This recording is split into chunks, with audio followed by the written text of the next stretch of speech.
Advocate Ofense Mutlasedi. You have before you, Commissioners, a file containing the statement of Brigadier Mkhwanazi. I must say, the version you have is not his final version, as we will discuss now, but that final version is in print currently as we speak. So before tea time, you will have the updated statement. But for now, we go by what we have in front of us now. For now, you go with what you have in front of you. The final statement doesn't amend what you have in front of you. It expands what is already before you. So there are no risks of contradiction. We have satisfied ourselves in that regard. And as I state, the statement is in the process of printing. With those preliminary remarks, Chair, we have the witness, Brigadier Mkhwanazi. He's ready to be sworn in, and he has confirmed that he will take the oath. Thank you. Thank you. Good morning, Brigadier Mkhwanazi. Morning, Commissioner. Please place your full names on record. Sorry? Please place your full names on record. I'm Julius Dr. Mkhwanazi. And please switch on the second one. Thank you. And maybe if you can, just try to pull them closer to you. Oh, yes. Thank you. Thank you, Commissioner. Thank you. Do you swear that the evidence you are going to give is the truth, the whole truth? Yes, Commissioner, I swear that the evidence... Just a minute. Oh, yes, I swear. Just a minute. Yes, I swear that... No. Please don't rush. Please don't rush. Let me start all over and just listen. Do you swear that the evidence you are going to give is the truth, the whole truth, nothing but the truth? If so, please raise your right hand and say, "So help me God." So help me God. Thank you. Thank you, Brigadier. Thank you, Chair. Good morning, Brigadier Mkhwanazi. Morning, Commissioner, Leading Evidence Officer. You should have before you a file. If you look at the spine of that file here, it should bear your name at the top and read Brigadier Mkhwanazi's statement. Is that what you have? Yes. Okay. If we open that file, you had the remarks I made to the commissioners when we started. Can I inquire from you, do you confirm that you have prepared a statement for purposes of giving testimony before this commission? Yes, I confirm that I prepared. I want you to look at the statement that bears your name from page 1 and through to page 17 currently, before another document starts with a flag, Rule 3. Do you see where I am? Oh, yes. Now, this is currently a 17-page statement, and you confirm that it is not the complete statement yet. Is that correct? Yes, it's correct. I confirm. And as a result, it doesn't have a signature page. Yes, I confirm. So your full statement is yet to be placed before the commissioners, and that will happen in the course of the morning. Oh, yes. This version of the statement that we have, are you at least able to confirm the correctness thereof? Is it a correct statement, albeit not the final version, but do you confirm that is the correct statement?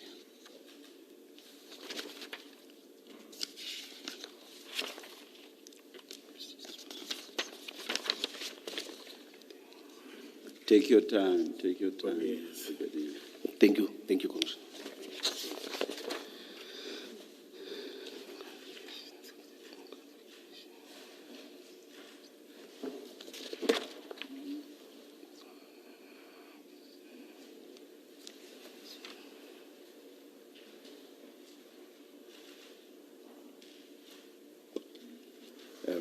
Ms.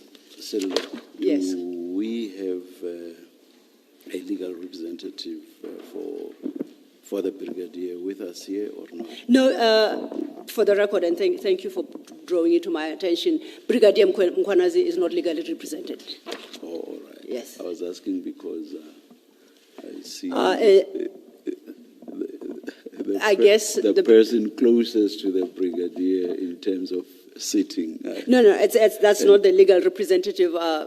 For lack of a better term, perhaps I'll call her support structure. All right, Thank thank you. Yeah. If she was, I would have had to place on record. Like I've done with Yes. all other legal representatives, Yes. I would have asked her to place herself on record and Absolutely, Chair. greet Oversight her, on my part. Greet her Yes. properly. No, there was no But I- oversight if she is not a legal representative. No, she's thank not. you. He comes alone without any legal representation. Brigadier Mkonazi, have you had the opportunity to cast your eye over that statement as you have it in the file? And you do confirm that is the statement that you provided to the Commission earlier on. Is it correct? Yes, I confirm. Okay. It's the preliminary one that I provided earlier on. Okay. Just then to give a sense of how we approach your testimony today, would like to give you an opportunity. Now, before I do so, you have as a second document in that file, under a tag marked Rule 3, right? That is a Rule 3 notice that was served on you. If you could just once again cast your eye.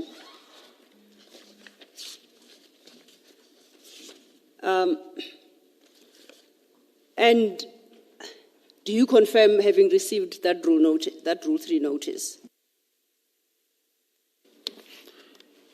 Yes, I confirm. And does that document concludes at page 6 of that document, bottom right corner, that's where the numbering is, page numbering. It should read 6 of 6. Is that what you have?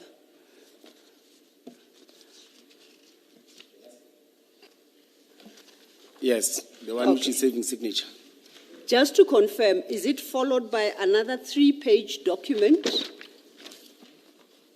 Leave your microphone on. Thank you.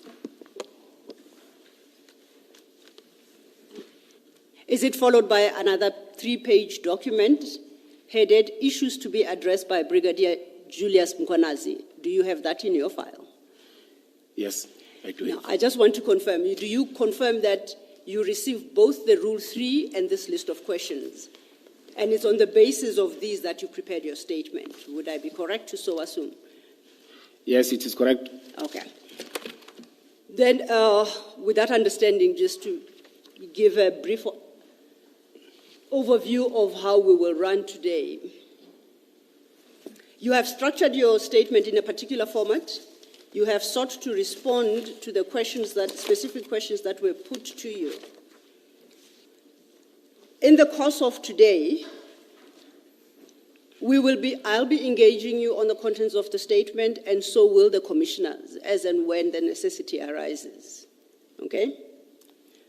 But for the moment, I would like to give you an opportunity to put your own version across without interrogation and, to the extent possible, without interruption.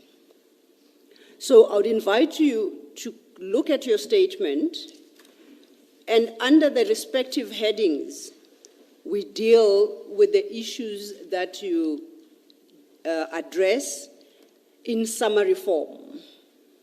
When you have concluded that exercise, we will go back to the statement and then engage with the statement almost paragraph by paragraph. But for the moment, you talk and you explain to the commissioners what your version is on all the issues that were posed to you or you are called upon to answer. Do you understand each other? Yes, I understand. Okay. So I will lead you through the document and I indicate where we are in the document. Then I ask you then to speak to those issues. Okay.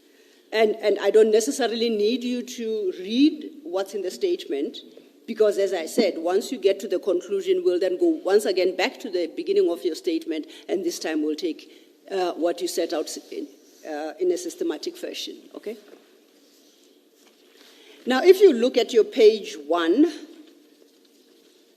up to page 3, you talk about yourself, and you give a brief CV and your qualifications.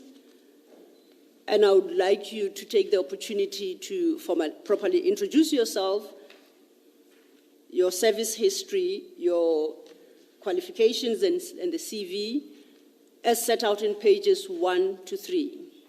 Before we do so, your statement currently reflects your full ID, please don't call it out, as well as your telephone number, your cell number. You don't have to read that out. So we do accept that this is the statement of Julius Mkwanazi, bearing that ID number with that address and cell number, so you can skip that part. And you start at paragraph 1.1, which is where you state you began your career as a Metropolitan Police Officer in 2002. Then you can address the issues set out in pages 1 to 3. You are welcome to start. Thank you. Good morning once more, Commissioners. I'm Julius Dr. Mkwanazi, who began his career 2002 as the new recruit or the cadet. Brigadier Mkwanazi, apologies for the interruption. Can you pull both microphones closer to yourself? I'll try and see if they can also increase the sound on the speakers. Oh, yes, please. Just to make sure that you are audible at all times. Thank you. Yes, as I've said, that Julius Dr. Mkwanazi, who started his career 2002 as a new recruit or a cadet, trained by Johannesburg Metropolis. By then, as the city of Gorulin, we didn't have a training college. They will recruit, then take us to the city of Johannesburg, because the city of Johannesburg had a recognized or registered training academy. We were all trained there. Then 2003, we passed out parade. Then we came back. Then we were deployed operationally. Operationally, when you come in, we are deployed in different precincts just to get to know and do your field work and be trained in service training in terms of traffic law enforcement, in terms of crime prevention, in terms of bylaws of the city.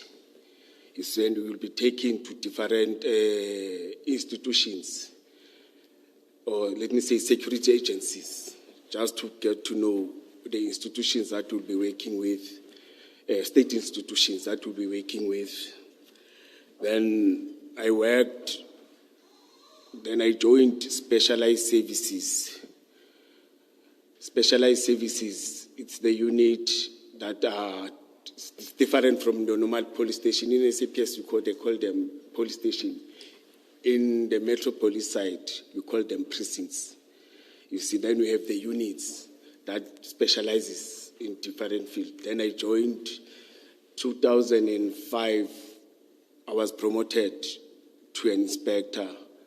Then I went to college. I worked at the college for 6 months. Then I was recalled by then back to specialized unit. By then I worked for Public Order Policing Unit, POPs of EMPD. We were doing crowd management. We were doing crowd management to deal with protests, people that have applied for marches, spontaneous gatherings, anything that's to do with management of crowds. Events is part of it. Then I worked 2009. I request to refer because I forgot the state commissioners. Yes. Yes. 2009. You are at 1.2, your paragraph 1.2 at page 1. Yes. Yes. No, 2009, there were adverts. I applied for superintendent position. Then I was appointed as a superintendent. Commissioners. Superintendent at Public Order Policing Unit. I became a unit commander of that unit. I commanded unit commander, you become a superintendent. You manage in terms of your deployment of your personnel, deployment of your resources, be able to attend meetings for events, meetings for special events, and interact with other stakeholders that are dealing with crowds, including internally within the city. You are interacting, you are engaging with different departments. But those that specifically deals with crowds and events and everything, because by then as the city we didn't have events unit. Then crowd management was part of, or events were part of the responsibility of public order policing. Then again, 2014, there were adverts. I applied for chief superintendent position. You see, it was, there were all these positions, not one position, becomes 3, 4, 5, all the candidates, becomes different employees of the city that apply and they are called for interviews. I went for interviews, then we were appointed as chief superintendent, but I was appointed again as chief superintendent, responsible for public order policing and other units. It's your community liaison unit, the unit that goes to community, they engage community, they get grievances, they get challenges, but they come back and inform us, especially when there's a community that is aggrieved. They will tell us this community in this area within the city of Grootegeluk is aggrieved. You must expect as crowd management unit that at any time there will be a protest. But it was easier for me because I was their commander. I will get the information and take it and give it to this team. And again, there's a SWAT unit, which is our tactical unit, which is trained to intervene where a normal precinct or normal officers can intervene. It's trained again to make sure that deals with serious crimes. It may be your CITs, your armed robberies, business robberies, all the serious crimes that are affecting us. As you know, that Ekurhuleni is an industrial area. You've got a lot of businesses. You see, then crimes will be related to those things. You see, but that unit, on daily basis, it was deployed to attend those challenges. Different from your normal precinct. Your normal precinct will do traffic law enforcement, write section 56, issue fines, attend bylaw, even though we have bylaw units, but they will attend bylaw of that restricted or that precinct. They will attend your social crime unit, social crime challenges, your domestic violence, alcohol and other things. Metropolis will attend to those things. But these tactical ones will specialize, as I've said, POPs in crowds. The other one will deal with your serious crimes and interventions. CIT's cash in transit, armed robberies, business robberies, or even robbing people. We are not concentrating on business robberies, but it's a crime that is happening amongst our communities. Then I was responsible that reporting to Director Specialized Services. Director Specialized Services at that time it was Director Kutmenzol. I was reporting to him with other 12 or 10 superintendent and chief superintendent. Brigadier, I apologize for interrupting. Yes. You have a paragraph 2 where you have summarized your progression within EMPD for quite over an extensive period, 2014, and if you see the end of that paragraph 2, it concludes with a position I continue to hold to date. So it spans 2014 to 2025, and you have summarized it quite succinctly, I believe, in paragraph 2. Perhaps if you read paragraph 2 and 3 into the record, that would give a good sense of your progression within the service. Thank you. Thank you. My leadership journey continued in 2014 when I was appointed Chief Superintendent for Specialized Services at EMPD, reporting directly to the Director until 2019. That year I was promoted to Director Specialized Services, overseeing 14 specialized units and task teams established to address critical challenges. These included the drug unit, taxi task team, truck hijacking task team, the illegal mining task team, among others. In this role, I reported to the Deputy Chief of Police. As a director, I reported to the Deputy Chief of Police. I was subsequently promoted to a Deputy Chief of Police for EMPD Operation and Specialized Services, position that I continued to date. I was appointed 2023. Thank you. To date. Can I just get clarity on Yes, your Commissioner. rank? Good morning. Morning. Good morning, Commissioner.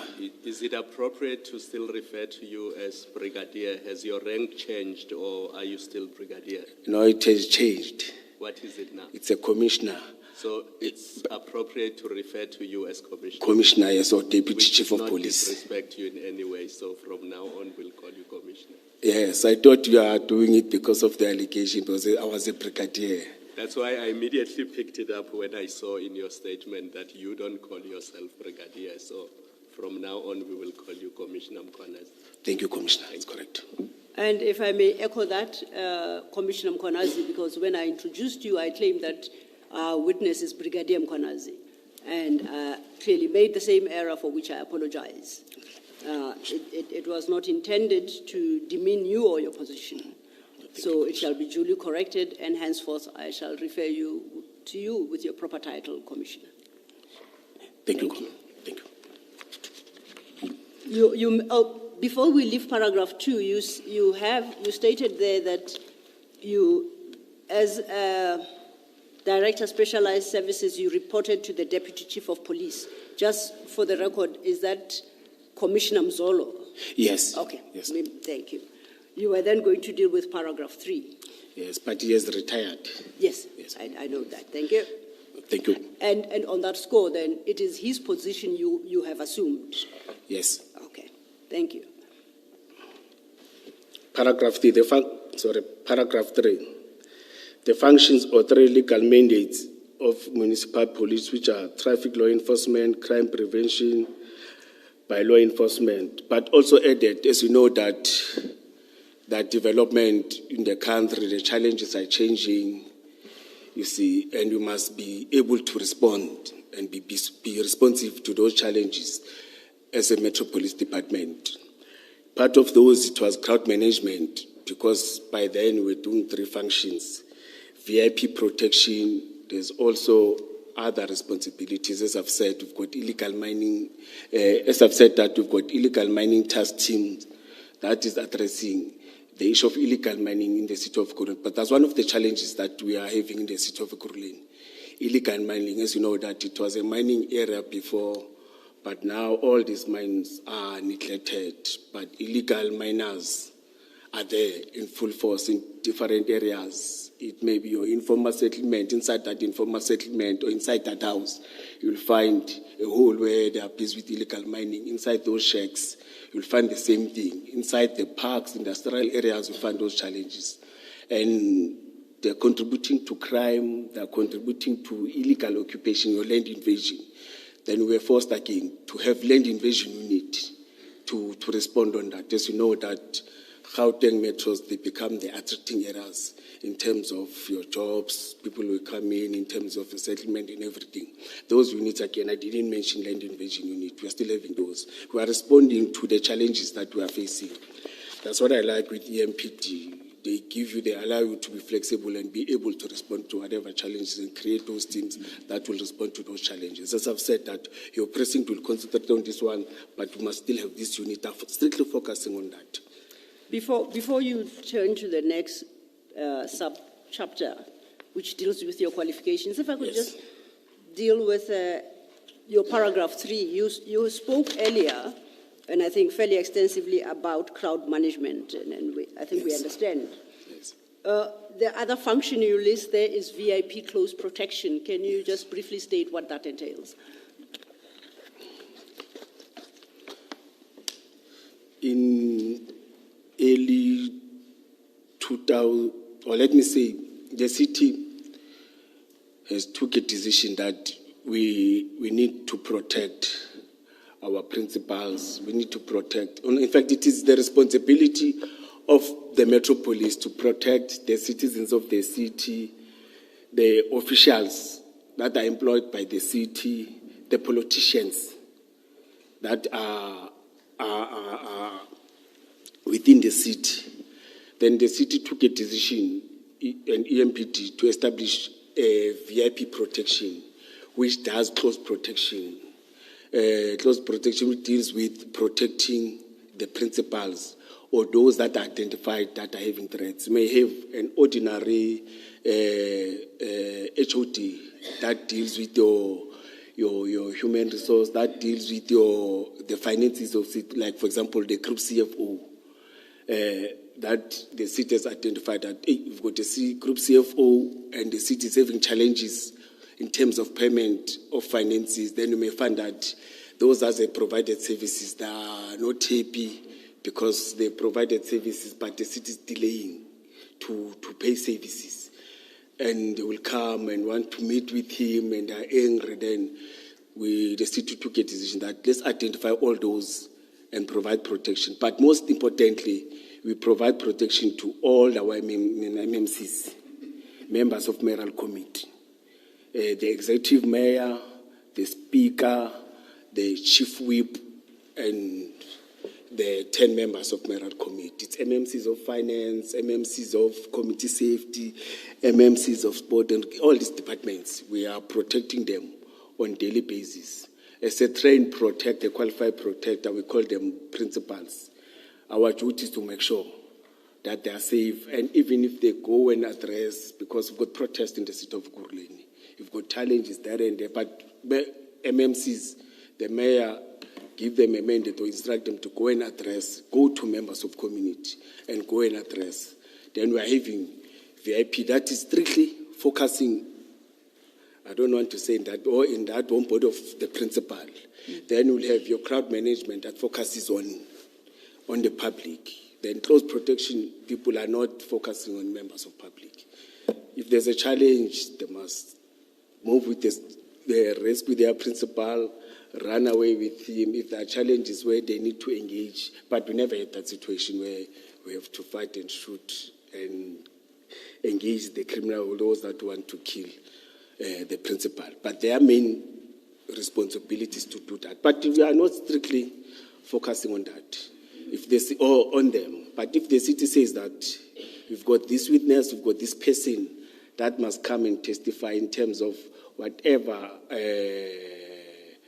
crimes or whatever challenges in terms of your disciplinary hearing, the person comes from Madlanga, the person comes from the city of Ekurhuleni, the person comes from the city of Johannesburg, then that team and other members, they are tasked to go and fetch that member, protect him or her towards that, and again, do the same thing. And internal, again, if there are those that are staying within the city of Ekurhuleni, we provide such services.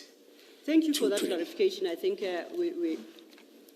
we understand the distinction in the various functions. And thank you for that. If you turn then to page 2, up until page 3, you deal with your academic qualifications, and they're quite extensive, spanning a period from when you graduated from high school in 1997. Would you like to highlight any in particular for purposes of the commissioners, please? You don't have to read, it's quite an extensive CV. You don't have to read everything. So it's your choice what you would like to highlight for the moment. Thank you. Yes. There's academic one, which I did with recognized institution.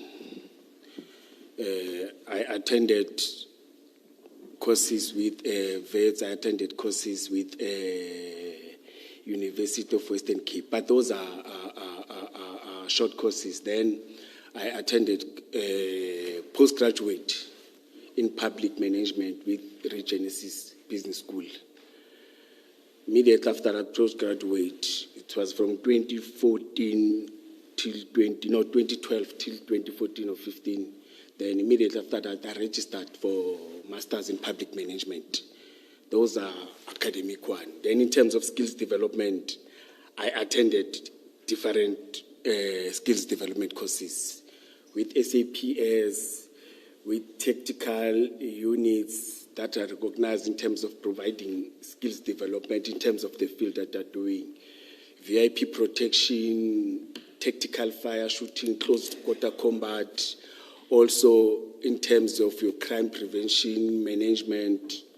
I also attended a military with SANDF, SANDF, I want to call it correctly. Yes, with SANDF. I attended the leadership, skills development course, your intelligence gathering, your, I don't want to, let me say survival course, in terms of when we are deployed in different fields, how to survive, how to track, how to get information. Again, leadership in terms of management, military leadership, in terms of giving command and control to your subordinate, in terms of engaging your subordinate, in terms of your parades, how to address a parade. I think it's that. Then can I perhaps, and if I come short, you will point out, invite you perhaps to comment on a qualification here. Yeah, you say it's a skills development qualification, FBI USA and JMPD Johannesburg in 2005, at the bottom of page 2. Can you speak more to that? Yes. Johannesburg Metropolis had the relations with FBI from USA. Then they used to invite them to run courses in the city of Johannesburg. Then as the city of Ekurhuleni, we were one of the privileged to be invited to be part of that training, trained by FBI. We attended that training at the city of Johannesburg. It was about your interview and interrogation of the suspect in terms of reading about body language, in terms of getting the real truth when I'm interviewing me, when I want to get information. You see, it was a very broad course that took 6 weeks, if I'm not mistaken, but training us in all those skills. The next one I think, Pep, might be worthy of you to highlight is at page 3. It's your third entry. You have it listed as AFSA. Then you call it a CQC instructor's course. What's that? Oh, yes, it's a close quarter combat. Oh, close quarter combat. We are trained on how to fight without a firearm, how to use knife, how to fight. It's like in simple terms, karate. It's very simple when I say that. Yes. We're trained to be karatekas, you see. Yes. But again, how to fight in an environment where there are people, you can't use a firearm. Or not how to fight, but how to protect yourself and protect members of community, not to injure innocent bystander or innocent people. Yes. You see, it's about that. Okay, just to let you know, I saw you provide as a name for the institution as AFSA. Now, in law and in arbitration, we've got an institution called Arbitration Foundation of Southern Africa. So I wasn't quite sure exactly which institution you are referring to. So what does AFSA stand for there? I forgot its name, but it's a private institution. But it's in relation to policing and crime combating and the like. Yes. It's got nothing to do with arbitration as we have it in the field of law. Okay. No. Now I'm clarified. Yes. Then perhaps the last one would be the Los Angeles and EMPD Academy. And it's supervisory leadership management course.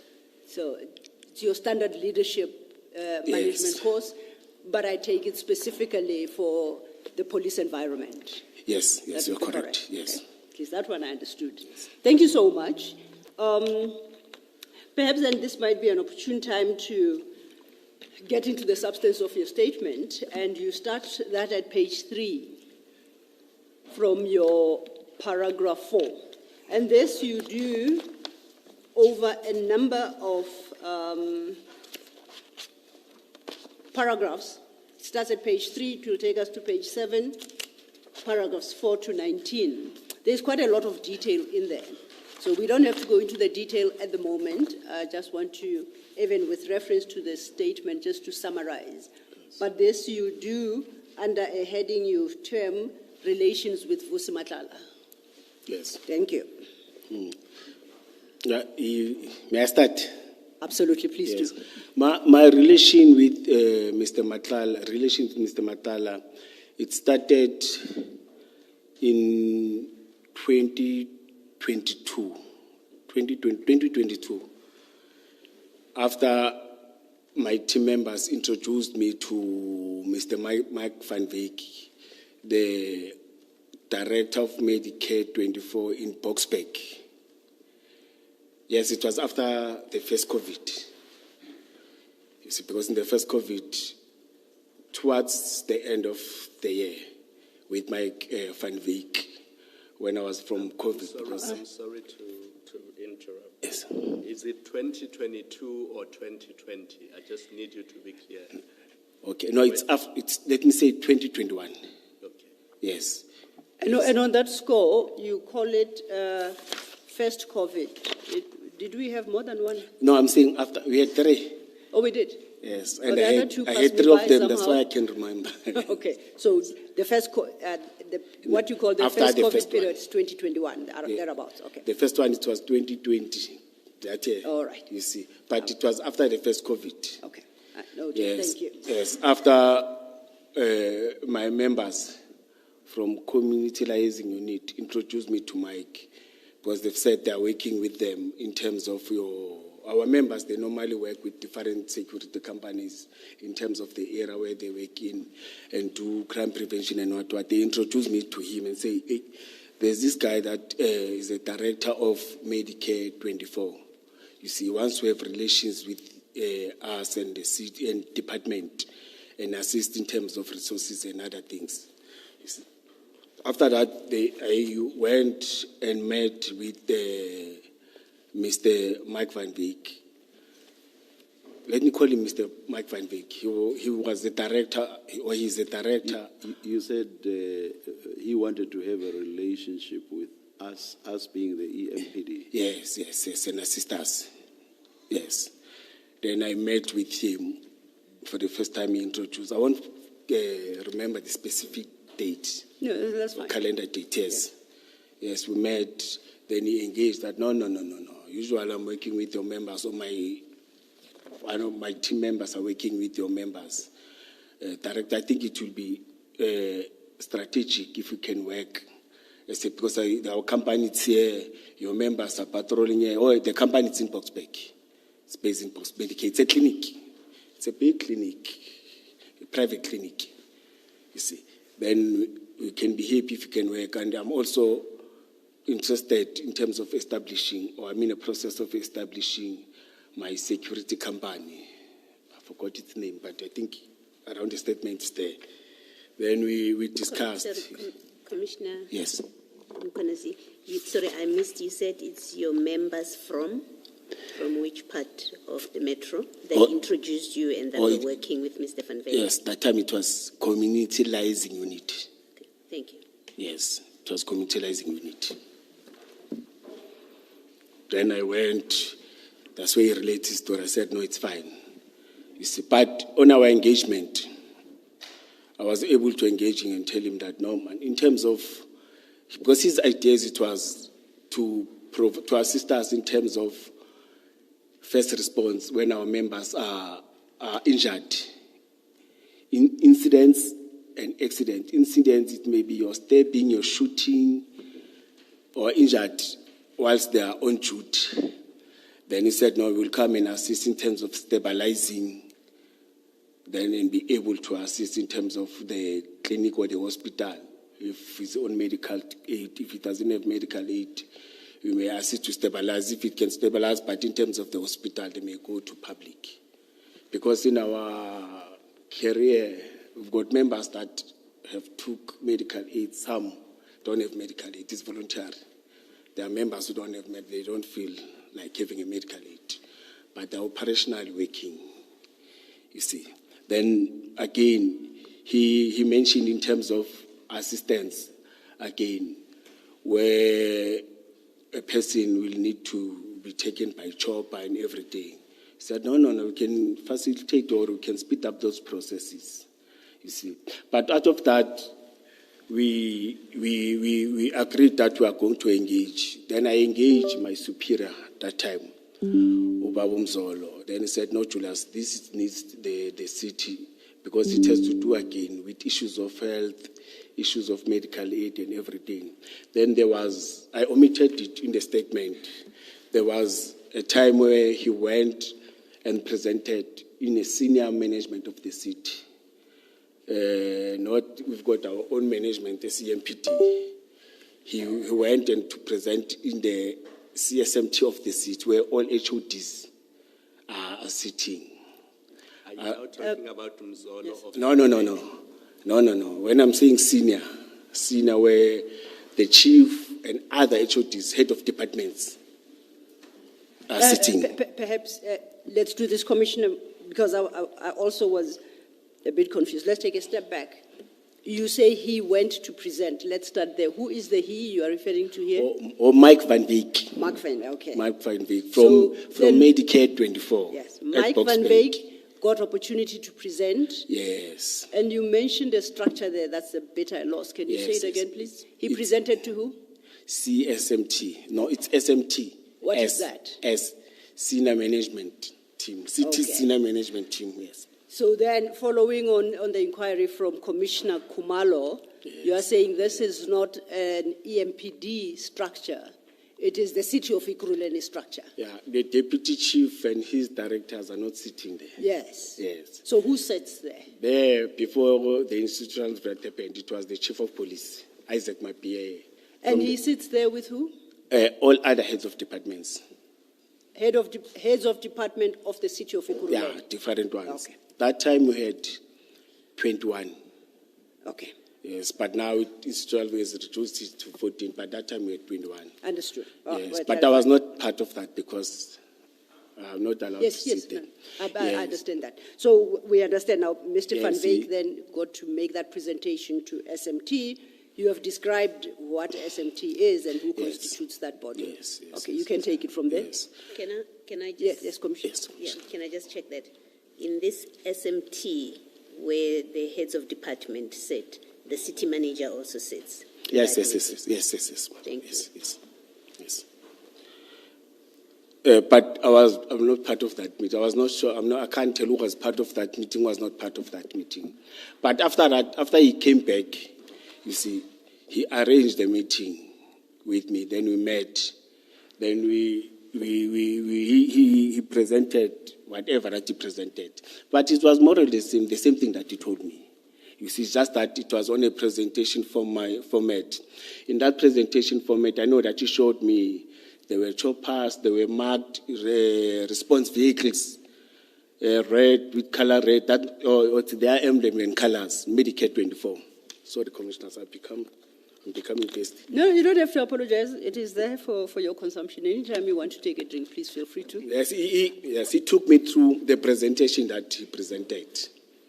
He took me through the presentation that he presented at CSMT. Commissioner, can you please arrange for more water? Absolutely. Thank you. He took me through that.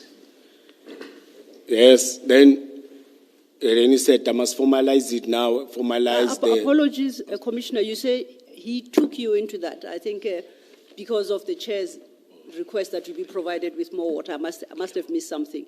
He took you, Mr. Van Wyk, I take it? Yes. Took you into that being? The presentation that he presented. Okay. So he took you through the presentation? Yes. I'm with you. Yes. Thank you for the Presentation he clarification. had made at the SMT. Yes. Please proceed. Thank you. Let me mention, I tried to get hold of him. I thought maybe I will be able to have that presentation because I must talk to something but I couldn't win. You see, but I will try to make sure that you also get that. Yes. Because I can't talk something that you want to have. But after that, we had a proposal that can we formalize that thing by writing to the department, see, and start following the processes. You see, that's when there was communication of the proposed letter of MOU you see, to communication between me, the project officer at Chief's office or at Chief's Mapia's office, the person who deals with all the projects, which is Mrs. Jermaine Fortain. Then on that, again, Please say the name again. Jermaine Fortain. Okay, It's thank you. Mrs. Jermaine Fortain. But I communicated, it's not Mike that's communicated with him first. I'm the one who communicated. That is, we are dealing with projects, you see. There's this person and it's in the chief's office. But I also communicated by that time with Deputy Chief Mzolo. Then Deputy Chief Mzolo advised me, no, there's a project officer that does those things. Communicate with the project officer. She's the one that runs that.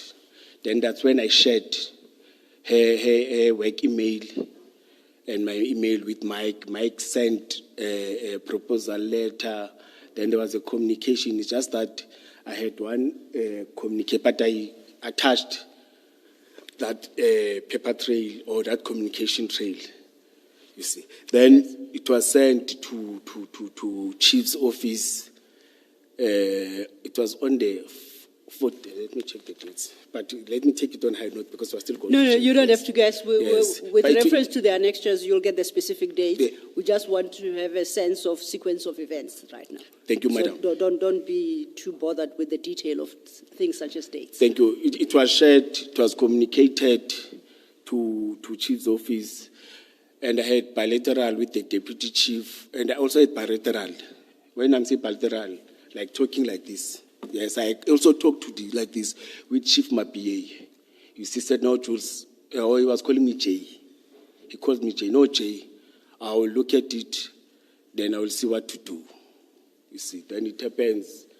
But after that, then my team again said there are guys that are working with Mike Van Wyk.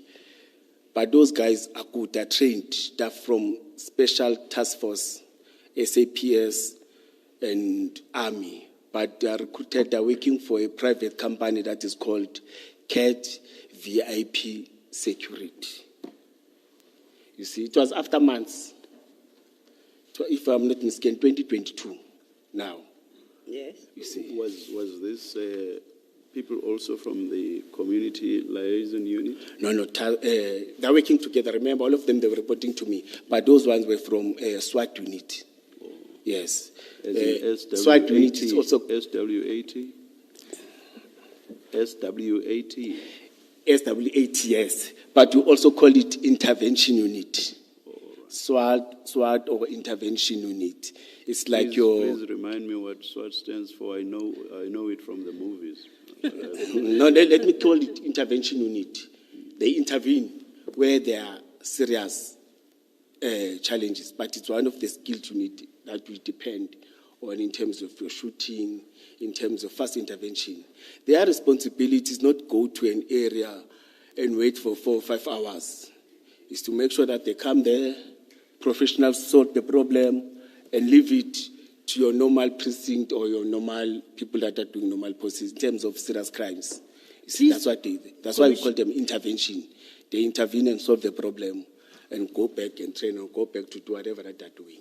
Please don't forget the question from the chair. You referred to that unit as the SWAT team. SWAT, yes, I will remember And then it, yes. he says I he must remind remembers him. that term from the movies. So could you please assist him? Yes, I will assist in now. understanding what it stands for. Thank you. Yes, I or will you assist. two don't recall off the top of your head what SWAT stands for? Okay, then I the call chair it doesn't have to feel that bad. I'm like the commissioner. Say, don't use your movie language. Your intervention unit. Okay. But I know it. I will tell you now, commissioner. All right. You see. Thank you for that. Sir, can I just check, is intervention unit their formal name? Yes. That's the Yes, name yes. we'll find on the records of the Yes. city. Yes. But when you look at the movies, they do the work of SWAT unit.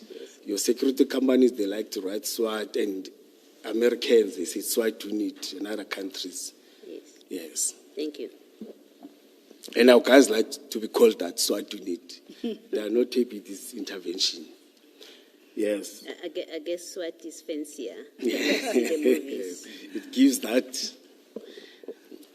But after that, you see, we were planning for the state of the city address. It was 2022. as I've said, that it was month before. Just so I don't get confused, what was a month before the engagement you just spoke of now, where you are introduced to CAT VIP security? Yes. That is now a month before the state of the city. Before the state of the city. But it's in 2022. Let me say early 22 or mid. That's fine. 2022. Timeline. So we are now in 22. Remember, the first engagement was from 21? Yes. So now we are in 22. 2022. Thank you. Yes. But definitely before the state of the Yes, city before address. the state of the address, you see. You may continue. Then he communicated that with me, you see. Then in my mind, when I met the chief of police and he briefed me and Mr. Mzolo that the city has took a decision to have the state of the city. The state of the city, it is addressed by executive mayor of the city. And by then, we were after the elections of 2021. Around November, we had 2021 elections, where local government elections, where the new political parties after the election had collusions. In the city, it was for the first time for us to have a collusion government. Economic Freedom Front and Democratic Alliance formed a collusion immediately after elections. I don't think they will appreciate you calling them Economic Freedom Front. EFF. Freedom fighters. Oh, sorry. Oh, thank you, Commissioner. Thank you for correcting me. Thank you for correcting me. I usually call EFF. Yes. Let me call it correctly. Economic Freedom Fighters. Yes, and Democratic Alliance. Thank you, Commissioner. Then they had the collusion. Then the mayor from the DA was able to get the mayor and other parties. They shared mayoral committee position, speaker's position, and chief whip position. Then Chief Mapie presented a document that is attached to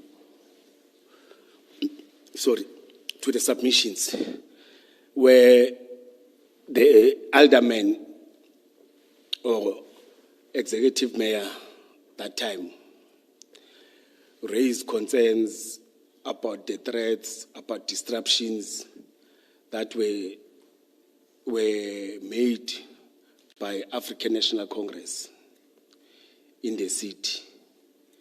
You see, that document, it was presented to me and Mr. Mzoli said, and the city has took a decision or a resolution to have the state for the city address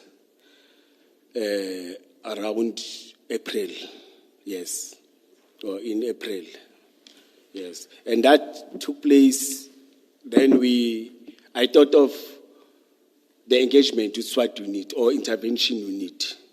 Then I called them and say, remember those guys? I said, oh, they are good guys. When we do our own private shootings as teams, members, especially police, it becomes a sport in terms of playing with firearms. They attend competition and become shootings, and they get skills. They cheat one another in terms of your tactical movement, your shooting movement, how to be a best shooter, how all these things of handling firearm, tactical standing, and all these things. But it's about shooting. And those guys are good. They are giving us good theories, and they are very disciplined. Then I went to Mike again and said, Mike, man, we've got these guys, or we'll have the state of the city, and I'm told that there are threats there. And the threats were very clear, that are coming from African National Congress when I was briefed, or when we were briefed by the chief of police, you see.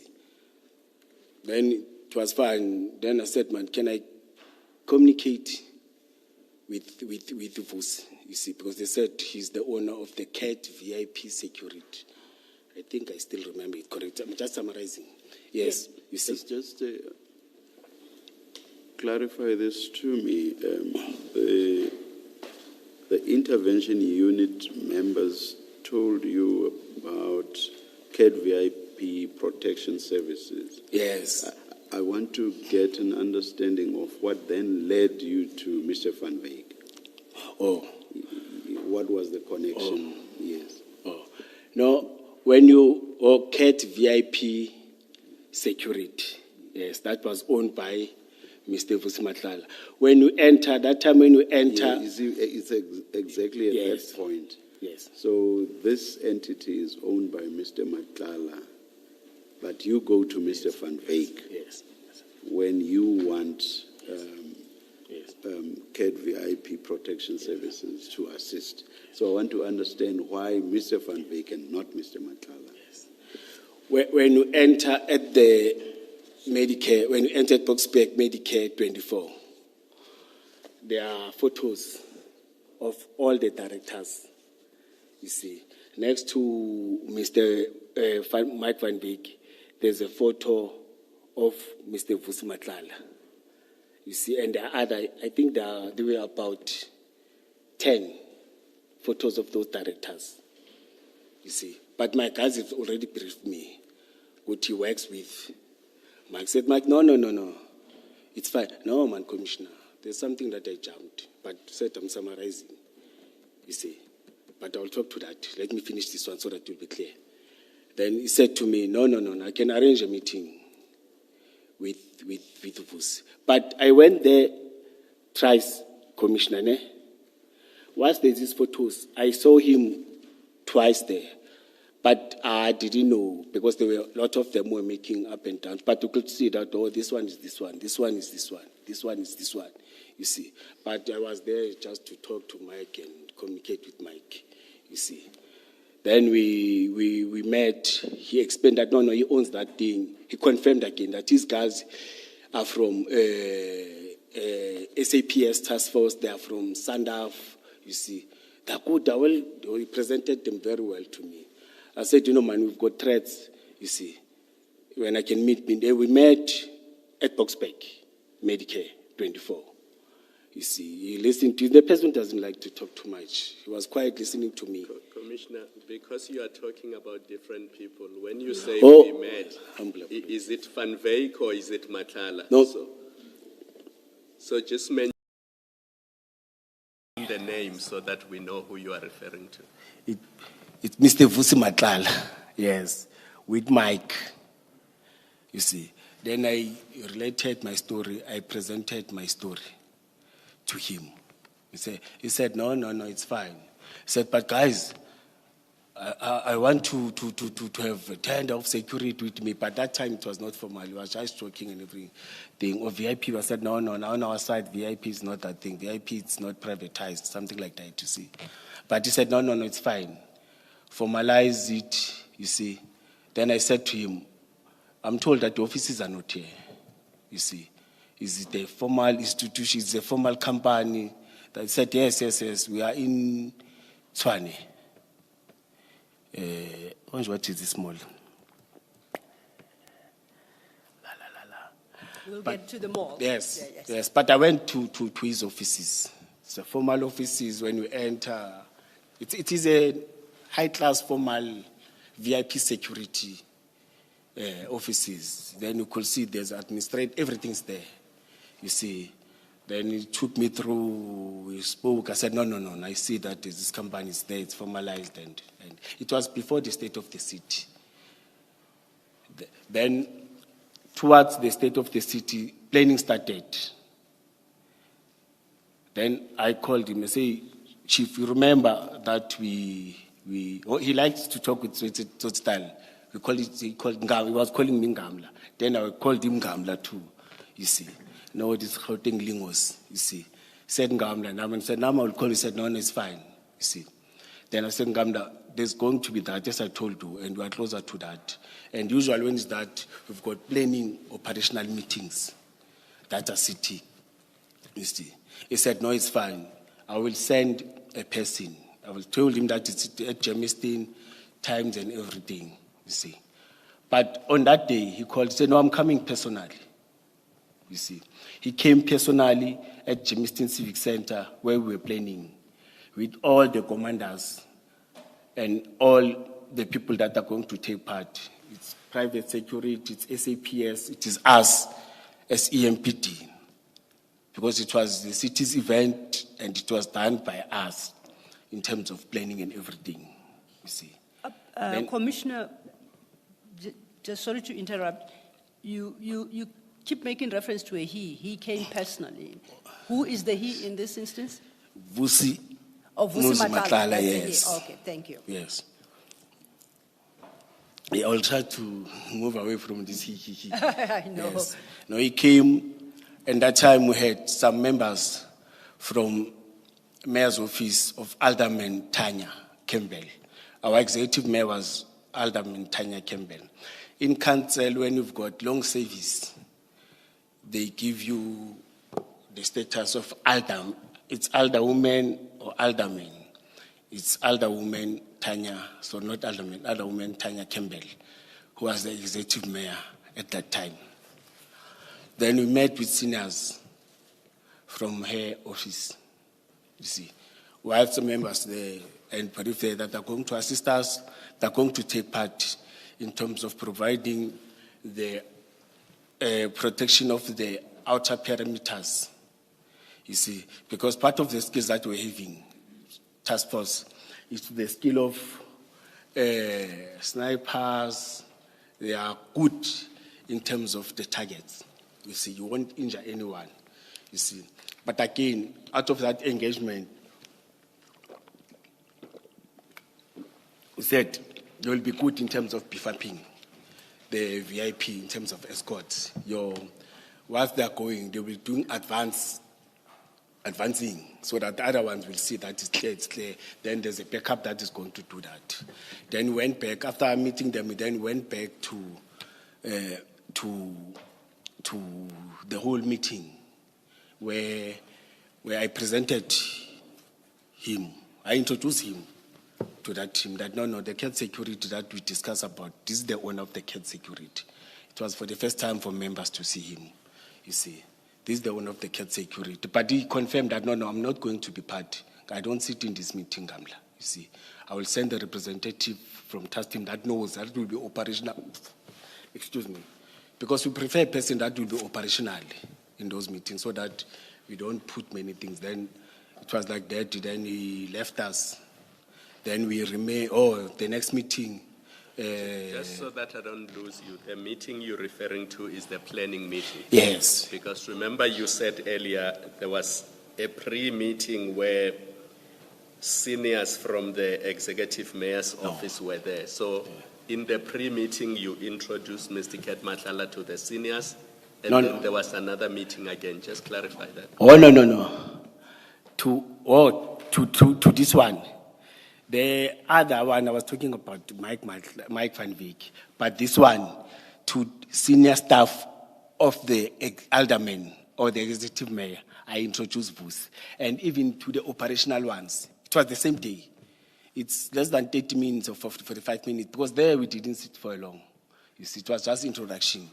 You see that this person is going to work with us, or his team is going to work with us. Then when we went to the operational one, he said, no, I'm not going to take part. But I introduced him.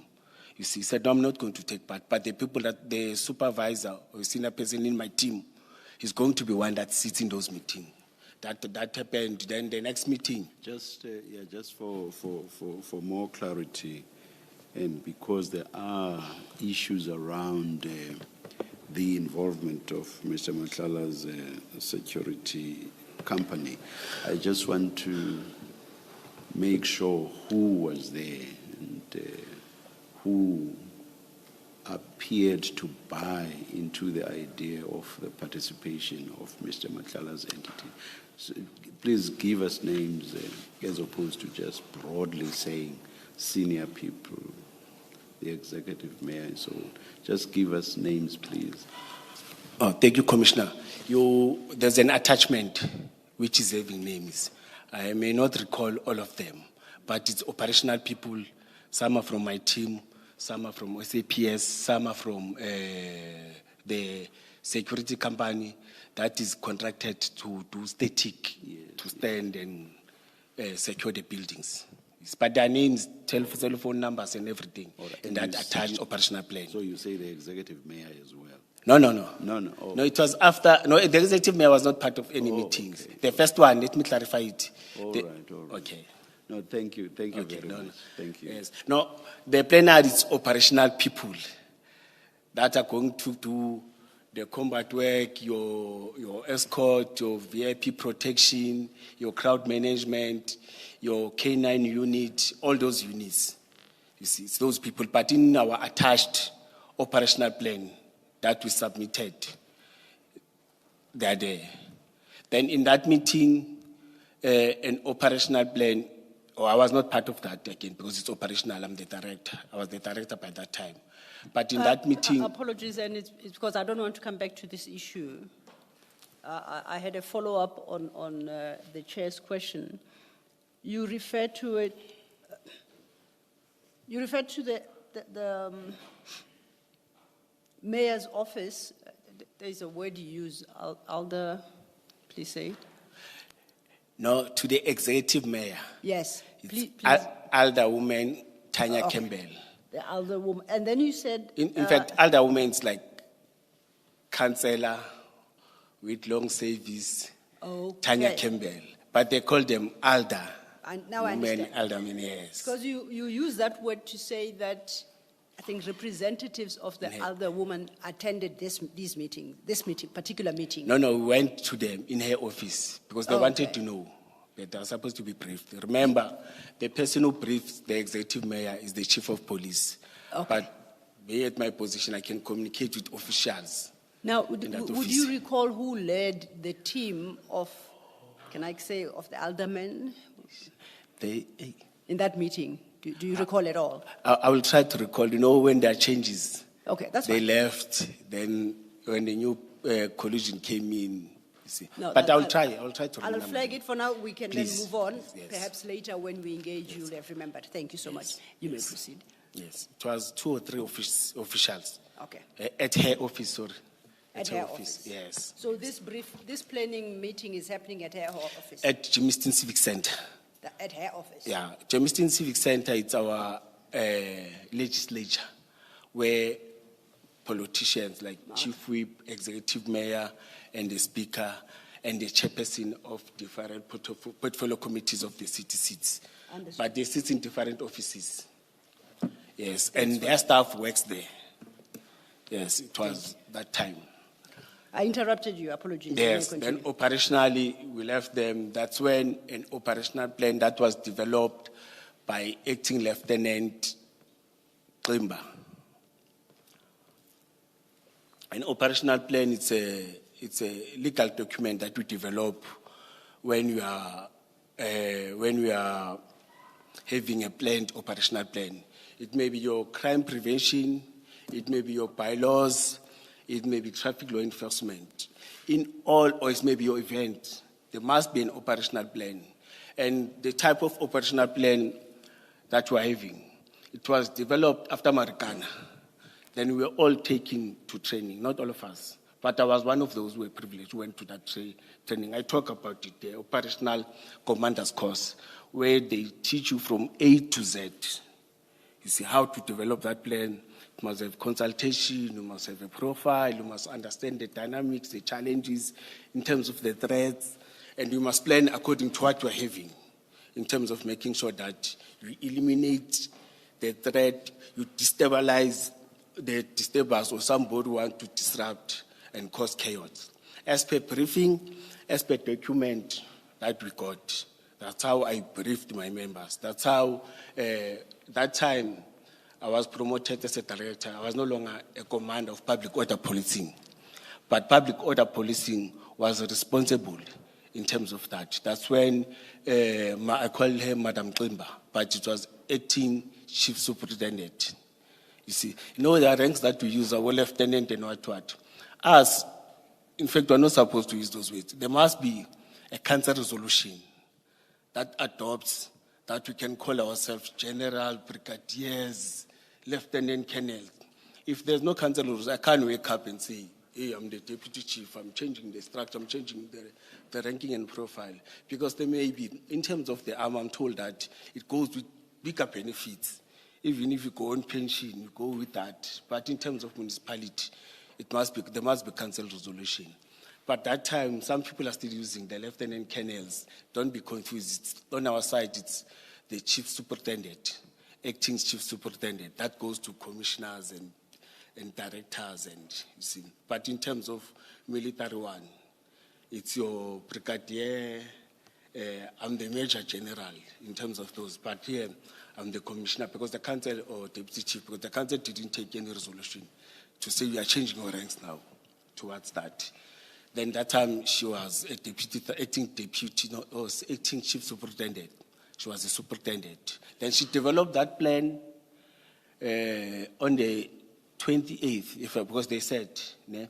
But on the 29th, she came to my office with that plan, with all the names that you are going to get, that we are asking for, who were part of the meeting on the 28th.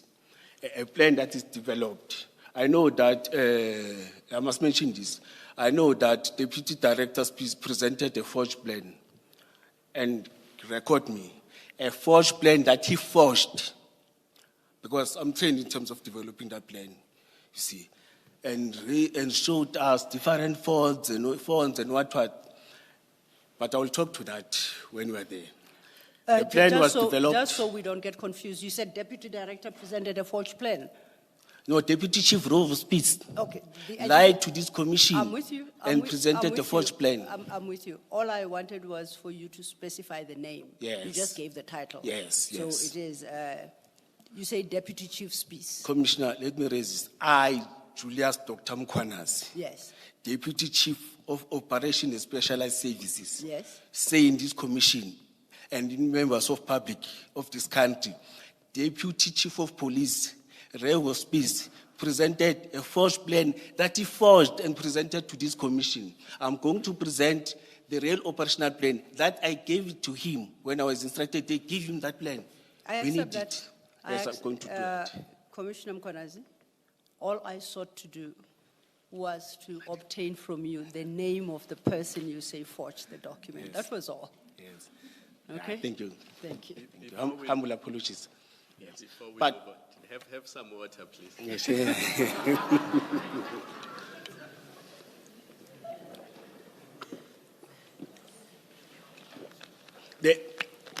Thank you, Commissioner. You are more helpful when you are calm, so take your time, drink your water, and try to relax. Thank you, Commissioner. We are at the stage where we're only clarifying. We're not Yes. questioning you or challenging what you are saying. Yes, sir. So I just need to understand that it was you who brought in cat protection services. So you introduced them to the Elder Women's Senior Team. Yes. So that they know who cat services is, cat protection services. And then because you were at a level of a director, you don't sit in the operational planning meeting, but you introduced the team from cat protection services and they became part of that meeting that produced the operational plan. Do I have you correct? Yes, but that doesn't mean that I don't oversee. No, They still report to me. all I oversee. wanted to understand Yes. was that it was you who introduced Yes. cat protection Yes, services Commissioner. and you brought them in. Yes, Commissioner. Yes, Yes. thank And the plan was developed by, as I've said, acting Chief Superintendent Klemba. She compiled it. If you see the plan, the first page, she compiled it. And on the 29th, I know she called me and said, Nduna, the plan is finalized. Can I come so that you can sign it? I want to go to Deputy Chief 2. I want to go to the office of the Chief of Police. Then when she came in, I looked at the plan that she developed. It was fine 100%. All the stakeholders, relevant stakeholders, the execution, the tasking of members, before event start, during event, after event, the briefing part and the debriefing part, and the resources and the personnel. They must be part of the plan when everything happens. And again, the resources, we're talking about human resource, or I've said personnel, and in terms of your vehicles, and in terms of the tools that you are going to utilize, because it's very important. In crowd management, we are not allowed to use side firearms and live rounds. You see, there are different stages that you must do. There's a water cannon, there's a shotgun which is having a minimum force, you can't use a maximum force because it is a constitutional right for people to protest, to raise their concern. Then again, you must organize the speaker's corner. You can't just chase them and say, hey, there's an executive or there's a state of the city. You are not allowed here as police. No. You must organize a certain place for them. But that thing the plan must talk to all of that. And when you deploy again, your deployment must talk to that. That's what I was checking. It was 100%, then I signed. Then in terms of the dates, she had already dates that she signed. Not signed. She wrote dates. It was right in the 29th of it was April 2025, I will remember. But for me, for Mr. Mzolo and the Chief of Police, after that, she's the one who took it to the Deputy Chief of Police, my boss that time, you see, as I was a director, you see. I know that he signed, I was not there. Then after that, he took it to the Chief of Police. She's the one who took it there, you see. Later on, she called me, Duna, thank you. All of you have signed. Now the plan, the chief, that means now we can execute the plan because it was signed off by the Chief of Police, because the Chief of Police must sign off the operational plan. Even if you can plan and better resources and what, but as long as it's not signed by the Chief of Police or the acting Chief of Police, you see, it can't be executed. So that whatever happens in the court of law, all of you that have signed, you must go in account. If there's an incident, somebody has passed on, or there's a serious accident where people are injured, anything that has to do, that will need you to go to court. All those that have attached their signatures. Yes, they will call the commanders and everything, but those that are having a final weight are part of that, you see. And it creates accountability. You see, that's why after American had that thing, you see, that in the whole country is doing that, you see. Then on Commissioner, I apologize once again, and I seek clarity only, so please don't fight with me. Sorry, Advocate Selo, just one follow-up Yes. before I hand back to Yes, you. Commissioner. The operational plan was developed, it was signed by people who are supposed to sign it, and it was finalized. I just want clarity on this. The operational plan, if I understood you correctly, made provision for the deployment of cat protection services. yes, in that operational plan, he was part of it, yes, made. Fully agree. As far as you know, who was going to pay for the cost of cat protection services being part of the operation plan? Oh, I forgot to mention, just that I was summarizing. It was at no cost to the city. He said, no, I'll just provide my guys to assist. You see, he didn't charge us anything. I think for him, it was part of a marketing strategy. You see, no, he didn't charge us anything. I'll be lying, Commissioner. So both the cars, the Yes. warm bodies, the people, Yes. and the weapons, Yes, it was yes. at no cost to the city. Yes, Commissioner. Because it was part of his marketing. Yes. No, I think it was part of his marketing. But the cars are not branded. You see, they are not even writing the cat security, private security. Thank you. I think I'll hand back to Advocate Selo. Thank you, Commissioner. Commissioner Mkwana, the clarification I sought. You had been explaining, I think, to Commissioner Kumalo how the operational plan came about, and I think, if I understood you correctly, it's created by Chief Superintendent Klimba. That's its start point. Yes. Okay. Just to rush ahead, did I hear you correctly? Did you sign that? Yes. You signed it? Yes. Okay. I read and signed. That's fine. I had missed that part. So you signed before, and the last person to sign and approve would be Chief Mapie. Yes. In terms of the restructure, it's her Yes. as a compiler, director, Yes. deputy chief, and the chief of police. So then, in that sense, it would be Chief Superintendent Klimba, the creator of the document, presents to you, you consider, then eventually, if you are satisfied, you sign. Yes. Then the next to sign would be, if I understood you, Deputy Yes. Mr. Mzolo. Give me his proper title, please. Deputy chief of police or Deputy Commissioner Chief- Mzolo.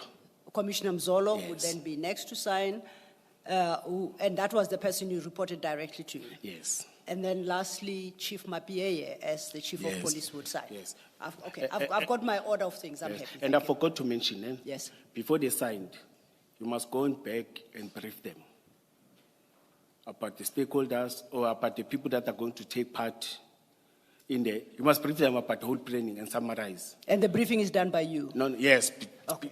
by me to the deputy chief and the chief of police. Okay. And I did that on the 28th.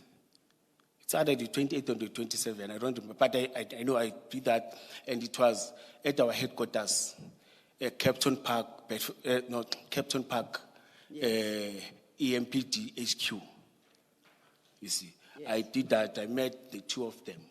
I briefed them. Usually, when there's a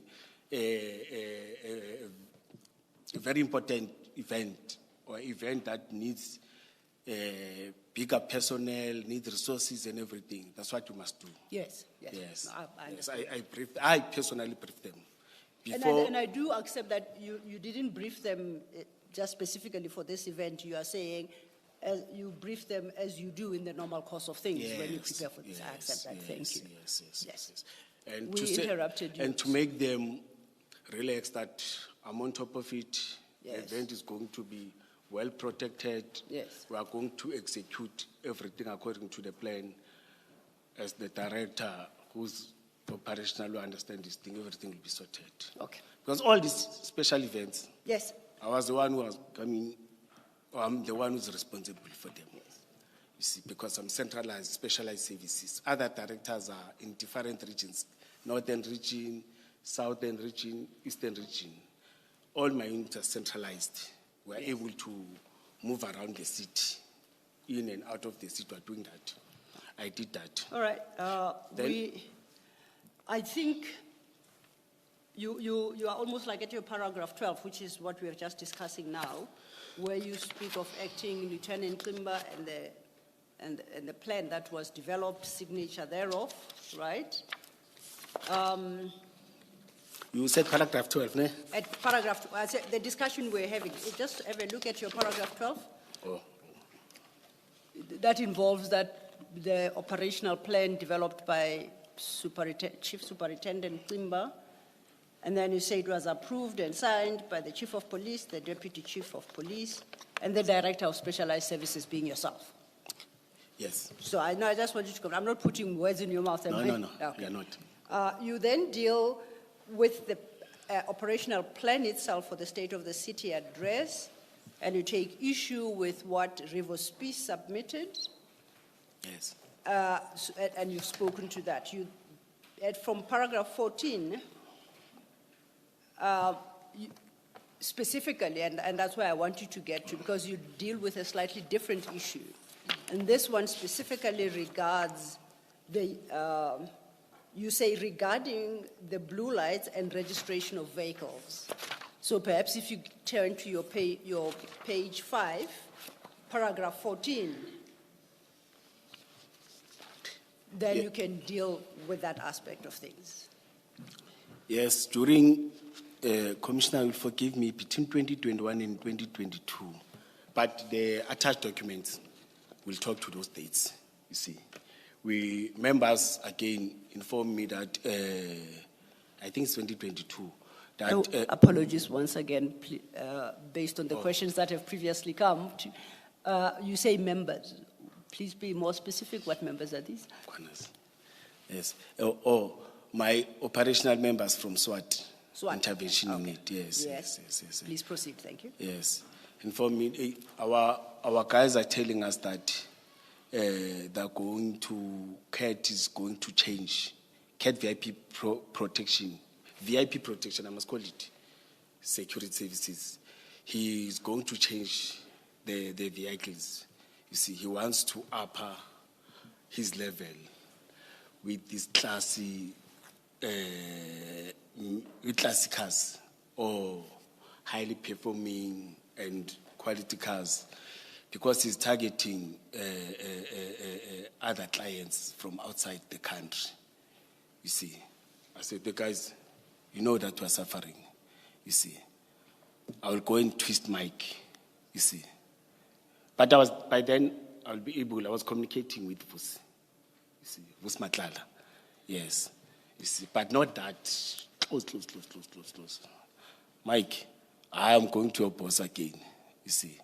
Then we met with Vus. He said, no, Ngamla, no, I'm changing the fleet, you see. But these cars, they are costing me in terms of service. I said, no, we don't have cars in the city of Ekurhuleni. You see, I will appreciate. You see, that time when we were talking, I said, if you can damn them to us, you see, I wanted to twist them. He said, no, Ngamla, it's fine. But after that, we didn't agree with anything. Then I communicated with my deputy chief. I said, hey, deputy chief, there are these cars, man, they're black and what, but they still pay for me. You see, he said, Julius, the person who does those things, he was calling me by the name. Sometimes I will contest, say, Bamzol, minungibiza ngegama, bonke abantu babiza baban, you see. He said, no, the person who does those things, it's proxy. That time I didn't know because I was operational. It's Mr. Who's this? Christine, yes, Mr. Christine. Yes, you see. Go and get information and everything. I didn't waste time. Move direct to Mr. Christine. Like I found him there.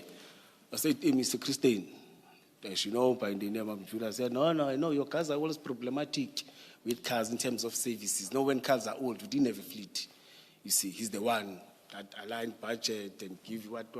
No, he's not the one that finalizes in terms of budget. But when the department budget is there, he's the one who says, we fix this car, you don't fix this one, it's old, this one must change engine, all those things. Proxy does that. They're managing all the fleet. And he's managing the fleet of the whole city of Ekurhuleni. No department manages its own fleet or does final services and everything. All the cars are registered under him. Then he said, you know what, we don't have a process that we follow in terms of donations of these vehicles, you see. The last time your department did this thing before, and what they did, it was to get only the letter of intent, you see, or intention to donate, let me say so, you see.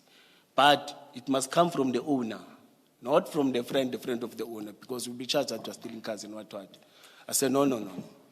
I'm going to push and make sure. I called Mr. Madlanga. He said, no, it's fine, Julius. It's Ngamla. You see, you can do that, you see. Then we met, he gave me the email. I'm not sure, I forgot that the email, but I got the letter of intention to donate. Or intention, the letter of intention. It was writing that. It's not saying letter of intention to donate. Then I went to Chris, he said, perfect. You see, when I approached him, you see, he said, perfect. Then he said, no, it's fine then. You see, I will communicate, but I must get the whole details of these cars and everything so that we start the process, you see. Then I left him there with the contacts and everything, you see. Then he started the process on his side, the other side, you see. Along those processes, when there was excitement in my side that they were getting cars and everything, you see, Deputy Chief Nzolo said, hey, Julius, ignomsindo ngale moto zakho. Eziphi moto bamzolo. Le moto lezi nithi nas donate. Ngithi umsindo one said, hey, I met with Deputy Chief Rev. He's not happy. You see. Ngithi, but you said I must go brief. Oh, he advised me to brief the Chief of Police too. And the chief said, Jay, we need cars. See, can we get cars? And with me, there was excitement. I don't want to lie, Commissioner. You see, but at least I'm doing something. I'm bringing cars, you see. Can I just understand? Are you saying you told Chief Mabia? Yes. Let me finish my question. Sorry. Are you saying you told Chief Mabia that Madlanga wants to donate cars and the chief said yes? I'm checking if I understood or I heard you correctly. I don't think I mentioned the name. I said there's a company, security company, VIP security company that want to donate cars. You see, I don't even know. But I briefed. You know, I always brief, follow line of command, and you see, I briefed. Then after Mr. Mzolo told me that there's a noise, and Chris called me, the proxy, Chris Christine. Stay. Stain, yes. Christine called me and said, hey, Baba, I was with Mr. Rivers. He's fighting me. He's fighting me.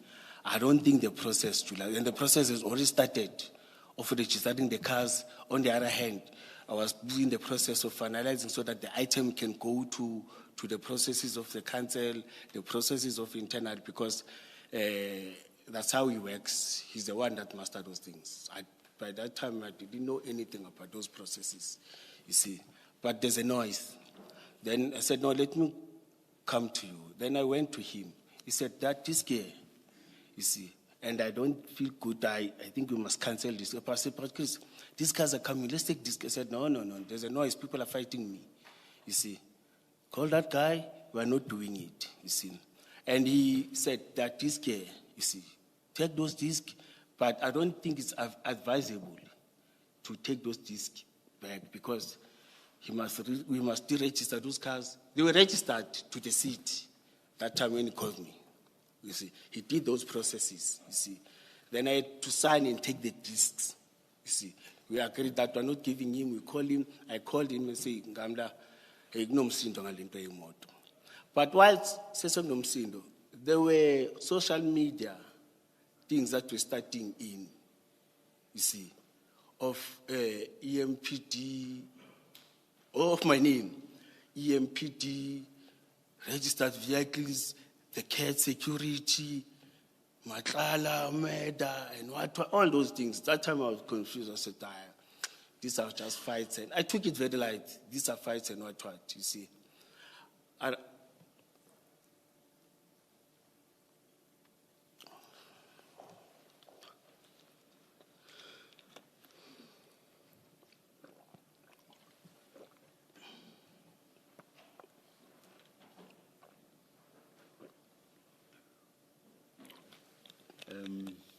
Commissioner, yes, Commissioner.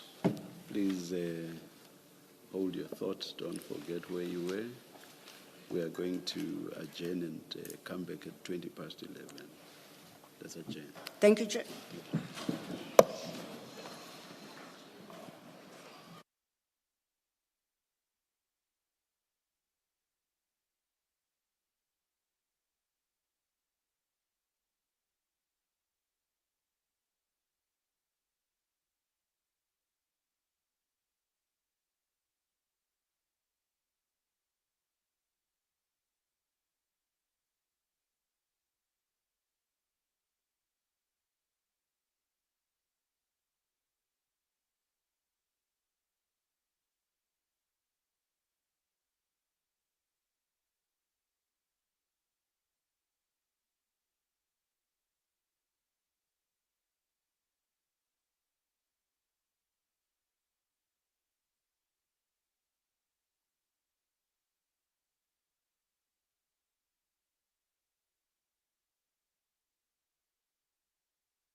All right, it's 19 minutes past 11.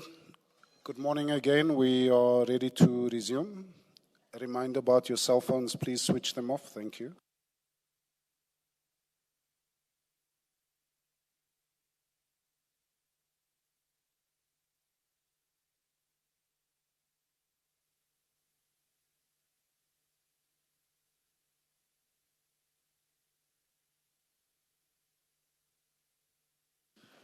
Thank you, Chair. Commissioner Mkwanazi, before we broke for tea, you were still addressing the issue of the blue lights and your interaction with Christine, the city's proxy, you recall? I'm just trying to orientate you as to where we were so that we can conclude that part of your summary. You recall you said you received a call from Christine where he told you, hey, Baba, and then he advised you how he did. Yes. Now, on my reading of your statement, you should be around paragraph 16. If you could cast your eye there. So if you could just very, very briefly, and I guess I urge you to be very brief, because if I offered you to be before this commission for the next 3 days, you wouldn't take kindly to that offer. Yes. Right? You would want to be done today. That's your preference. So perhaps if we work together, we just might achieve that. Yes. Your statement is pretty long. So when you cast your eye to, in particular, paragraph 16, 17, up to 19, I need you to summarize as briefly as you can. As I showed you when we started, when the engagement commences, we start at the beginning of your statement once again. So please don't be worried that you might forget to say something at this stage, because it shall be addressed. You'll still have another opportunity. So what I want us to do is to, as quickly as we can, without compromising the value and the weight of your testimony, that we highlight the key aspects under these various subparagraphs. Don't feel the urge or the need to go into detail, because if you do, then we will not finish today. You'll have to come back tomorrow, and at this rate, I foresee you coming back on Friday as well. And that you say you wouldn't want to do. So let brevity be our guide today, and so that we can begin to fruitfully engage. You reference annexures that we haven't had opportunity to engage with. Yes. So please leave yourself and us sufficient time to engage with your significant number of annexures. Yes. So I'm just asking for very brief summaries. With those words then, I would like to refer you to your paragraph 16 to 19. At 16, you deal with the letter of intention to commit. A comment or two would suffice there. And from 17, you then contrast the issue of, for lack of a better term, I'll call it a donation from CAT VIP that you start with at your paragraph 14. You contrast that with a previous incident involving, as you say, Commissioner Mapieye and Rivo Spies, and that you do at 17. So we're not going to deal with the detail of the vehicles that you list therein. You will just highlight the conduct itself. When we, as I say, when we deal with your statement in engagement, we'll get back there. So if you then just may turn your attention to the question of the letter of intention to commit and what you want to highlight about that, then we can move on to, as you call it, Sintel? Oh, yes. Yes, please do. Thank you. Yes. In the process, let me mention that, thank you, Commissioner, for once more. In this process, it was an initiation process. See, I think I must mention it that we never received the cars, physically, the cars, you see, because the process was in initiation and the other side of Mr. Christian was busy with the process. Then we cut it. Whilst we cut it, as I've said, that there was this noise now, you see, that Mkwanazi fitted blue lights, Mkwanazi took state resources and finance, took state, social media and articles now, newspaper articles with my photos. He took the state vehicles and donated to Madlanga, or he took blue lights. They were raising it differently, you see. Nearly in my neighborhood, there's a weekly newspaper. It was strictly targeting. I'm staying in Albertine, you see. You said I must mention, I'm a public servant, you see.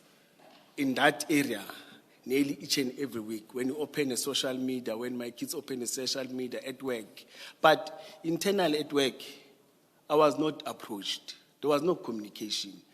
Up until I was contacted by, Chief Supeni Rasmus, and say, hey, the chief wants you to write a letter. Say, a letter of what?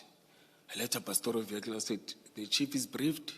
Mr. Mzolo is briefed. He's a chief superintendent doing investigations. To be honest, he didn't fight with me.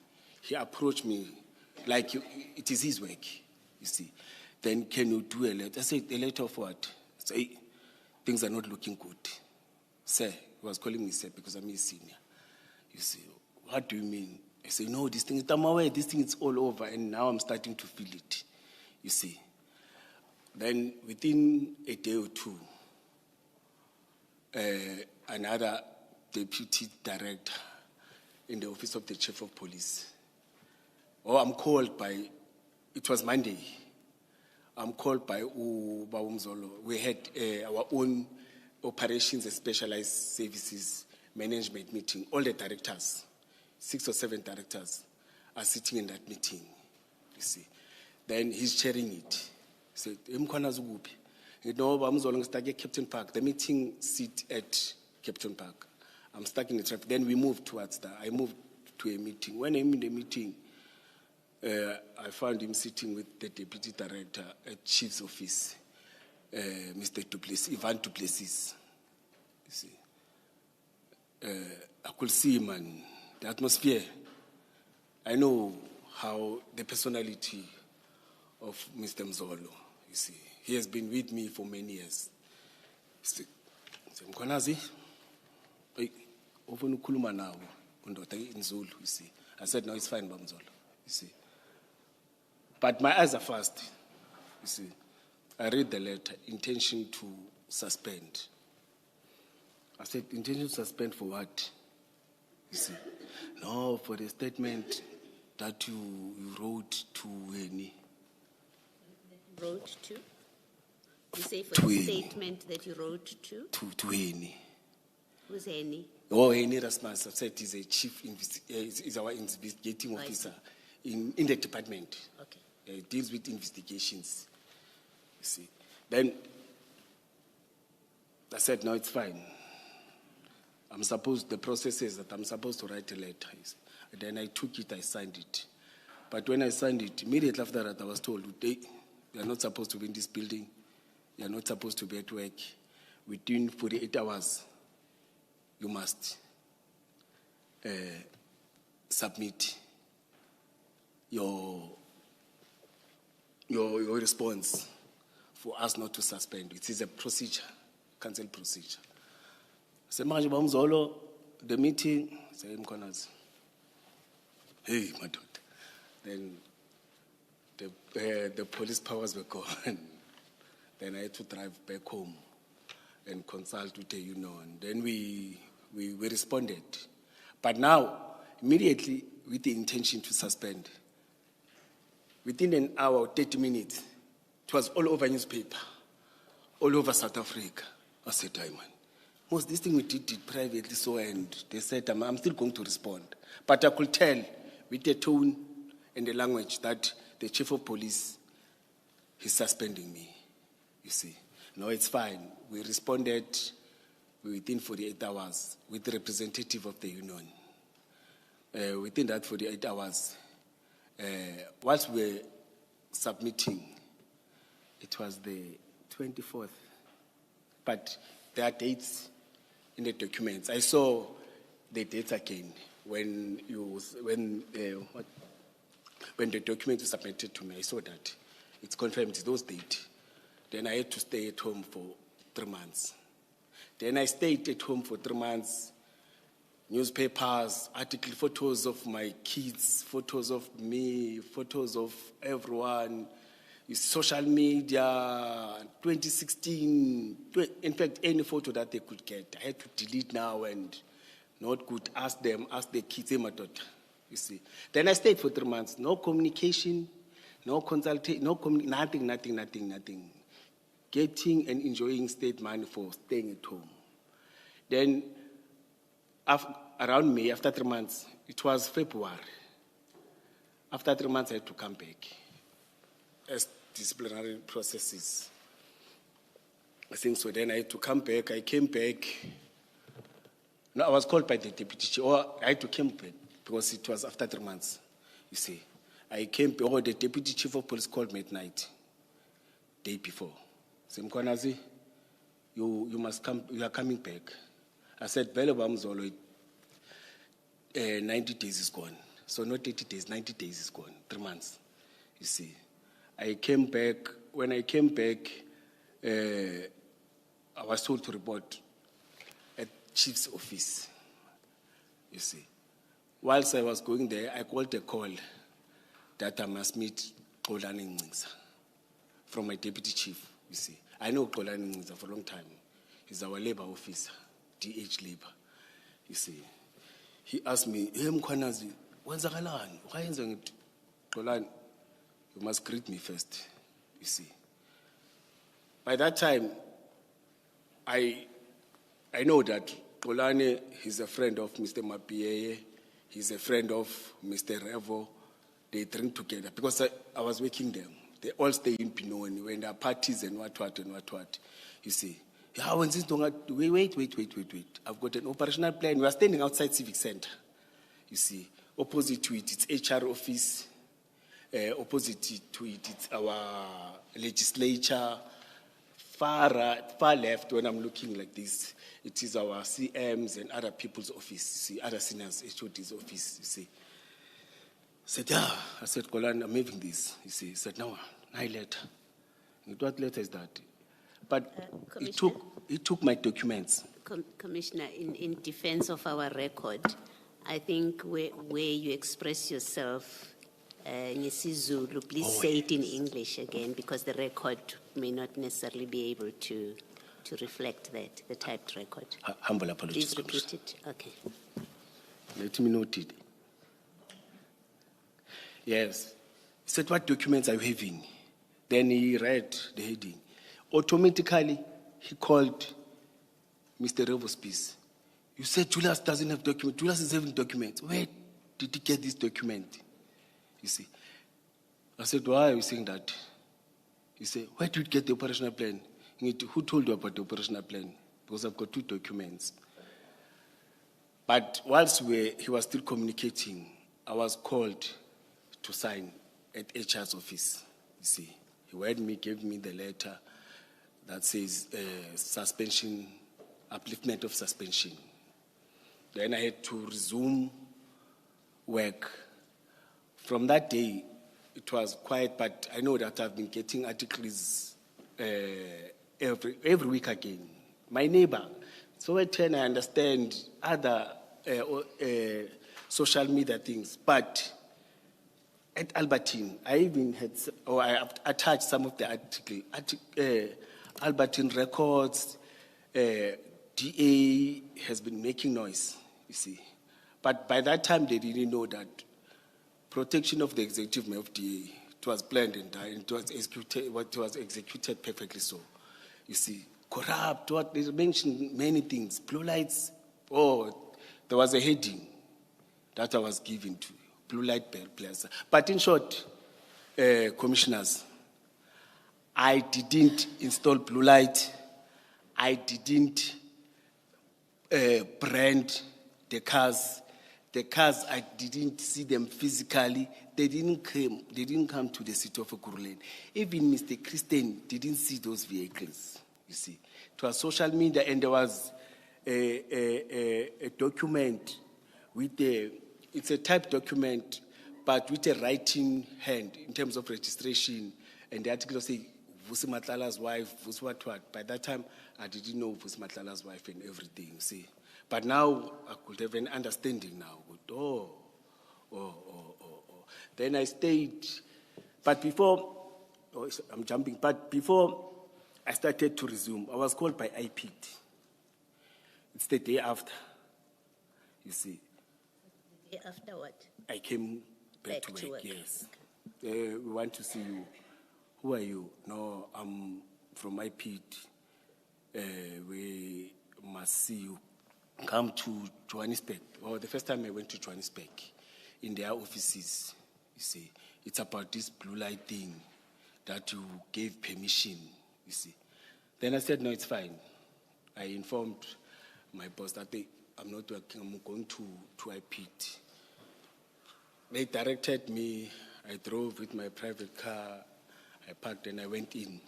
When I went in, it was 7 of them, you see. Sitting, it was Mr. Ku, 2 advocates, senior investigators. Out of that, there were 2 females and 5 males sitting like, you see. I said, oh.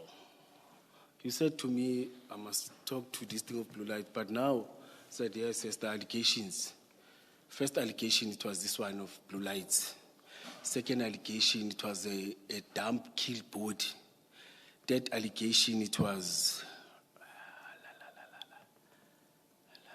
me giving members instruction to work outside the city of Ekurhuleni. There was a 4th one. I said, no, it's fine. I can respond to those allegations. But this one of a dump body, I didn't know it, you see.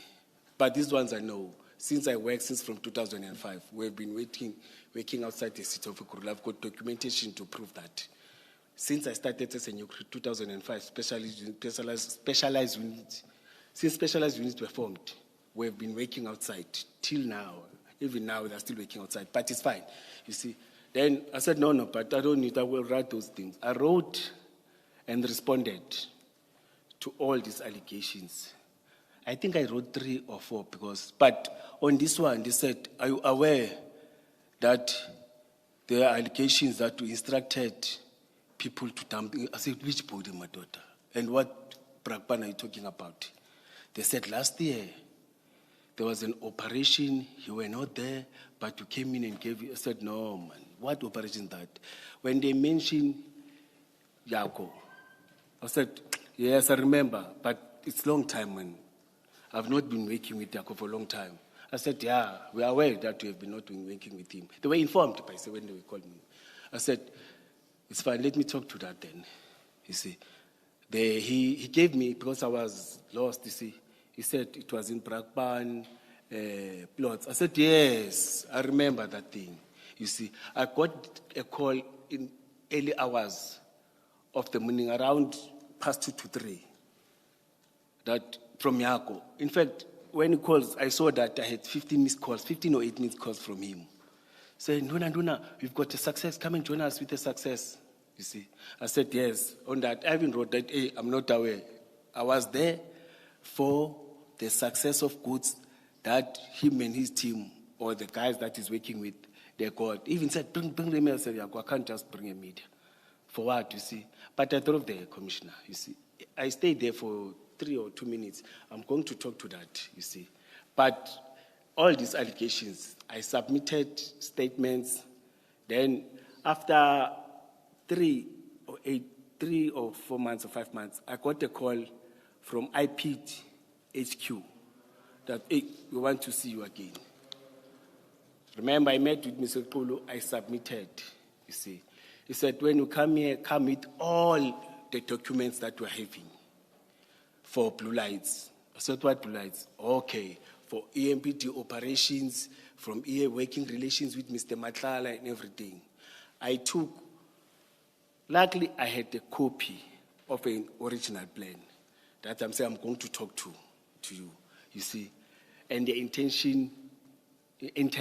to donate. Then I had a letter that I submitted to Chief's office. No, I didn't have a letter. But there was another third document that I had, you see. Oh, my statement. He wanted my statement to mention the registration of the cars and everything.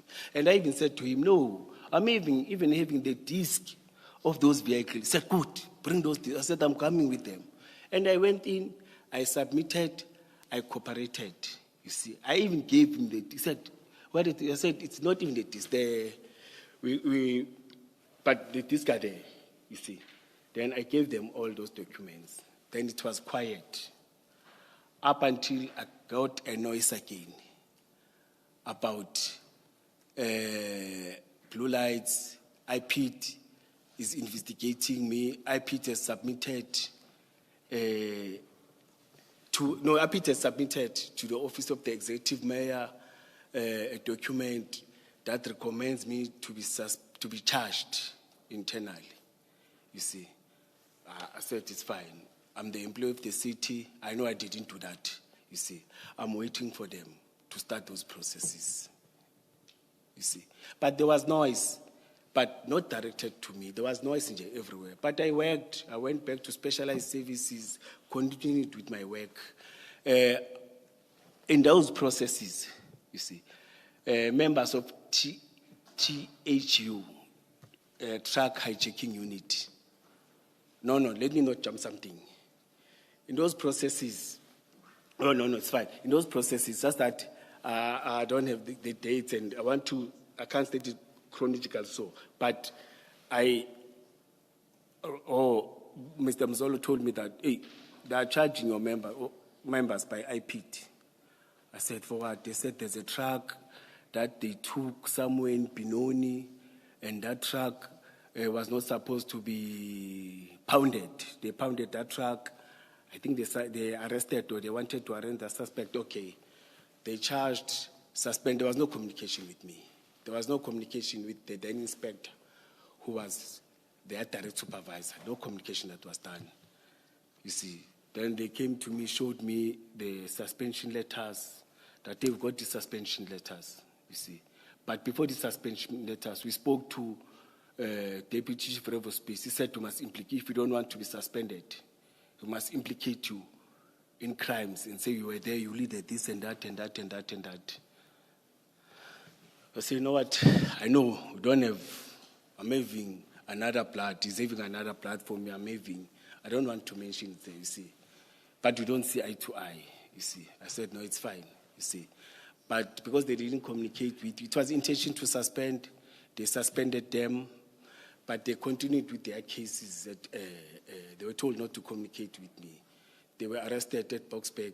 It was 2 cases, you see. Then after 3 months, they came back. Then they told me, no, Mener, we won those cases. The other one was withdrawn in Benoni. We won those cases, we are back, you see. But now they are charging us for, they said they're going, Mr. Revo Space attended the court every day there, sitting there. And he pushed that they don't get a bail, and that's what they related to me, you see. I said, no, but it's his choice, you see. But the case has been withdrawn, the other one, too, they're finalized.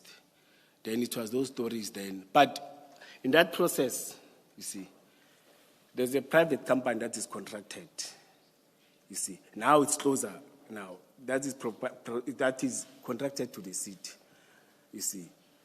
And the city was starting to align now, not to align per se, to start institutional review.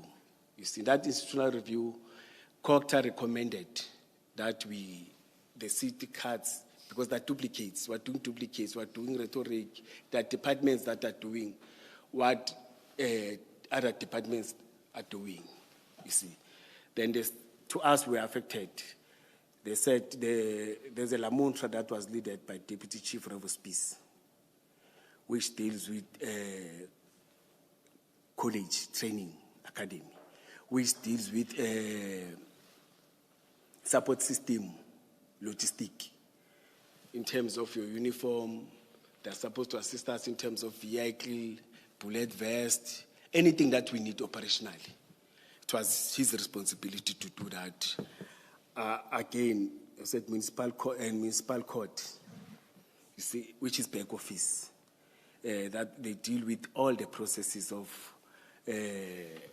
processing your Section 56, if they've issued, liaising with the courts to make sure that the court roll are able to have those 56. Those processes have been processes. But that is contracted to a private company, you see. They will do warrants, they will do back office, they will process. It's a big, a very huge contract. I don't want to call it a tender, contract. That has been there since I came to the city. Commissioner Mkhwanazi, apologies for the interjection. I would like you to refer to your statement and just flip through and give an indication which part of your statement you are on now. Well, yes. If you could just yes. look at that. Yes, I wanted to talk to, when I'm in that process, when I was supposed to get in the structure, Mr. Revospice was no longer there. But he did know that he's no longer there. But on the other hand, he was his 60s, I think there, you see. Then I had to start, because the structure said all those responsibilities belongs to me now, you see. Then I had to check. When I checked, I wanted briefings, colleagues, how were you working? How are you working? Remember, we don't talk, me and Mr. Spies. You see, I'm supposed to get a briefing, you see. But this one is not going to get any briefing. And I must mention that when I took off as a deputy chief of police, I didn't get any debriefing. I didn't get any formal handover from Deputy Chief Goodman Mzolo. You see, I'm told that he wiped everything. I was very close to him.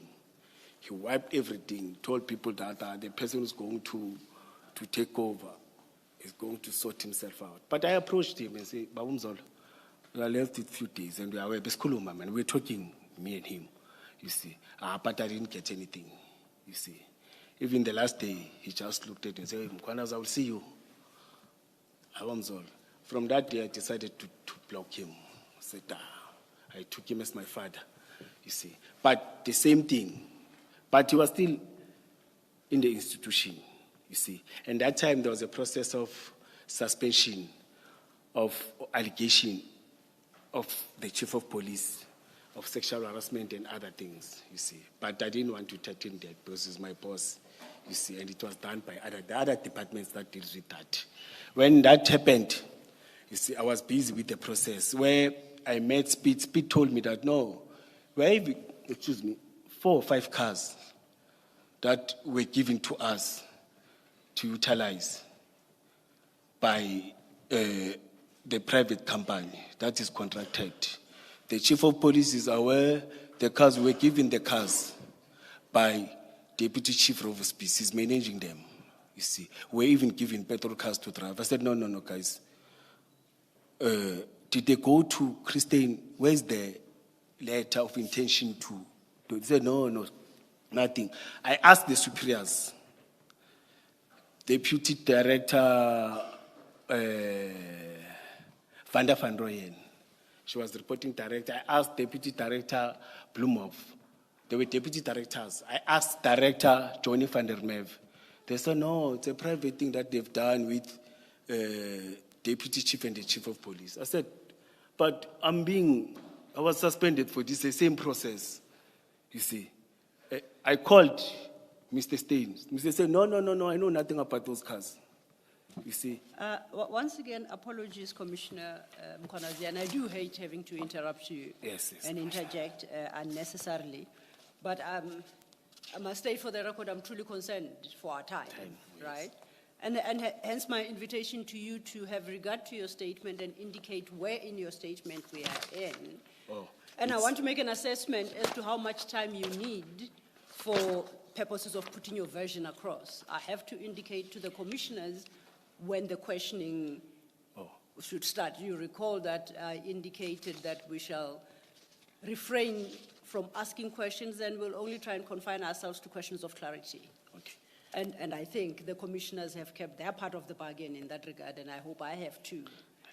But we have to complete your free flow at some point. So perhaps if you look at your statement and I won't hold you strictly to what you say, but just give us an indication of where you are at so that we may know, because if you check your time now, we are headed for 12 o'clock. It's, And I wouldn't want you to place yourself under unnecessary pressure, particularly when you now want to deal with your annexures. So please bear that in mind as you put your version across, that at some point we have to bring it to a close and allow you to substantiate what you are saying with reference to your annexures, which we haven't done thus far. oh, thank you. Yes, it's paragraph 17. I will push for 20 minutes. Go ahead, please indicate the paragraph. It's 17, 17.1, 17.2, 17.3, 17.4, 17.5 about the cars. But I will push that, I push for 20 minutes on a high level. Oh, all right. All right, then I also wanted us to... Let me discipline and refer to this and not I just wanted talk. us to discuss time, so if you say 20 minutes, that should take us to... yeah, let's go on until 15:15. Yes. For certainty, you are not saying you intend to deal for the next 20 minutes with paragraph 17, right? Are you asking 20 minutes to wrap up your... To wrap up, yes. To wrap up what? The high level. Okay. The high level. I just wanted to make sure that I don't Yes, the high misunderstand. level. Thank you. Yes. And thank you for keep on reminding me and calling me into Thank order. you. You're assisting me, yes. Yes. Yes. Then, Commissioner, I must mention that, you see, the tension between me and River Space, I'm talking about paragraph 18, you see, started when we were coming in. Our background and our history, I think he checked us. Before we joined the Metro, we were from different political parties. We were young, participating, and we're not apologetic for that, you see, against apartheid. You see, there was a time where the council had a memorandum of understanding with NPA for repatriation of the exiled, or again assisting the families in terms of tracking and tracing. Our city played a key role on that. You see, when we were at Stores, Captain Park, with one of the guys that was doing that, you see. Well, that was part. We submitted 2 names from the city, Metro police officers, you see. And they had a passion, they liked that. They were working on that, you see. When they went there to him to request for some resources, the chief of police signed a memorandum of understanding with the office of the CM and NPA. I was not part of that because I'm operational. But when I was there with Mr. Ndlovu, or Officer Inspector Ndlovu, who was part of that, Revo approached, or Deputy Commissioner Revo approached, we were talking, you see, approached him, say, you want resources for doing communist work, for doing terrorist work, you are pushing communist agenda. I said, what? You see, doing that. You see, and want to use the state. I said, no. These are not your resources. The city has committed, the department has committed, and we are going to execute that, you see. Then I was very angry, I left. I'm told that when I left, they physically fought with that inspector. The history of that inspector, he's an MK, he was from MK, the one that came in and joined. He was very disciplined, and I know I worked with him operationally before he introduced me many of works, you see, records, everything is there, you see. But I'm told that they fought, you see. Then we were able to do our research. We discovered, I've got a document again that is attached, you see. That talks to that.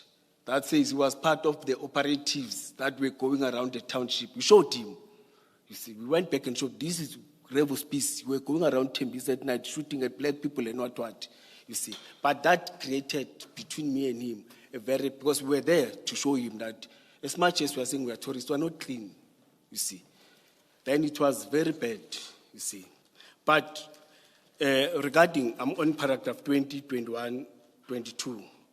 You see, I've mentioned that some of the members were arrested and what. But on the same thing, you see, he came in here and said, all my members that are reporting have criminal case. I want to put it clearly that back of support staff deals with recruitment. Support staff deals with issuing uniform and everything. And there are members with criminal record that were recruited, that were appointed, that worked with the city. Some of them, they are having serious cases like rape, you see. And before you come in, you're supposed to do fingerprints. All of us. In fact, the city, every employee of the city, when it comes to do fingerprints and something, you ask yourself, how did that happen? You see. But along the way, there's a process where members, he said, there was a communique 2023, it's attached, that says that SAPS lost fingerprints of 775, or they were not collected from SAPS, because we were supposed to do fingerprints, or we're doing fingerprints, all of us, you see. But ours and others, they didn't come back because they said they were lost.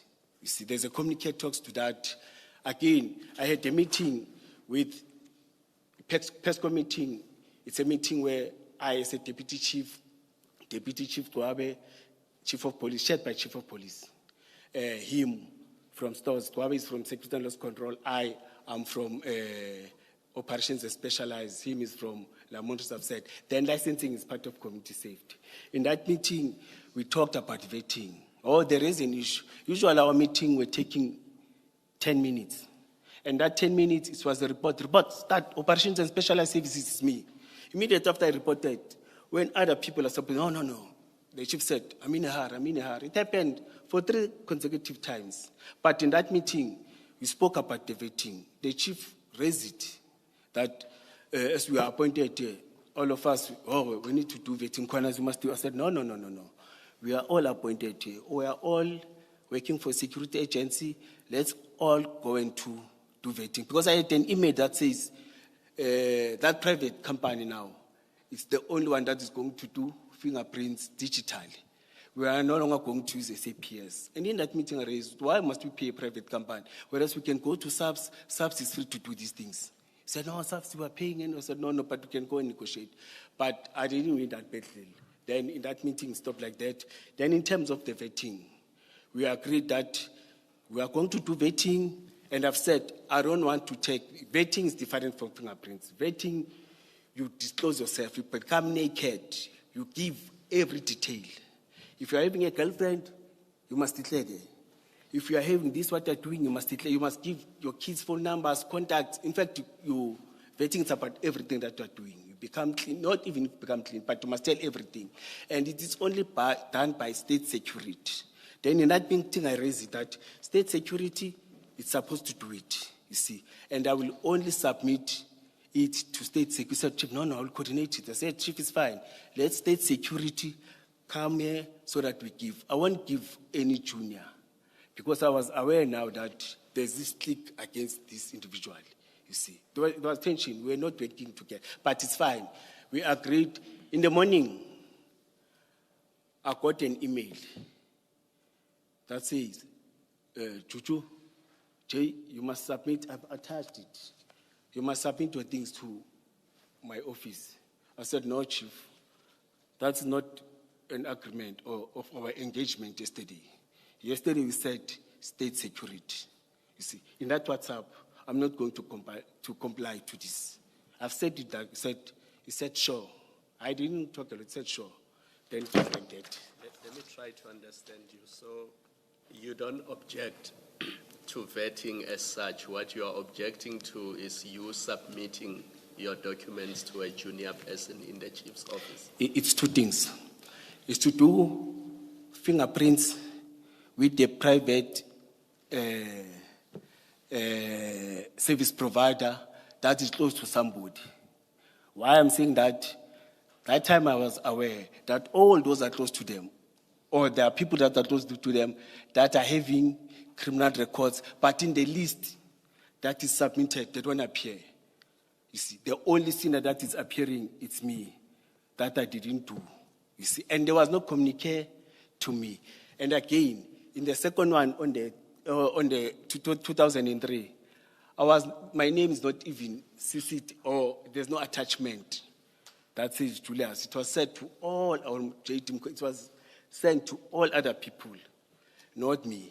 You see, we met, then we had a meeting with HR, where I raised my concern that employees of the city are employed by you. You see, I'll be happy if all of us we do it with SAPS, but it must be run by you. It must move from us because we're having our own things. They are saying I'm having my people, and they're saying I said no, it's fine, let it be done like that. Then it was quiet. Up until I raised it last year, May, this year, sorry, humble apologies. Up until I raised it this year, when Deputy Revo Spies was no longer there, because he took, or he resigned, or he claimed that he's taking a retirement. When we were starting investigation, the city gave me instruction and said, let's investigate this thing of Sintel. No, let me say that private company, because there's something that is not good. So Can I just interrupt you before you move on to speak about Sentinel? Yes. On this vetting issue, when you say you went to the city and told the city that they must do the vetting, they must manage the vetting, who in the city did you talk to? No, it's fingerprints. Even that? Yes. Who in the city? It was a meeting. Okay. It was a meeting between EMPD and HR. There were 4 officials, we were 4 from our side. Okay. Yes, we were talking about many issues, but it was part of it. And in fact, it became the main issue because I had to raise it in that meeting because I know that it created tensions. So you say you went to the city, and I'm just trying to understand. Yes. I'm not yet debating. I'm just trying to understand you, to follow your evidence and what you're saying. You say you didn't object to fingerprints being taken, yours and your team's. Is that what you're saying? Yes, and Commissioner, you must remember, I was appointed in December. I took my fingerprints. Just work with me, because I'm trying to make sure I understand, I follow what you're saying. When you were speaking to Commissioner Kumalo now, you were talking about vetting. Now you're talking about fingerprints, and I'm confused about which one do you say you took to the city to say we are employed by the city and the city must deal with this. Is it the vetting? Is it the fingerprinting? Okay, let me answer. I didn't object to any of the two. But I said, let's do it with a recognized institution, a government institution. You see, that the process won't be manipulated. Then there were articles before we went to HR. Hold your horses, Commissioner. Oh, yes. When you went to the city, you took it out of the EMPD and you went to the city because the city is the employer. That's what I think I heard you say. My question is, in the city, when you went to discuss it with the city as the employer, who in the city did you have that discussion with? No, yes, I'm going to answer that. Okay. Yes. When we went to HR, it's their function to employ, to recruit, to promote. It's not our function. Us is to request from them. But us as MP did that. Then there were articles, newspaper articles, that said 300 and something EMPD officers are having criminal record. Okay. Then we were called to say, let's have a meeting with HR, and it was legal and corporate and HR to finalize this thing. Then we went to a meeting in Jimistin. It was 4 officials from HR. Hold on. I'm asking you, you say it's HR. You've now narrowed it down to you went to HR. Yes. Who in HR did you speak to about that the city must manage your fingerprinting, whether you're fingerprinting or vetting, who in HR? Yes, in that meeting, those that I can recall, it is Madam Futi, I forgot the surname, and Madam Dombi, and it was advocate from Legal and Corporate. It was Advocate Zulu, who were part of the meeting. Okay. Then from our side, it was the 3 or 4 of us, me, the Chief of Police, Deputy or Commissioner Revos Peace. I'm not sure that Commissioner Gwabe was part of the meeting, but it was the team of 8 or team of 7 in that meeting. Yes. I know you have given names of who yes, from yes, HR yes. dealt with. We may have others, but those that I can remember, you see. I accept that. Yes. Thank Then we discussed that the process is going to start them from their side because they are supporting staff. They will submit names and what. But till today, it was quiet. That never happened. Up until I asked the CMA, there was this process, guys, formal so, you see. We need to do those processes because on our oversight, each and every month, we sit at oversight account to councillors. You see, councillors want to know about challenges that we're having, progress that we're having. We must give report about our monthly operations, monthly program developments that are taking place in the department, you see. And there was noise about this thing of fingerprints, the media, you see. But it's disappeared.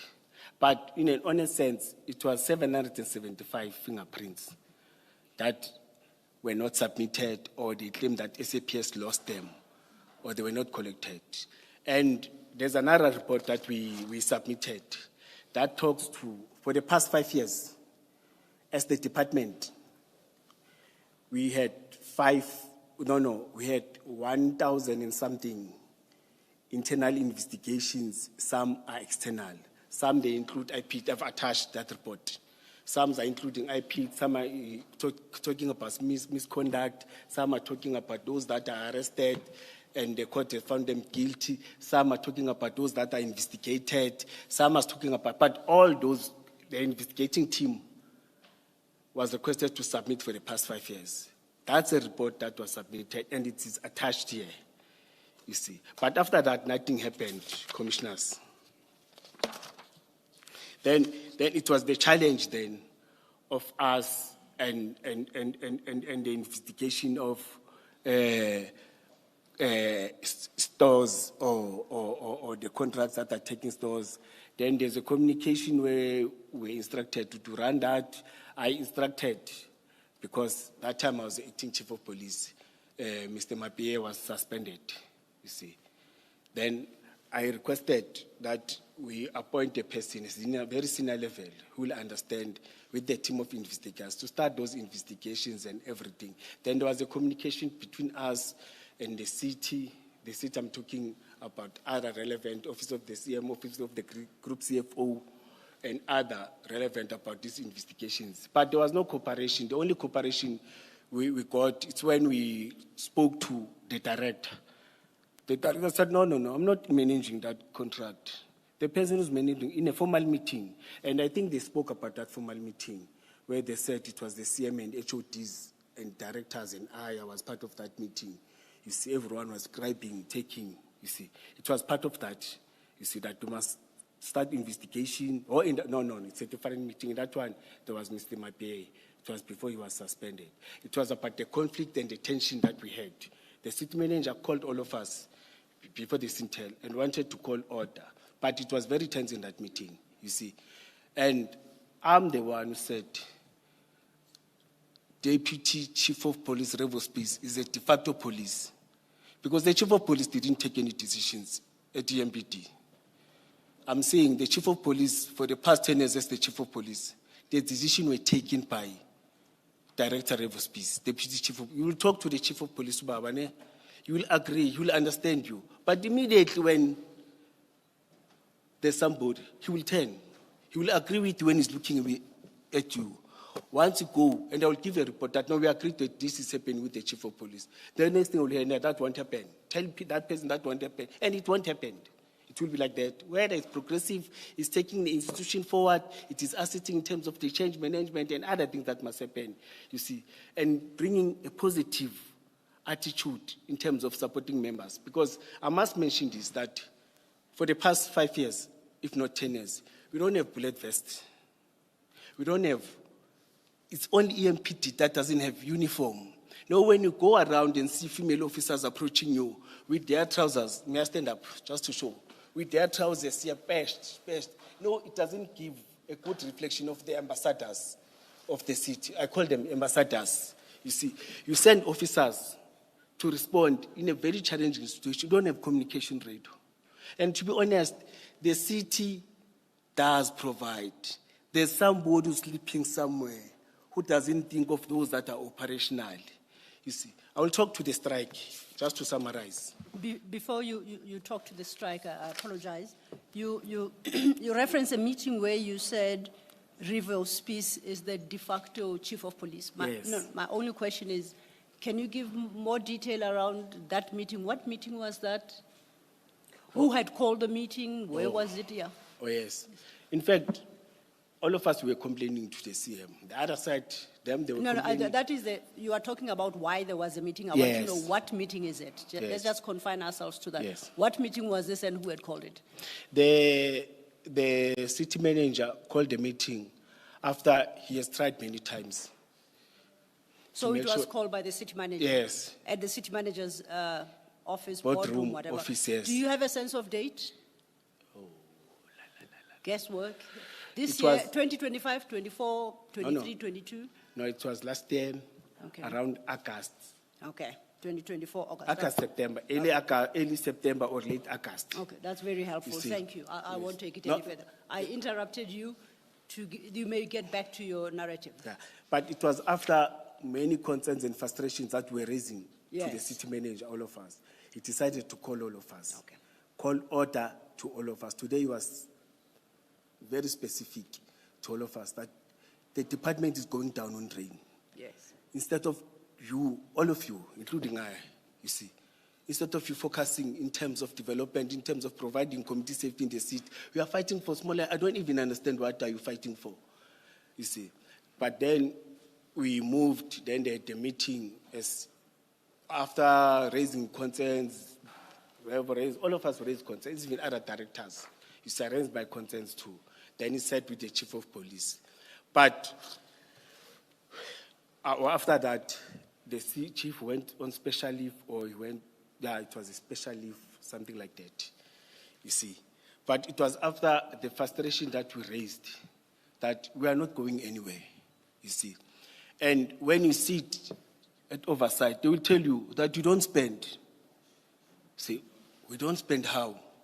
You see, all the budget that is allocated to EMPD is going back. You see, there was a time when we established a land invasion, we were given 37 million as the city to make sure that we procure resources, we capacitate land invasion, because the city is suffering in terms of land invasion. And we had land invasion in 3 regions, and they're all reporting to directors, and the directors that are reporting to me. In one of the meetings, I said, no, it's fine, Chief. One of my responsibilities, you see, it's budget. It's to do budgeting. It's to deal with finances. Can I be given a plan to make sure that we plan and make sure we utilize that 37 million? So what 37 million? He said, hey, there's no 37. The finance took it. I drove to finance. The finance said, no, don't point the finger at us. They said we must move that to security and loss control. I said, no, they can't move without money, without me knowing. But it happened. And secondly, operations is supposed to run this private, this contractor that I was talking about, because it has to do with operation. It is us that are doing traffic law enforcement and everything. But it was decided, no, we will manage that, but it's fine because it was having its own thing. The strike that came in last year March, I'm summarizing, you see. The strike that came in last year, February, March, of the frustrations of officers in terms of they demanded salary increase, they demanded transport, they demanded promotions, they demanded, there were 5 or 6 demands. But it was the frustrations about the building that we're having. Commissioner, I invite you one day to come and do surprise visit. Food is good whilst I'm still suspended, you see. And check the buildings where officers, EMPD officers are reporting to. Some ceilings are collapsing. Whilst there's a budget that has been allocated. You see, secondly, we're able now, you see, able to push when DSP or Deputy Chief retired, no, not retired. His line is not retired. He went to the city of Tshwane, and the chief was suspended to buy more than 100 cars. You see, the cars that we were unable to buy for 5, 7 years, 8 years. You see, now the guys that they are busy with the issue of uniform and other things, because we discovered that some of the uniform, not to say it's not there, the uniform is hiding somewhere in containers, the containers where we keep cars, stolen, or not cars, damaged cars, or cars that were impounded. You know why they were hiding there? So that we keep on pushing the service providers to provide uniform. But when we go and demand for uniform, there's a photo that I'm going to provide. I, as a deputy chief of police, it is difficult to get uniform. There's a photo that they presented that I was wearing sword, we're looking down, we call them gadgets. Yes. Yeah, you see, it was like a joke. Commissioners, our gadgets or our sword must look down. Then that means everything must follow the same code. But our gadgets, it's an opposite. You see, and when you wait like this, it's not nice. I've provided photos. We'll see in terms of these photos. It leaves something like, it's not supposed to follow your collar. It must be nice. When you look at the SAPS uniform, you may feel jealous. But ours, it's not like that. You see. We raised it in the meeting. In that meeting. Sorry, Commissioner. You have the ones that run down like this. And then you have others, or I don't know the difference between Georges and all that. But I'm just referring to what has what do you call them? The sword. It's eclipse. No, I'm referring to what's the on. swords. There's a sword, and then what else? It's a sword and 2 castles. And 2? Castles. Yes. 2 round castles for... Those. Yes. You have them on the shoulder, Yes. and you have some running here. Yes. Now, which ones are you talking about? Those that run down here? Yes, and they must align. If this one is looking down, all of them must... I'm asking you this because I seem to recall that the evidence was that one of the 2, that is either the one on the shoulder or this one, that one of the 2, you had it correctly positioned. Yes. But that it was the other one that was wrongly positioned. Yes. That's my understanding of the evidence. You are correct, Commissioner. Yes. It's the one on the shoulder. Yes. I see you now focusing on the one because you've been indicating. I see you focusing on the one that sort of runs down like this. Do you want to focus on the one on the shoulder? Yes, no. Because according to your colleagues, the problem is with the one on the shoulder. Yes. You are correct, Commissioner. Yes. I'm saying the one at the collar and the shoulder, they must align. You see, you can't wear this one looking up and this one looking downwards. Then when you wear this one looking downwards, it leaves the gap, you see. Yeah. But for all other ranks, directors, deputy directors, downwards is fine. But for us as commissioner, they didn't do it correctly. And we're issuing it, you see. But there's a photo I will show you. You can see that when I'm wearing the combat one is correct, but the step one is not correct. But to summarize it, there's a question that I was asked that, hey, you are wearing this rank. Where did you take this rank? It is now 19 minutes past. I will, yes. allow you until 1:30. Yes. At 1:30, I will stop you. Yes. Who conferred you? Who appointed you? I went to the interviews. I applied. We went to the interviews. On that day, it was me and the deputy director for this position. You see, we started at the interviews. I attended the interviews. We were informed that, or I was informed that I must go to somewhere in Sandhurst or something in Sentin. It's the second interviews with external. You see, but whilst I was still waiting, that I got an invite. It is attached. You see, that the processes of court says that for that position, you can't only do internal interviews. There's a second process, second phase, where they check in terms of your capability, capable to lead, your management style, leadership style, understanding finances, understanding the economics management. We are able to do problem solving. It's about all those things. I think it's about 10. You see, I attended. It's like a psychiatrist, say what is called. There's a best terminology that I want. Psychometric. No, let's say it's psychometric test. Let me say so. But I wanted a bad psychometric test. I did that. So apologies, Commissioner. Were you thinking of competency assessment? Yeah, let's say competency assessment. Okay. Yes. But the same test is part of it. You see. Then I attended it. They told me that, no, we are going to send the results to your employer, but we're also going to forward them to you. You see, they were forwarded to my employer, they were forwarded to me.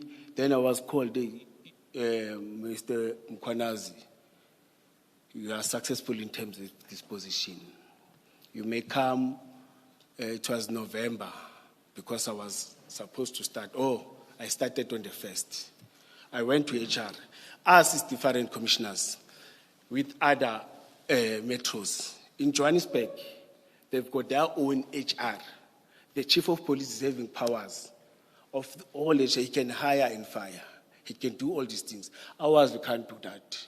Ours, in terms of HR, there's a department of HR, human resource, that deals with those things, promotion, labor, and other things.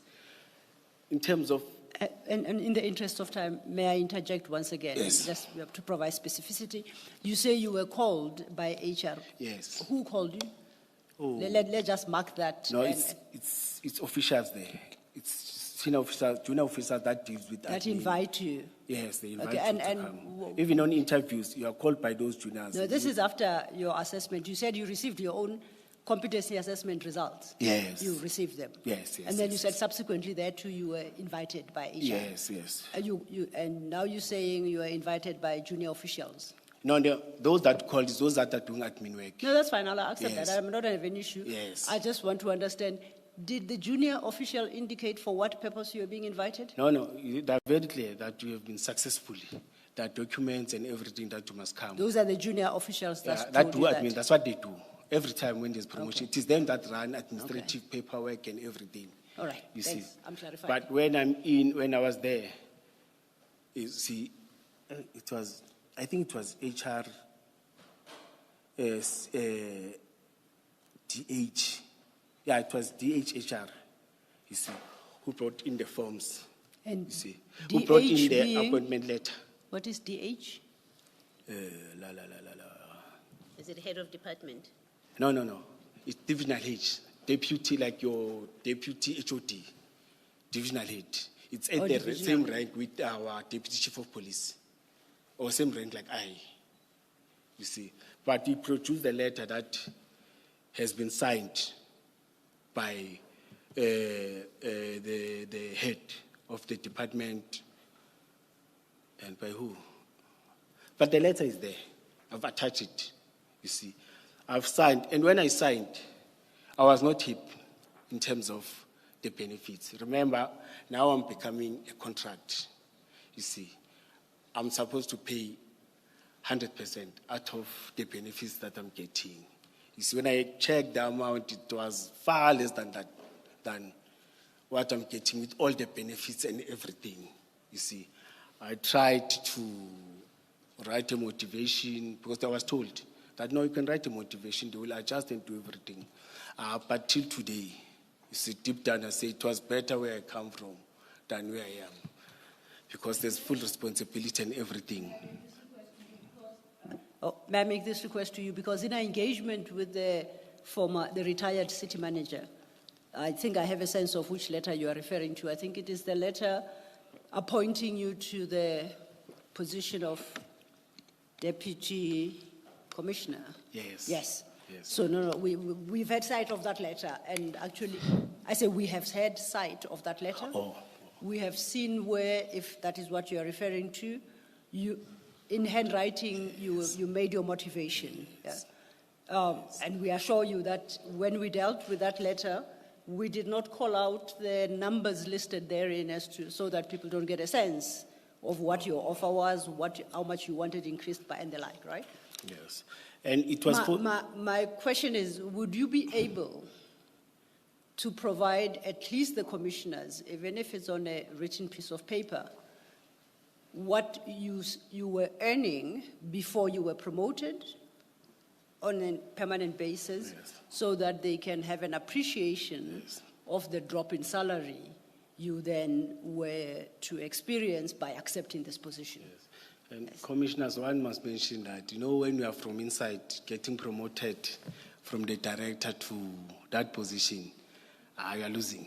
That's why it can't even attract any other people. That's why it was only two of us. It's the person from a deputy director downwards that will see something. But from the director position, you are only taking responsibility and a 5-year term. Unlike those that are having overtime benefits, housing allowance, and other allowances. And they know they're having them permanently so. You see. You, Commissioner, you don't have a challenge, right, providing that at No, the right no, time? It doesn't have to be now. And then we can always verify the number that you provide with HR at Yes, City of Ekurhuleni. And really, it's for the benefit of the commissioners to have an appreciation of whether or not your motivation for an increased salary when you were promoted was justifiable. That's all, yes, right? And I also, but if I may, I'm looking at the time, and I remember the chair said that he's stopping you at 12:30, and I'm trying to save you and I your time. Yes. So we've covered this issue, I think, of your salary adjustment and the motivation thereof. Please proceed to the next point, because 12:30 is breathing down our necks now. yes. I wanted to touch that. I even submitted the other one formally. I will try to ask and check, which Okay. which I've done. Yeah, there I didn't do any calculations correct. But in that one formally, I did calculate it. It stressed me. But let me confirm to you that I was conferred by the chief of police. Do you have a date? Do you have a date, probably? Conferred in terms of the ranks. Yeah, date. Do you have a date on where that happened? The process of conferment, and if that is in a ceremony, official ceremony, if you could just talk about that process of conferment, it would assist greatly. Yes, I think it was around January, because December we were very busy. You see, it was festive season. What? So that would I then be can't give January you a correct date, you see. 2024. Yes, let me go and check the correct date, you see. Okay. But I was conferred by him after our PESCO meeting. I've said the PESCO is the four of us that sits, you see. And there was Chief Superintendent Kilebogile Tipa in that meeting. She took photos, you see, because I can't take photos when I was conferred. And we even, that's why we even discussed that these gadgets, they're wrong. You see, he even said to me, you see, no, Julius, Jay, he called me Jay. These things are not supposed to look, the swords, they're not supposed to look upwards. They must look downwards, because we're fighting with these officers. We must be strict against these officers, you see.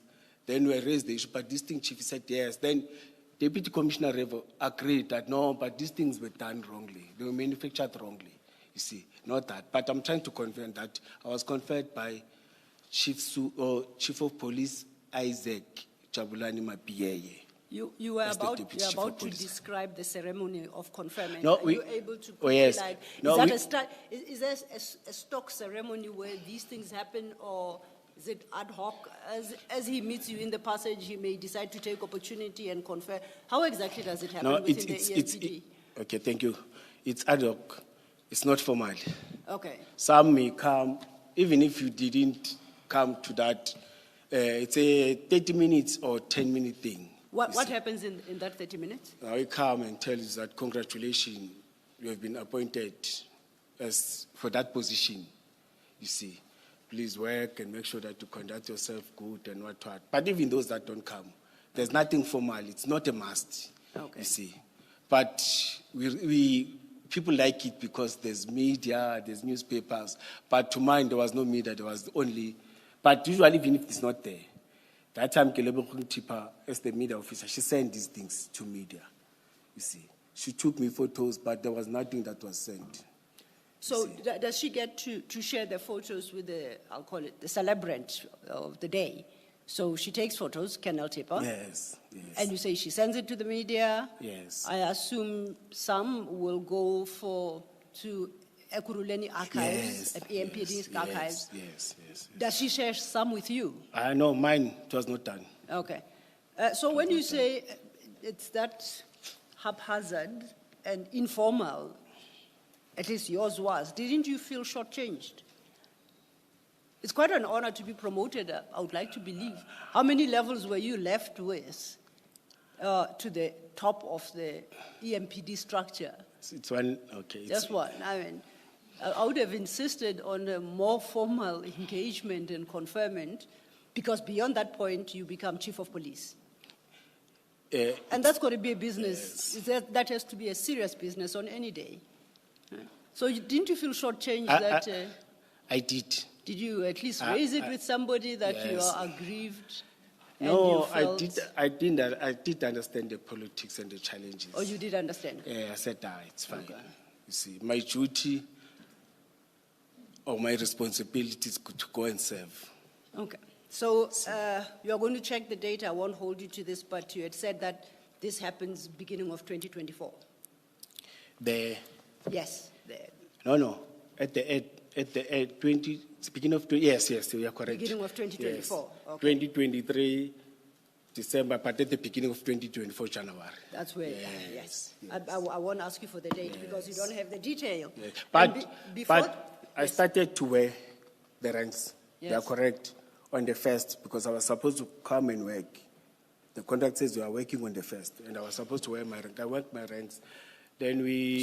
So you can wear them before they are Yes. officially conferred? Yes. Oh, yes. okay. There's nothing formal. There's no police. There's nothing that guides us. Okay. So Yes. how do your colleagues get to know if there is no formal conferment process? How do your colleagues get to know one day to the next that perhaps they should start saluting you now because they are junior? Will they just see you with different Georgettes and the like, and they know, oh, things have changed? I called our logistic. Yes. The deputy chief rep was correct and said, guys, I need ranks. They said, I'm appointed as the deputy chief of police. But they were aware. The top management was aware, but they didn't tell the juniors. So then if Yes. you managed to get them before the chief of police conferred them onto you, what was the purpose of January 2024? You already had them. Yes. So what was the purpose of that entire exercise? I don't know, because December I was operational. It was Yes. festive season. We were everywhere. So why didn't you ask them what's this shame all about? Why did you call me here? It's the chief. Maybe it's the formalities that Yeah, you I want. know. Now, where did you obtain them from? Do you buy The them in a stores. shop? Huh? No, the stores. The stores. Yes, but This they is don't the- just give you. They Yeah. want an appointment letter. Oh, I see. Yes, So, I had to give. they don't have to be instructed by the senior either confirming your appointment or who shall be conferring the rank. It is enough that you, the beneficiary, if I may call you that, presents yourself, waving your letter, and you say, I've come to get my Georgettes, and there's another name of the other thingies. I was not sure that time with their processes. Yeah, so but which to one me, did you adopt? To me, they were strict and say, Nduna, they respect him. They didn't fight with me. Nduna, we'll need a letter. Yes. So I had to give them a letter. Then Yes. that's when they started to give. But in fact, they didn't have. I had to take the one that were left by Mr. Mzolo then. Yes, the old ones. You see. And where did you get those ones from? From the stores. Oh, okay. Mr. Mzolo handed them back into the store. Yes, you are supposed to hand them. Oh, Uniform. you don't keep them for life? No, Oh, it's what a not pity. yours. Yes, Now, no, it's we not are so yours. way past our 12:30 No, it's not yours. that the chair is about to fight with us. So if I may then, you ask that perhaps we use the next 25 minutes or so engaging now with the content of your statement, hopefully to take us to lunch. I'm requesting for bathroom just for 1 minute. Yes. I don't know. It's not for me to say yes. I apologize. Oh, sorry.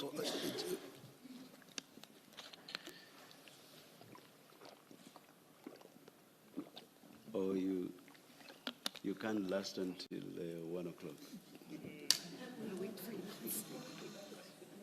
All right, let's adjourn. We'll wait. When you see you walk in, we'll come back. It's 1 minute, I'll be fast. Thank you, Commissioner. Commissioner.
Phones on silent. Thank you so much.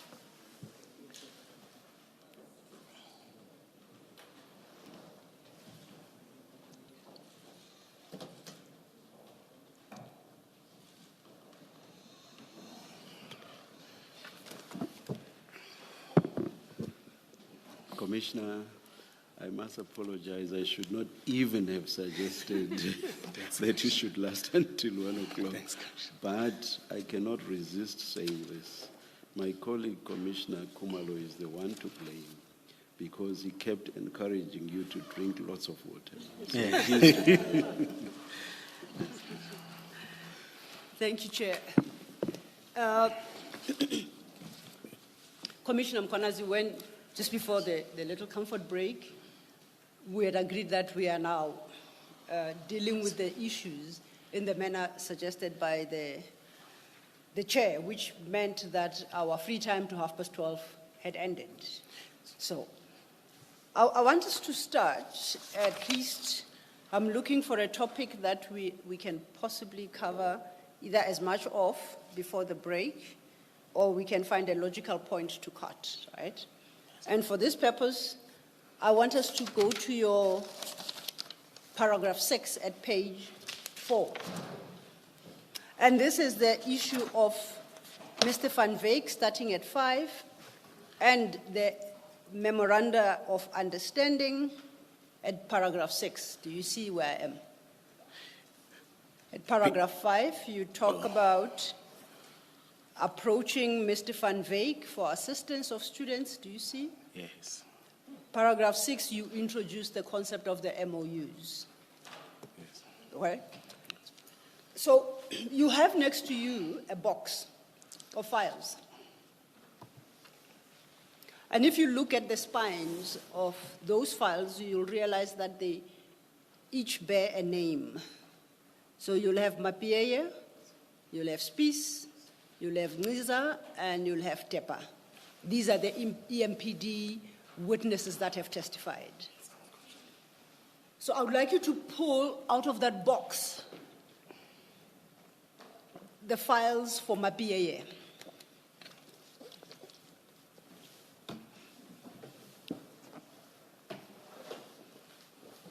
Now, there'll be two, I want the annexure file, really, for the moment. One is written statement, Mapieye statement, the other one is Mapieye annexures.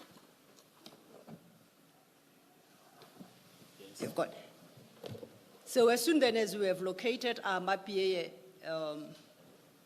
annexure file, you will notice that the documents in there are all flagged and numbered inside the file. Oh, yes. Do you see that? JM. Yes. They're all JMs, and they start from JM1, and they will run until JM35. Yes. Okay. So when I refer you to a document from a file like that, the annexures file, I'll identify the JM number, and I will also direct you to the page number where that annexure is, and I'll describe the annexure for the record. Yes. Are you happy with that? So now let's start at JM12. And no, sorry, JM11, I apologize. JM11 starts at page 55 of the Mapieye annexure file.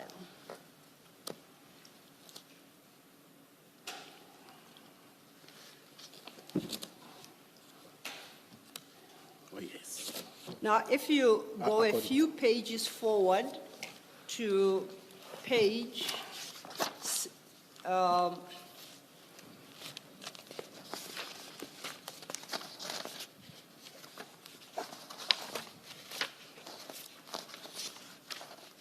we've got I said JM11 at page 55, correct? I shouldn't confuse you. Yes. Okay? Then the next one will be JM12 from page 131. No, what? Page 62. Got too many markings here and I read the wrong number. Should be page 62. Have you located the second document? 6.2. It immediately follows JM11. Yes. Okay. Yes. Now, for the record, please confirm that JM11 at page 55 is titled as follows: Agreement entered into between the Ekurhuleni Metropolitan Police Department, duly represented by, it makes provision for a name, but currently that is unfilled, and Medicare Emergency Medical Services / Anubis Protection Services, and in brackets immediately below that, duly represented by Mike Van Wyk. Yes. That then is followed by the following words in tramlines: Memorandum of Agreement. Do you confirm that? Yes. Now, let's go to page 62, which is JM12. And insofar as headings are concerned, it's more or less the same, except instead of Medicare as the other contracting party, it cites CAT VIP protection, in brackets, duly represented by Vusimus Madlanga. Yes. So now, when we look at your paragraph 6, you reference the MOU. You say, and I read, please follow as I read your paragraph 6 and show that I'm not misstating what you say.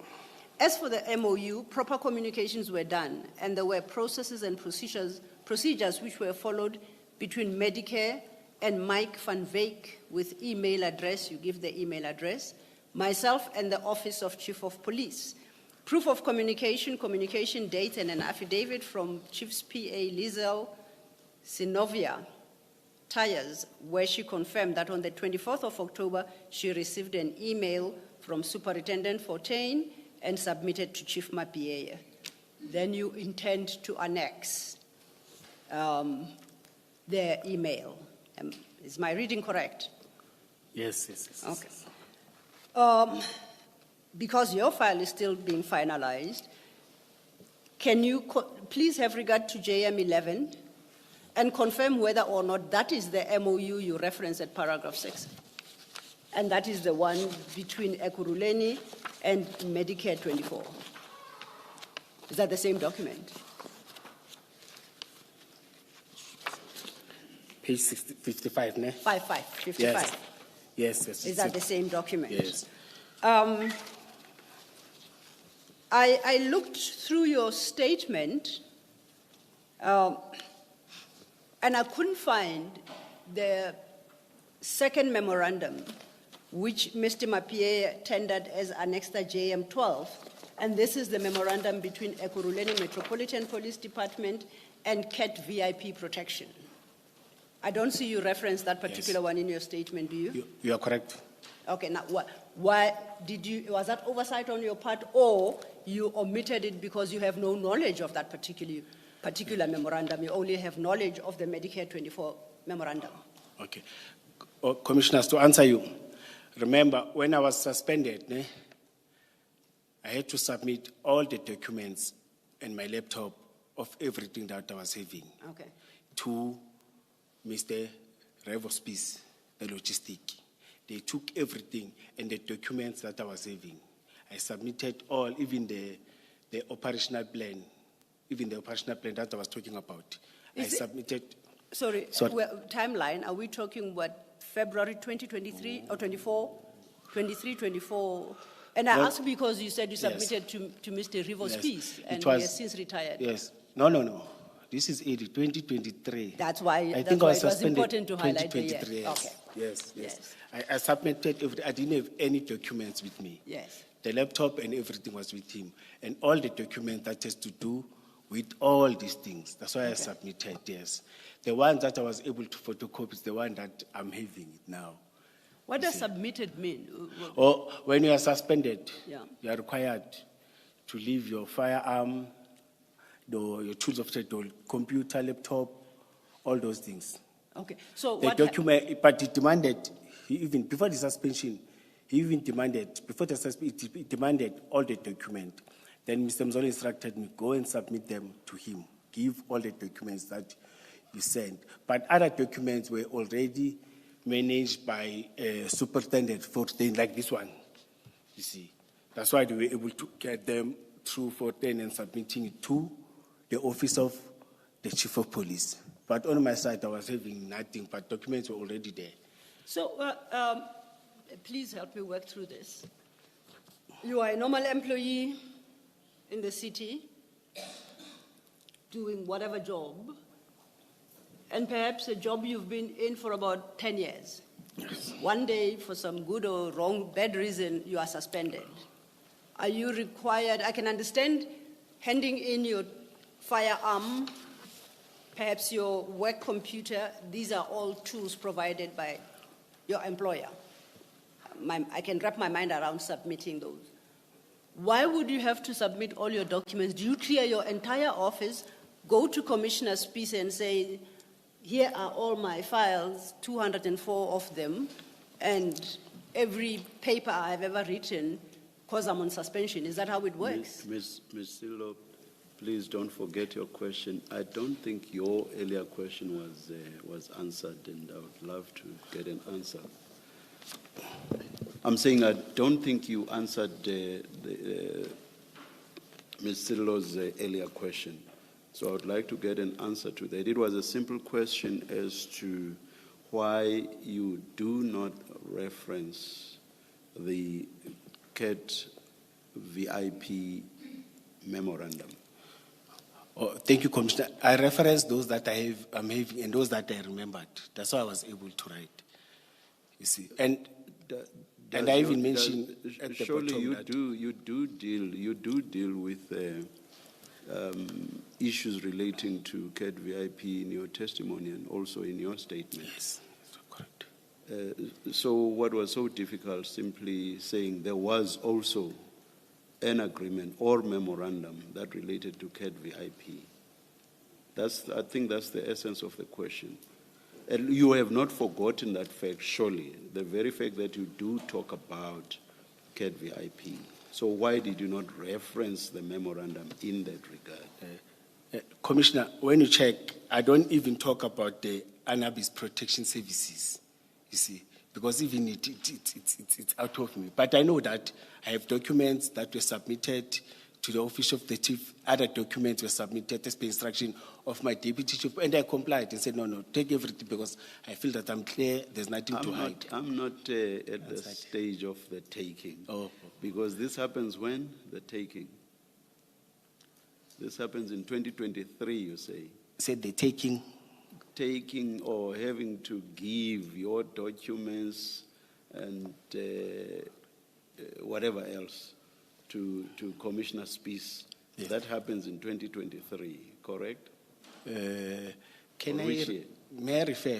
Suspension is 2022, ne? 2020? 2023 February. Yes, 2023 February. 2023. February, yes. The 24 February. memoranda were concluded or purportedly concluded in 2021, not so?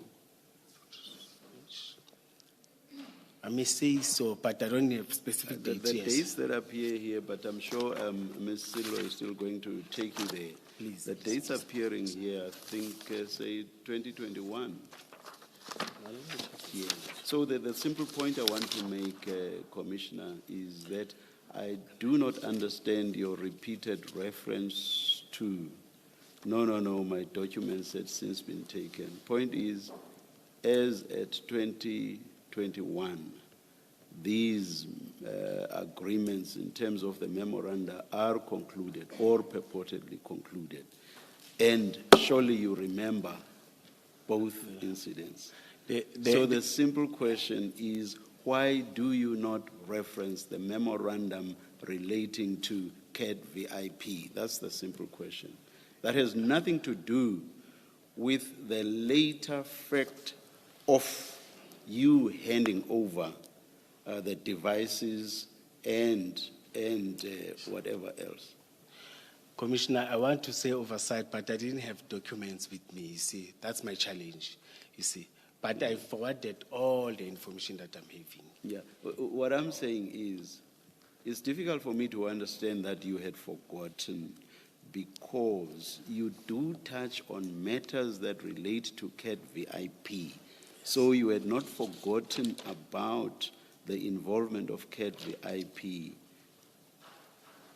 in the metro. You had not forgotten about that. You go into some detail in your testimony, the state of the city address, the role that CAT VIP was to play and actually played in the protection or the security provided at the state of the city address. So you remember.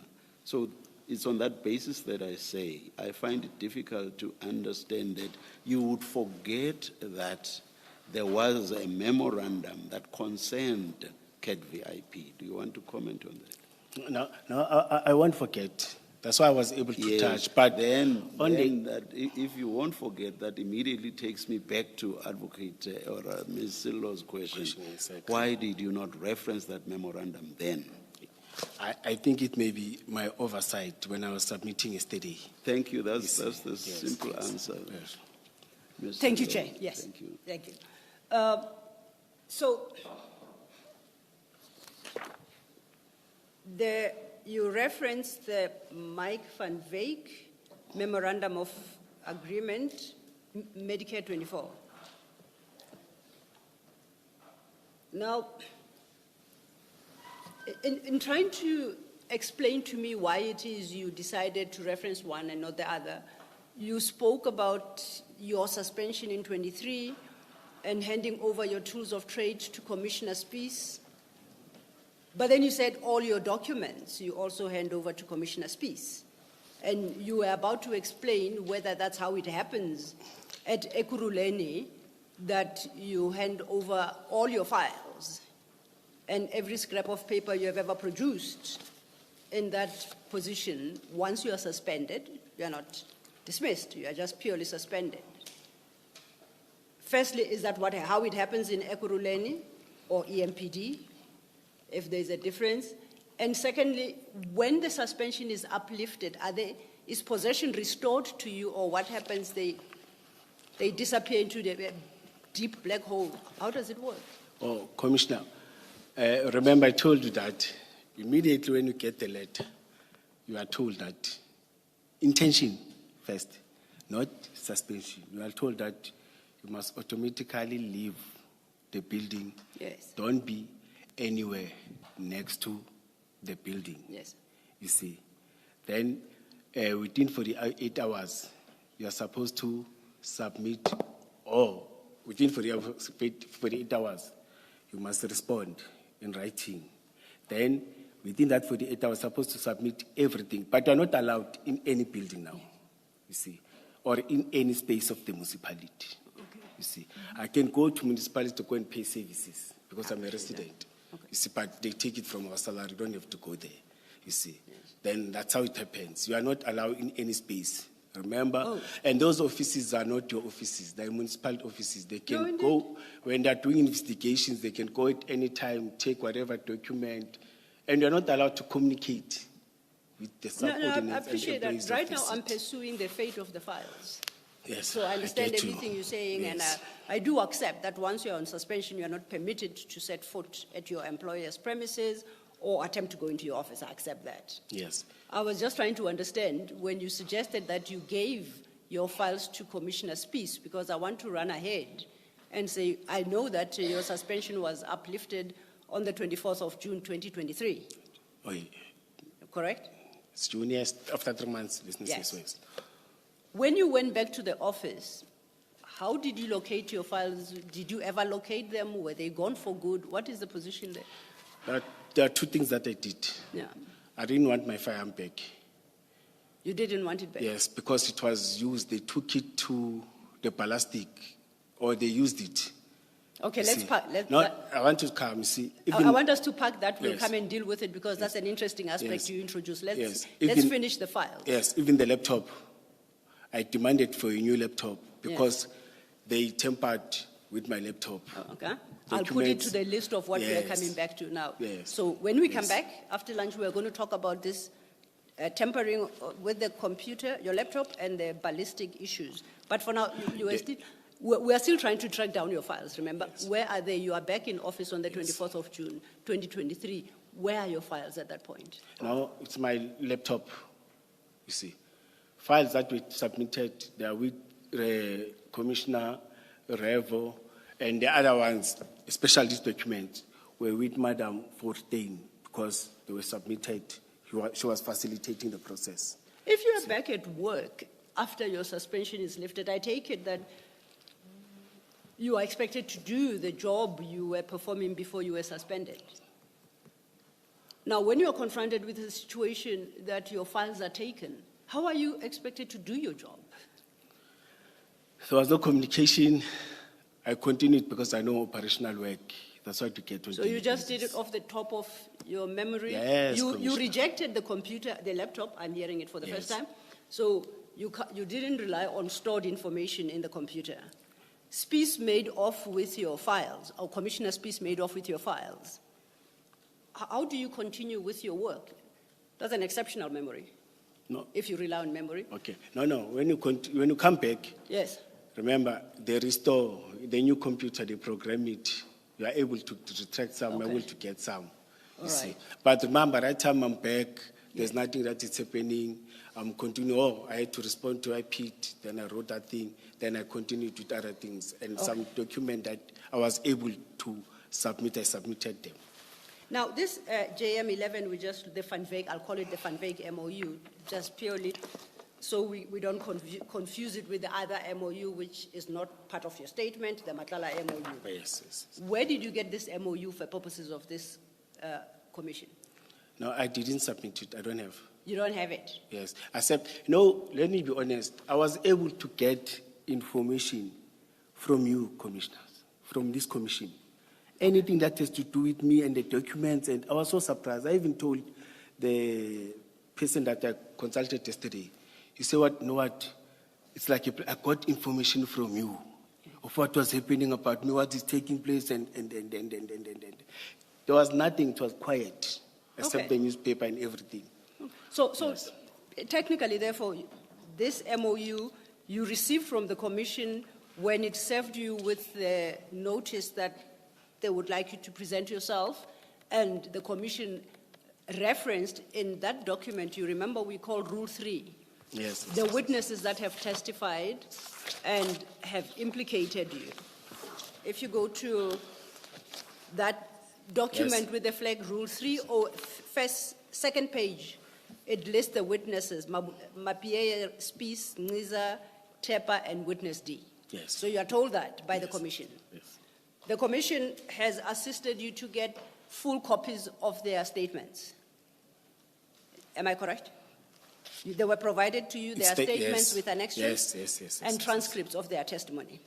Yes, but it was very huge. I read No, some of them. you're not going to write an exam on that. No, I'm not going to test you on that. I just want to test that. Yes, So are you suggesting then that you got, for instance, the Van Wyk MOU from what the commission provided to you? No, I submitted the documents that I'm having to you because I was told I'm going to get a file from you that is having all the documents. Yes. Yes. So That's then what I that takes us back to the chair's point. How do you remember the Van Wyk MOU in your statement, and you don't remember at all the Matlala MOU, which in the documents made available to you by the commission follows immediately the Van Wyk's MOU? Please help me understand. Yes, Commissioner. That's why I've said maybe it's my oversight, but I spoke to those that I'm having. There's a letter that I'm having that spoke, I didn't get it from you, that Lizelle wrote. I'm having the Jamin 514 communication of the 21st October. I'm having those. I spoke to those that I'm having. Then I was able to check Madam Lebu's Tipa's testimony, Revo's testimony, you see. But not all of them, because I was pressured by time. I wanted to respond and submit a statement. So then in closing, Ms. Law, the break. I know, yes. Can I just close this topic with just a comment? In fact, it's not even a question. So based on this engagement we've had, would you agree with me that our recommendation to the commissioners is that they should not form a conclusion that you deliberately omitted the Matlala MOU? No. It just fell through the cracks. Matlala and the name Anibus Protection Services. No. So when we come back after lunch and we talk about these documents, you'll be able to guide the Yes. I will talk to them. Thank you. Thank you, Chair.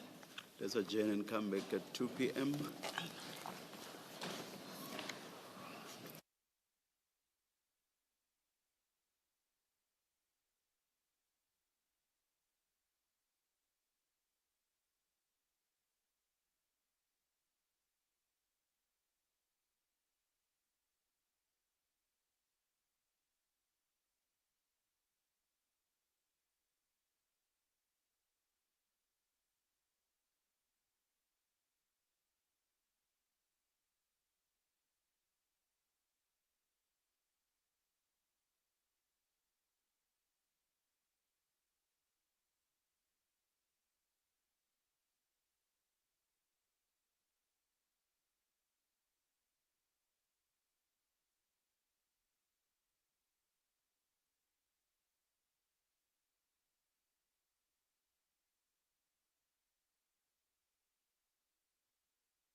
Yes, Mr. Thank you, Chair.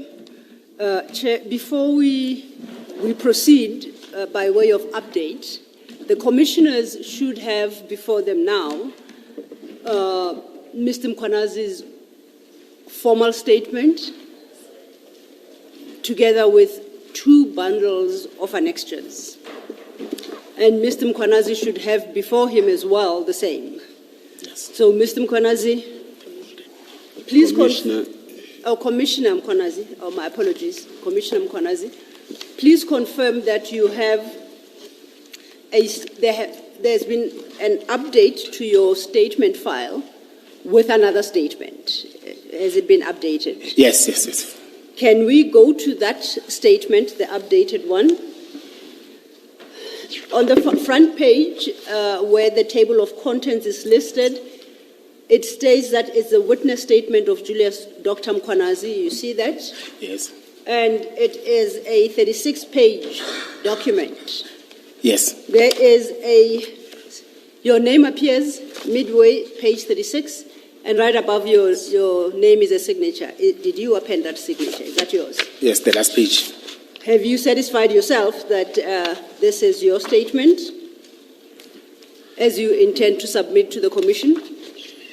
Yes. Okay. Do you confirm the correctness of the contents of this statement? No, if I'm, Are the contents of these statements true and correct? if I'm having challenges or something that I'm not, I will raise it. But for now, Absolutely. I think I'm clear. Yes. I fully agree with that Yes. approach, yes. Yes. And please don't hesitate to, in the event that we discover an error. Yes. No, I'll do It's so. human I'll to do so. err, yes. But otherwise, do you stand by the contents of this statement? Yes, yes. Okay. Now, you should also have 2 files given to you. And they have got your name, Brigadier Mkwanazi, annexures. You should have file 1 and file 2. Do you have that? File 1, or this one's not, but I hope it's 2. Oh, sorry, if it's unmarked, that will be file 2. So each time then I refer to file 2, it's the smaller of the 2 files. Okay. So now your statement to the commission is complete. And henceforth, when we deal with your statement, we will reference what I call the updated statement, not the one we were working on from morning, okay? Oh, Yeah, yes. oh, yes. But to the extent perhaps that the morning one might assist you because that's where we started, you are welcome to cast an eye and have regard there too. Yes. Yes. If it helps you, okay? So,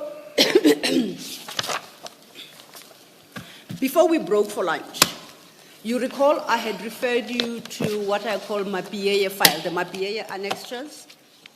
Do you still have that file in front of you? Yes, I do have.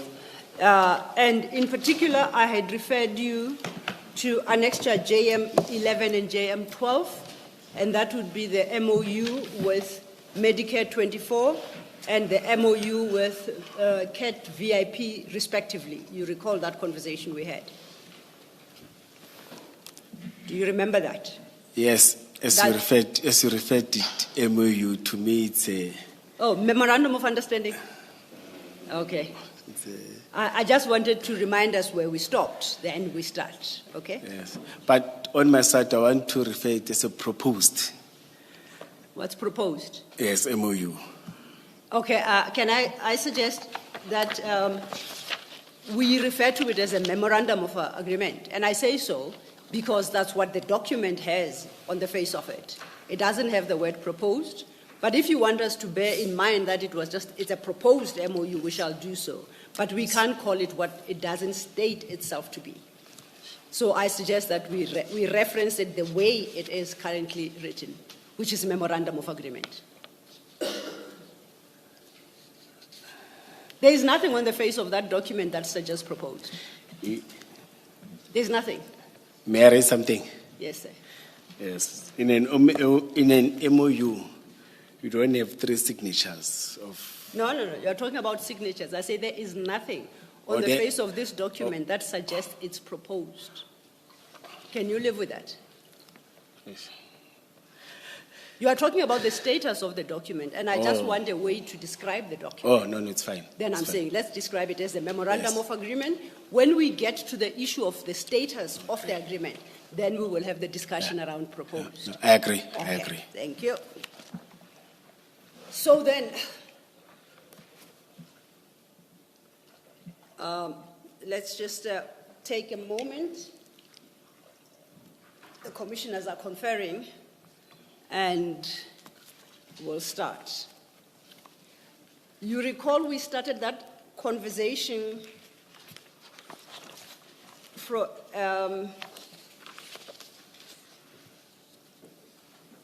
with reference to your, in the old statement, it was paragraph 6. You remember? This MOU that we're talking about with Van Wyk. Oh, yes, yes, All yes, right. yes. Now, just so you locate yourself, in your new statement, it is paragraph 27. Oh. Okay? Clearly, you made some additions Oh, yes. before the old paragraph 6, because it has thrown that paragraph 6 to paragraph 27. I want then us to go to annexure JM12, which starts at 55. That's the MOU with Van Wyk that you say you recall. And I would like to invite you to page 60 of that annexure. Page 60 starts at the top of it with the wording Ekurhuleni Police Department. Then it says, by signing this MOA this time, Ekurhuleni Police Department agrees to, and then it lists what the department ostensibly agreed to. Do you see where I'm reading from? Yes, page 60 is, Yeah, now and then be- it's 129, same page. Yes, don't forget that 100 is a mistake. Let's refer to the other number, which is 60. Unfortunately, that's what happens when the same document is used for different purposes. Oh, yes. So yes, yes. we'll work with the top number, which is 60. Now, before that list of 5 bullet points, there is an entry there, effective date, in parentheses, a date, the actual date was supposed to be inserted, presumably by hand. Then it reads /10/2021, and it was intended to have an end date because it's got a dash between it and then space to fit in another date. So that would have been the effective date of this MOU. You see that? Do you see where I'm reading? Do you see the words effective date? Below Yes, the and 5 then bullet- effective date approved as form. Oh, yes. Yes. Yes, yes, yes. So this effective date just has an entry of the month of October 10/2021. The actual date of October is not, has not been inserted. Do you see that? Oh, yes, yes, yes, yes. Yes. Now, below that is a box that, for approval purposes, I take it, that requires indication of whether or not this document enjoys support, because it's got a box for support, Yes, yes. and not supported. Yes, yes, yes. Am I reading it correctly that the support box is the one that is ticked? Yes, yes, yes. And yes, immediately after that support box, it's got the following, J.D. Mkwanazi, Director, Specialized Services, and it's got a signature. That is your signature, is it not? yes. No, it is, it is, it is. Your signature? Yes, yes, yes, Okay. yes. It's an extensive document.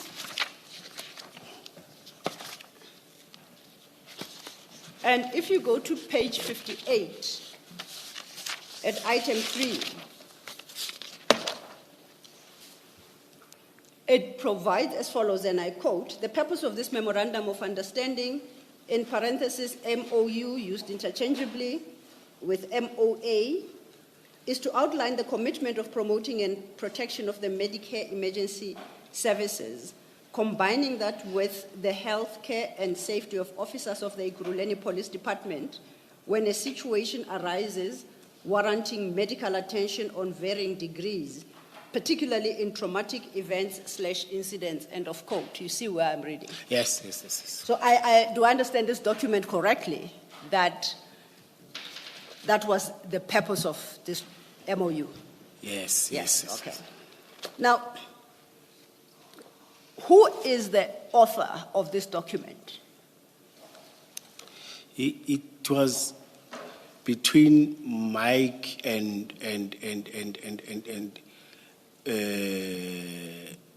project officer Fortain, but I happened to have access of it and read it. That's why I signed it as a supporting towards the deputy chief and the chief of police. So, if I recall from what you said this morning, Superintendent Fontaine was the project officer in Chief Mapie's office. Yes, yes, yes, yes, yes, yes. So, to my question now, you suggest that this document was authored by two people, one of whom is Van Wyk, that we were talking about earlier, correct? And Yes. Superintendent Fontaine. And me, I must be included. Oh, so you are Yes. the third author? Yes, yes, yes. Okay, let's start with Van Wyk. What role did he play in drafting this document? No, he raised whatever that he's having and draft a draft, you see, and send for us to peruse and check where we're having challenges and everything. Okay. And send to whoever who will comment and draft whatever that is challenging. You So see, the within original department. draft emanates from Van Wyk. Yes, yes, yes, yes. What role did Superintendent Fontaine play? It was to facilitate and check where and take it to the chief of police again. So, Yes. take it to the seniors, deputy chief and chief of police, so that they can check and comment and say, no, we are going ahead or we are not going ahead with it. You see, but after it has came to me, Oh, as so the just to director you at first? time. Yes. Because We'll I was communicating with her. Okay. I'm the one who was communicating with her. No, I appreciate that. We'll get there. Yes, yes. So if you say her responsibility was to refer the document to Chief Mapie, when I ask about authors, why do you call her one of the co-authors of this document? If her job was just to deliver it to Chief Mapie as a project officer in Chief Mapie's office, why do you call her an author? Why do you make her part of the creation of this document? No, that's why when you said who's the creator, I agree that it's Mike. Then he sent to us. That's why I'm saying it's Mike. You see, Oh, so you I did- was. It was just to comment there and there and change whereas and take it to another person. Take it there. Remember, it was still going to take long processes before approved. But now we're still taking it internally in the Now, I'm more interested about who created it. Oh. You gave us the impression that yes. it was Van Wyk Yes. and Superintendent Fontaine. No. Those are the people who created the document. No, let me correct it. It was Van Wyk. Okay, it was Van We Wyk. take it to us, yes. When you received it, did you make any contribution to the document? No, I just read because it was what we discussed in terms of their contribution and in terms of helping us as the department. And I felt it is going to benefit us as EMPD or as the department, you see. And I know that in terms of comments and everything, it's supposed to, there's a process in the municipality that. No, it must- sorry, I apologize. We'll get to the processes followed. I'm more interested in the content of the document at this yes, juncture. yes. So I want to know what is your addition, if any, to what Van Wyk had drafted? I may not remember, it's a long time ago, you know. What are you most likely to have contributed then? But it was towards the benefit of EMPT, because I raised it many times that officers must benefit, the department must benefit. That's what I was raising many times, in terms of their health and in terms of engagement, in terms of the emergencies, in terms of your incident, the one that I mentioned earlier on, incident and accidents. You see, it was benefiting, and the issue that I raised that it must not be something that is going to cost officers or is going to cost the department. That's what even I raised when I discussed personally with my seniors. And that is captured in item 3 under purpose. So you satisfied yourself that at least the objective had been met. based on what you just said. Please remind me which page is that? Page 58, you remember the purpose I just read into the record as The one that reflected. you were reading, yes. So you satisfied yourself that the purpose at least is achieved. Now, Yeah, individually, but maybe when it goes, other people were going to raise other issues and. I understand. Before we get to page 59, which lists various understandings, considering what is set out under item 3, purpose, and the services intended to be provided by Medicare 24, I think I understood you a short while ago to say the members were not intended to bear the costs of the service. Did I understand you correctly? Yes. Would the service have come at a specified cost? No, because I know that whatever that it's happening, but you said I mustn't talk to another departments. Because now the processes, you will stop me when. Okay. Yes. In terms of the processes, when you introduce the document, the legal and corporate always check another department and finance to check that in terms of these agreements, you see, are they not bearing any cost to the city, or is it the benefactor, or is it what you are contributing towards that? Yes. They are looking at the main objective. That are we, because they know that in these things along the way when you go, some wording within these documents, they change, but they are able to check on that. Then finance comes in again and do thoroughly check in terms of the cost and other thing, what we are not expect on, you see. In terms of municipality, and such document, before it's finalized, we may agree all of us, let's say if at all of us were attached the signatures, it was not going to be final up until all other departments have commented and checked in terms of this document. Indeed. And I have no difficulty with that process. I'm still at the level of intention before it is even approved. So at the time, you and Mr. Van Wyk were agreeing about the contents of this document. What you have said that it was not intended for members to bear the cost of that service provided by Mr. Van Wyk, correct? Yes. Who was to bear the costs? No, it was the contribution that they were contributing towards that. So neither the members, nor EMPD, nor the city were expected to bear costs? Yes. So it was a donation? It was a gift, a grant, it was, what can I call it? Service. Yeah, but you are deriving a benefit for which you bear no cost. And I understand perhaps it was out of the kindness of Mr. Van Wyk's heart. I don't have a difficulty with that. And out of the engagement that Yes. engaged, yes. So you are so nice as to offer Approach. members of EMPD this service for free, both for the members and for EMPD. Yes, remember I've said again, when I was talking, it was the issue of them gaining publicity, gaining recognition and Now, how many members did EMPD have at the time?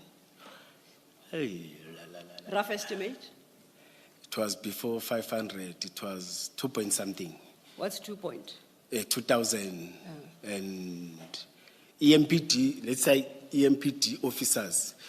And currently I think we are 3.6. Okay. Including security and loss control. I don't count the back office staff. Then when you take those, it's plus minus 2,900. And there's this 500 that joined, the one that we communicated with. Minus that, it was, let's say, 2.3. Oh, 2.3. 2,000, so not 2,300 or 2,400, yes. I'll work with a figure of about 2,000, Yes, 2,300. but remember, I've said some of them, they've got their own medical aids, benefits and other things, you see. Yes. You cannot guarantee that all of them are going to be that, because those that are having, some of them, they're having better benefits than what we can get from anyone. I'm trying to calculate in my head, what is the average cost of the service, as described here, that EMPD would have to pay for its members? What would that cost on average per member? No, it's not done by EMPD, it's done by you. So if it were to be done by EMPD, what would it cost the EMPD per member? I haven't done those calculations. For Okay. example, per member, it depends on a medical aid. Remember, it's you and the medical aid that you have signed or the benefits that you are getting from your different medical aids. It depends per medical aid that you are taking, you see. But in terms of emergency, there's still another benefit that the city is saving in terms of our insurances, you Yes. see. There's this insurance. Secondly, there's this other benefit that we are getting. No, it's okay. I don't want to perhaps think too deep. I was trying to get a sense of Yes, cost I understand for you myself. correctly. Because the question that's in my mind is why Mr. Van Wyk would bear that significant cost on behalf of EMPD members. Why would he do that? I cannot answer on behalf of him, but we No, I'm sure you can answer. communicate. No, yes. Commissioner, I'm sorry. You can answer. Because I expect logical people in conversation that you said you've had with Mr. Van Wyk before this whole thing was transferred to paper. These are the issues you spoke of. Did you ask yourself when the offer was made, why? Why are you offering us this? I think the publicity that you get when you are operational on the road, helping an officer, the media publicity, the marketing, it was going to take them on the other level.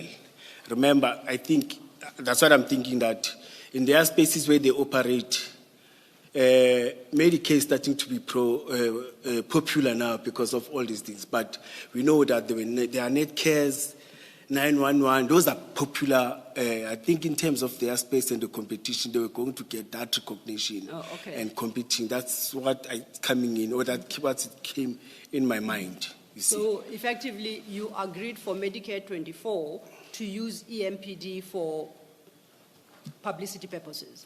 That was because we were going to benefit for health purposes and in terms of the services that our members. Is it That's why- appropriate to do so with public systems and structures and infrastructure? That you go give a private sector entity opportunity for branding? Is that appropriate? No, there's no branding here from our side. How let me else listen. do you Can you repeat your? advertise? Please repeat your comment. Did you consider it appropriate to allow Medicare to use EMPD for advertising purposes? No. Because that's exactly what you just said, because they'll be seen on the street associated with EMPD, their name will be up in lights, perfect branding, and I'm testing the appropriateness of all that. Did you at the time consider it appropriate? But life is more important than branding.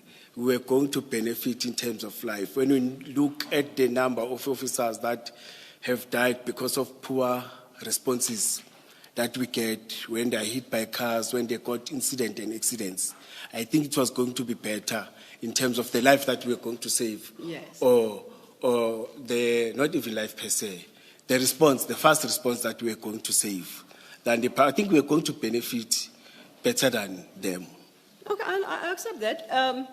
Did you ever bring to anybody's attention, be it Chief Mapieye, be it City Manager, be it the Mayor of City of Ikuruleni, this gap that your members of EMPD who are out serving the public are exposed to these dangers, and it would only be appropriate that they be provided with emergency services? Did you ever have that conversation? Remember, I said earlier on, Mike went and presented the same idea in that meeting that they had. Then, yes? Yes. I think Okay. he sold and raised that. Now, yes. what But communication- departmentally, I raised it, you see. What was the outcome of that? They said, let's craft something, let's develop something. That's why it was crafted and developed. But I didn't get any signatures, any support. No, before we turn to Mike Van Wyk, you have got a problem. I expect that you'd raise it internally, that we've got men and women who put their lives on the line. And especially in these days when South African streets are so dangerous, it is wholly inappropriate that they are not catered for in cases of emergency. Is that the right conversation? Yes. So I want to understand, Did you raise it within the systems? And where did you hit a block, if you did, before you had to turn to Van Wyk? Yes. I raised it, I'm still raising it, and I've raised it in front of the commission earlier on. When I talked about bullet vest, when I talked type of the vehicle, I said the life of the officers comes first. Yeah. It must be taken to before you go and save the community. You see, because you can't save community with people. And I'm still raising it that whatever offer that can come, I'm wishing and praying that can assist in terms of taking us forward, in terms of all other resources and benefits like this that are going to make sure that our lives, or the officers' life, are taken care of. Okay, you said Mr. Van Wyk made a first presentation to who again? It's city's senior management team. Okay. Yes. Now, what was the communication to you from your city management team on this aspect, on these issues? I remember it's on a higher level. I can't go and ask and say, hey, what did he say? What did you say? What happened? Okay. But I've said, he briefed me that, no, it's positive. You see, they gave him an opportunity, then they were able to engage and talk to him. It's something positive. Remember, it was before Okay, this. but I'll ask it differently. Did senior management, that team, Yes. did it okay the relationship after Mr. Van Wyk presented to them? Did it occur? Did it confirm support that presentation and the proposed solution? No, internally it was not signed. No, you are talking about the document. I say after presentation, did they say, oh, we support this?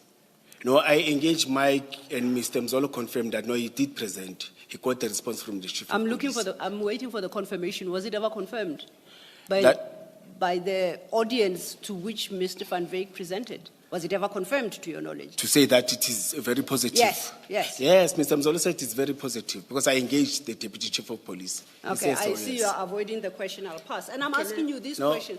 Can you Commissioner repeat it, Balwena? madam? Maybe. Yeah, maybe let me try and ask it Yes. differently. Yes. You said that Mr. Van Wyk made this presentation, Yes. and then he came back to you to report to you, to Yes. tell you he had a good presentation. They gave him the opportunity to speak. Did he say to you that the senior management has approved this project that he was presenting about? No, the answer that he gave is that it's something positive. They were very positive about it. In terms of approving, no, he didn't use those words. Did anyone ever say to you, anyone, whether Deputy Commissioner Mzolo, or is it Commissioner Mzolo, whether Commissioner Yeah, just Mzolo or Commissioner, anyone, yes. did they ever say to you they approved the proposal that Van Wyk made to the senior management meeting? Were you No. ever told that? No, he said he went in, it was presented, the chief heard it, all of them, they heard it, you see. Thank you. Yes. Ms. Silla, hope Thank that you, helps. thank you, Commissioner. Yes, it did. And I was testing all this with you because on the reading of the document, I draw my own conclusions as to why Mr. Van Wyk wanted this type of partnership. And that, in my reading, and you'll correct me if I'm wrong, because you know about the contents of this document and the purpose for its creation. I'll refer you to page 60 of the same document, 60. And are we at 60? Yes. That section starts with Ekurhuleni Police Department. By signing this MOA, Ekurhuleni Police Department agrees to their 5 bullet points underneath that. And I would like to draw your attention to the last bullet point. And my interpretation is this is why Mr. Van Wyk wanted to conclude this. And it reads, I quote, EMPD will assist with registration of vehicles under EMPD as official vehicles, quote unquote, and we will be permitted to use blue and red lights to respond for and on behalf of EMPD. The cost of this will be for Medicare 24/Annabis Protection Services, end of quote. So the benefit to Medicare was the right and the permission to use blue and red light. Do you have a comment to that? Medicare is using red lights as a registered institution. It could be using purple lights for all I care. I'm reading here.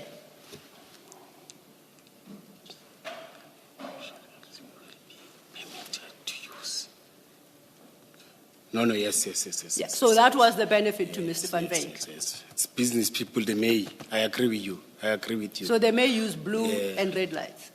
But after approval, remember, you know, I don't have powers, the city doesn't have powers. After approval, you have to request to the minister. And Which motivate. minister? Minister of Police. And what exactly do you say to the Minister of Police? No, you motivate after these things have went to all the processes. Yes. And say why you recommend that this institution or this security or this person may have, see, or may use. The blue lights. Like, I'm talking about the whole package, you see. What is the Or let's say blue lights, it's fine. Let's Yeah, limit it's it blue to lights. blue We're lights. talking yes, about let's blue limit and it red to blue lights here. Because red lights, they're using them. The So you registered, approach yes. then, as I understand you, the Minister of Police to motivate for Medicare 24, Mr. Van Wyk's outfits, vehicles, to use blue and red lights. Have I summarized it correctly? No, you're not summarizing Oh, correctly. okay, please correct me. I'll take your correction later. No, let me raise it. Let me read it so that. Absolutely. Yes, EMPD will assist registration of vehicles under EMPD. Official vehicles will be permitted to use blue and red to respond on behalf of EMPD. On behalf of EMPD. Let's leave the cost. Yes. But I'm saying currently, the institution is using these lights. Which institution? They may not be blue. All medical services. All registered. You've just read it again. Yes, I agree. And it specifically references blue lights. So when you tell me about institutions using lights, why do you exclude blue lights specifically? I'm saying a health department can use blue light. It's something different. But you offered that to Mr. Van Wyk. No, that's what he wanted. You see, now I understand what you're saying. I'm getting you. I understand you. Yes. I understand very clearly. And you said he was see. the author, you read it, you satisfied yourself Yes, that it yes. is proper. Yes. And it's the propriety of that I want us to speak And about it's now. going to follow the processes. So you were Motivate. fine to offer Mr. Van Wyk blue lights? But remember, earlier, let me listen to you, Commissioner, so that I can respond. Yes. Yes. Apologies. Yes. I've said, remember, it was still going to undergo other processes within the department, within the city. You see, this was my support on my side, but it was going to get different people, different departments, and with experts of different legal experts, your finance, your other people that have knowledge in terms of these things and raise other issues. This, as I've said to you earlier on, that to me it was a proposed, it was not a final. That's why Vinay doesn't say it's a final one. But it was still going to undergo other processes and everything. But I don't deny your comment on what you are saying, that the objective of the initiator may be different for what I'm thinking, because it's business people, they will think about their level. They don't think like I'm thinking, you see, and the objective may not be the same. On that level, I fully agree with you. Okay. Except that earlier you said you received it, you considered it, you satisfied yourself, and in fact you signed it, and you forwarded it to Superintendent Fontaine in Chief Mapie's office. So you were happy at that stage. Yes, I forwarded Yes. to them, to Deputy Chief Mzolo. Yes, that's the way you are saying it, yes. So you had approved the provision of blue lights. Now tell me. No, I didn't approve, madam. Here it doesn't say approve. You said I must stick to the way you were using. Here it doesn't say approve. It says support, then it must go to. The person who must approve, it's the Deputy Chief of Police, it is the Chief of Police. But even them on approving it, it must still move out of the department. Yeah. But here you said it and you read it to me, it says support, you see. Okay. But where does Not it approved. say? Where does it say it was still to go outside of the metro? Outside. Where does it say that it was to go outside of the metro? That final approval on blue lights was to be outside of the metro. Where does it say so? Remember, legally, Commissioner, we don't have powers to finalize this, the city. Except, let me, for argument's sake, I don't know what the legal position with regard to blue lights is. But for purposes of the point I'm raising with you, let's accept that you are correct on the law. Now, my question is, where does this MOU say that final approval on blue lights was to be outside? As I'm saying, legally we don't have powers, even if it doesn't I say. hear that. Please, let's Oh, not move in yes. circles. Yes. Let's not move in circles. Where does the MOU say final approval with regard to the use of blue lights by Medicare 24 was to be done by or given by an outside entity? Where does the MOU say that? Commissioner, you're cornering me. You are not fair to me. Because legally, you can't just If it doesn't finalize- say so, simply say it does nowhere, or it doesn't. Sorry, Commissioner. If it does not say so, simply say it does not say so, or nowhere does it say so. It's as simple as all that. Okay, if it says so, I agree. There's no cornering. Yes, if you say so, I agree. It does not say so. Yes, if you say so, I agree. Yes. Thank you. Commissioner Balu wanted to say something. Thank you.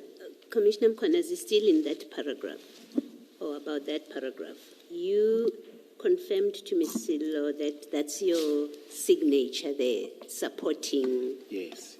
that the city should enter into this memorandum, right? That's what you're supporting? Yes. Okay. Must he? Now, that paragraph there, which says the Medicare will be permitted to use blue lights. Remember that Yes, paragraph? yes. Now, when you support this proposal, what you say is a proposal, when you show that you support this, is it because you consider that it is permissible for private vehicles to have blue lights on them? That's why you have no difficulty supporting this? No. I don't say so. That's why we put a 3 signatures so that it must be taken to different levels of the department. See, they will reject it. They will say it's not approved. Like now, it was not signed. That's why it disappeared. No, I hear that. Oh. You sign this as director, specialized services. Yes. So I'm asking the director of specialized services now that when he supports that blue lights should be fitted in private vehicles, is it because he sees nothing wrong with that? No. The law permits blue lights to be in private vehicles, and the director of specialized services says there's nothing wrong with that. That's why he's prepared to support this. That's what I'm asking. It's because you saw nothing wrong with it. No, Commissioner, I think on my side, there may be an oversight because the main objective that I was looking at is now I understand the approach that you are coming in with.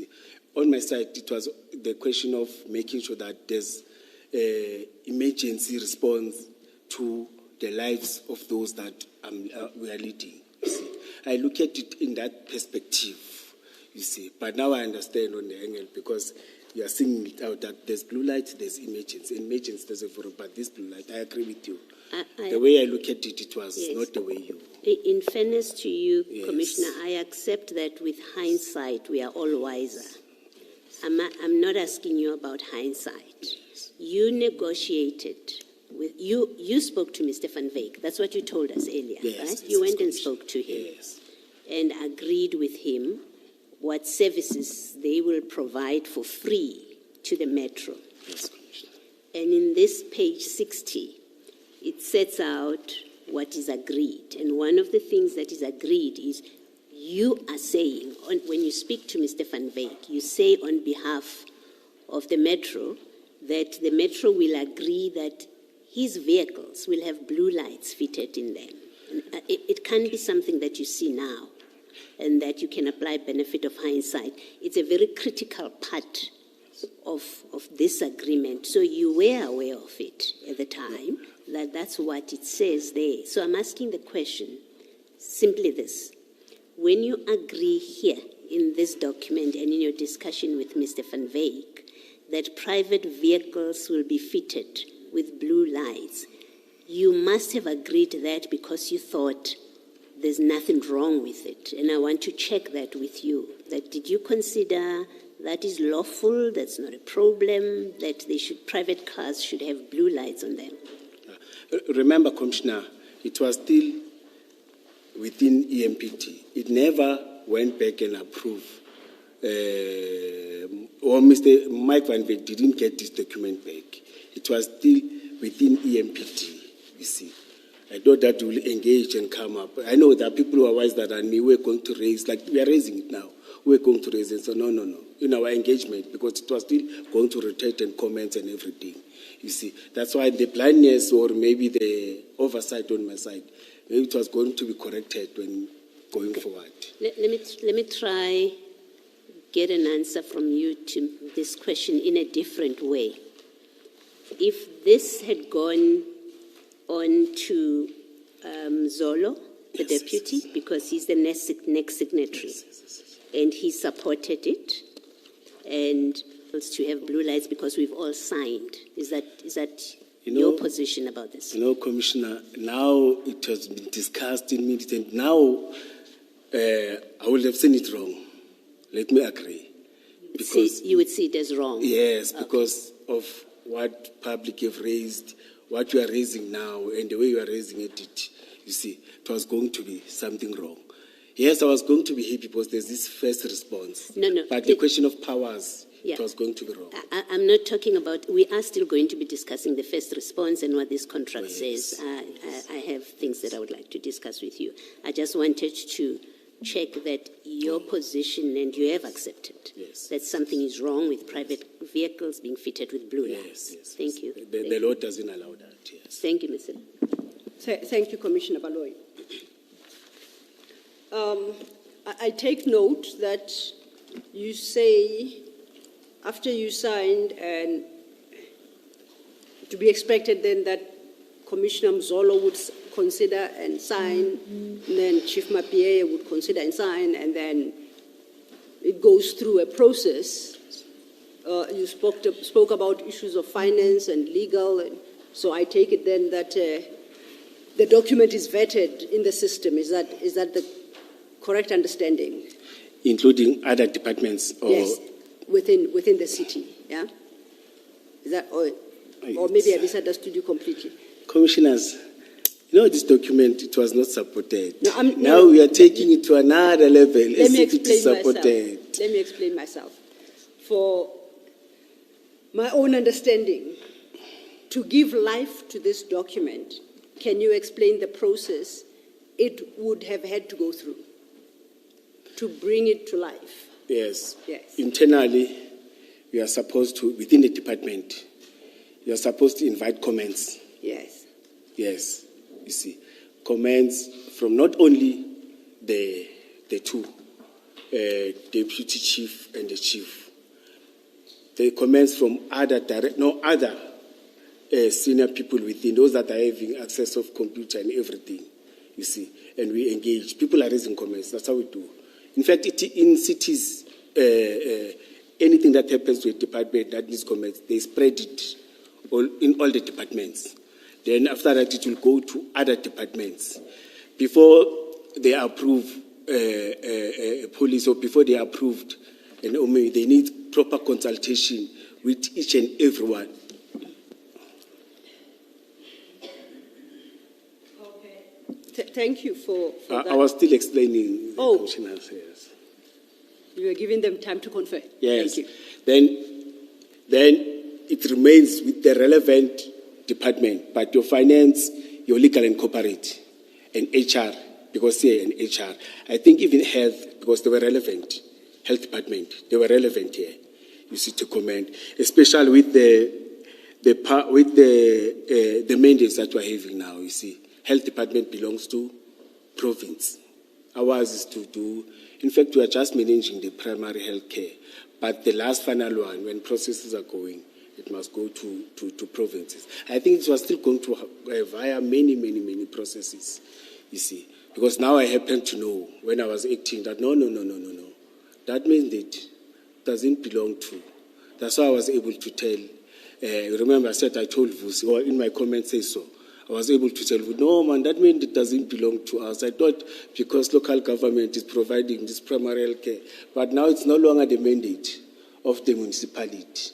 You see, in other municipalities has moved, but with us as big metros, it's moving slower, but it's no longer our all of mandate. this all of this was to take place after you had signed. No, no, no. Before. No, I'm saying after the consultation, but I'm making an example now. That- No, I'm taking you back to the document that you signed. So I'm saying, No, after the Chief of Police Commissioner.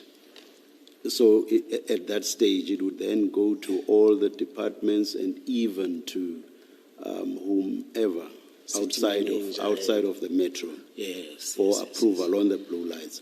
All of this, the other departments, the outside entity, body, organ of state, all of that would take place after you had signed, after Commissioner Mzolo had signed, after Chief Mapie had signed. Is that what you are saying? Then goes to the departments, department comments. Maybe if there's Can you support- please answer my question? You're going to confuse me. I'm saying this document would go to health, all other departments, the outside entity that would approve on the blue lamps, it would go there after signature by you, by Commissioner Mzolo, by Chief Mapie. Can you please answer the Oh, yes. question? No, directly? Commissioner, after Chief Mapie, it still goes to internal, the city. It has not yet went outside. But it's already, but it's already signed by the three people that I've referred to. Yeah, within the city, yes. But any document that goes out of the city. And, just a minute, and it's still going to be signed by the person or entity or organ of state that's going to approve the use of the blue lights. Yes, Commissioner. So but- it's already signed by the three people, and then it goes to the rest of the city, and then to the entity that's going to approve the blue lamps. Oh, Commissioner, let's not move yet outside the city. Ne? It goes to the city comments, the city raises things, then an authorized officer When of it the does city. that, when it goes to the rest of the city, it's already signed by the three people, correct? Out of the department to the city. Correct. Is it signed by the people? Yes, By the but three not out people? of the city, out of the department. Yes, out of the The department. three people are within the department, not so. Yes, I agree on Yes, that. so why do you keep... No, I think What's you so don't- difficult to say, simply saying yes? No, you don't get me. You don't understand. Let me Commissioner. get you then. Let Yes, me get you. I'm saying the mandate of the HOD or the Chief of Police, the mandate of the Deputy Chief, it's limited within the department. Immediately when you sign, then you recommend to other departments within the city, you recommend to the city manager's office. That's when they check, and if they agree, then they will take it outside. You see, Who- the authorized Who the was city manager. who was the ultimate person that was to approve within the city? Maybe it's the city manager or legal and corporate, because they're the one that deals with finalization of all these documents. Now I get you, yes. And what would the point be for all of these people, that is those within the EMPD and the final approver within the metro? What would the point be for all of them to sign if this is still to go outside, when the person outside might say no to the whole thing? What would the point of it be? No, Should it not have been the other way around? You first get approval from outside. This is what we propose to conclude. This is the agreement we propose to conclude. That is, you are saying to the outside person or entity or organ of state, we seek your approval. You know, currently it's happening like that, Commissioner. Within different departments, we propose their development policy, developing something, then they take it to upper level, taking from local government up until nationally. You see. Sometimes it may not even go there. Around the proof, they turn it back. Then you have to think about other strategies. It's happening like that. You see, that's why I find that sometimes some of the policies, they take 5 years, 6 years, or 10 years. If there are changes of political power, it's ended up not even implemented. Okay, all right. That's what happens. All right, thank you. Thank you, Mr. Thank you, Chair. But I think as you state, or maybe just to check, it's not my assumption from reading the document, besides you signing the document, nobody else signed it. Did you mention that? This one? Yes. Yes, nobody. So effectively it was never approved. Yes, it was never approved. I remember on this one, there's something that I forgot, Commissioner, that I'm not sure is it this one or the other one. There's a document like this that I submitted even to IP. They wanted to check that there's no one in the city, you see. Yeah, they took it, they said, no, I want to check, you see. They said, those that I was having, you see, all the documents, those that I was having, they wanted to check that there's no one, you see. But I don't think there's anyone, Commissioner. Because nothing came. Nothing came? Oh, Yes. okay. Yes. I'm now at your paragraph 27, and at 27 you are dealing with some of the issues you have raised already. Sorry, Ms. Lo, Yes. are you moving away from this document? No, well, You're still on it. the physical document, yes, but I'm going to talk about documents relating to the same document, but I won't be going back to the document itself. You won't be going back? Yeah. Okay, so I can ask my question? Yes, All right.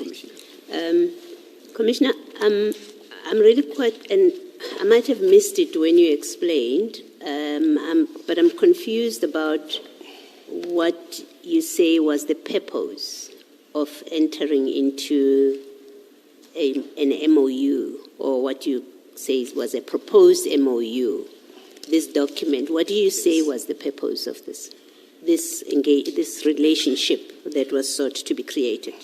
It was to assist in terms of emergency response when our officers are involved in accident and incidents, so that they can get an effective or a very fast and efficient response, you see. Because they even said it's just a call away, because they're around Boxback and it's central.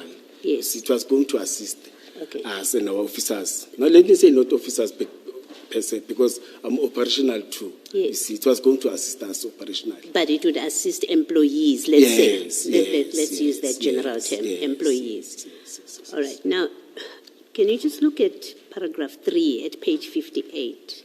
58. Yes.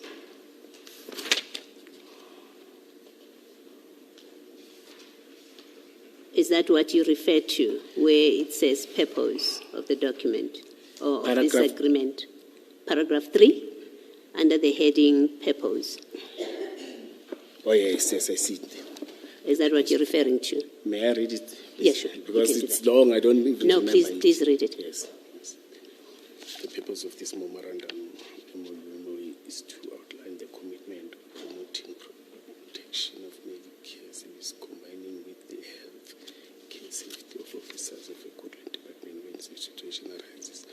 Medical attention over and decrease, particularly in traumatic events and incidents. Yes, I think it's talking to that. That's what you referred to. Yes, I think it's Okay. talking to that. And then go to the next page, page 59.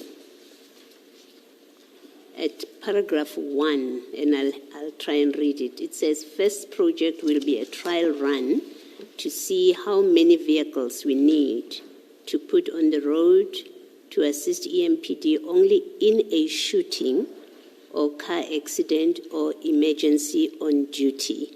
What was contemplated there? What were you agreeing to do? Oh, yes, I think that he was mentioning one of the things that they were going to do.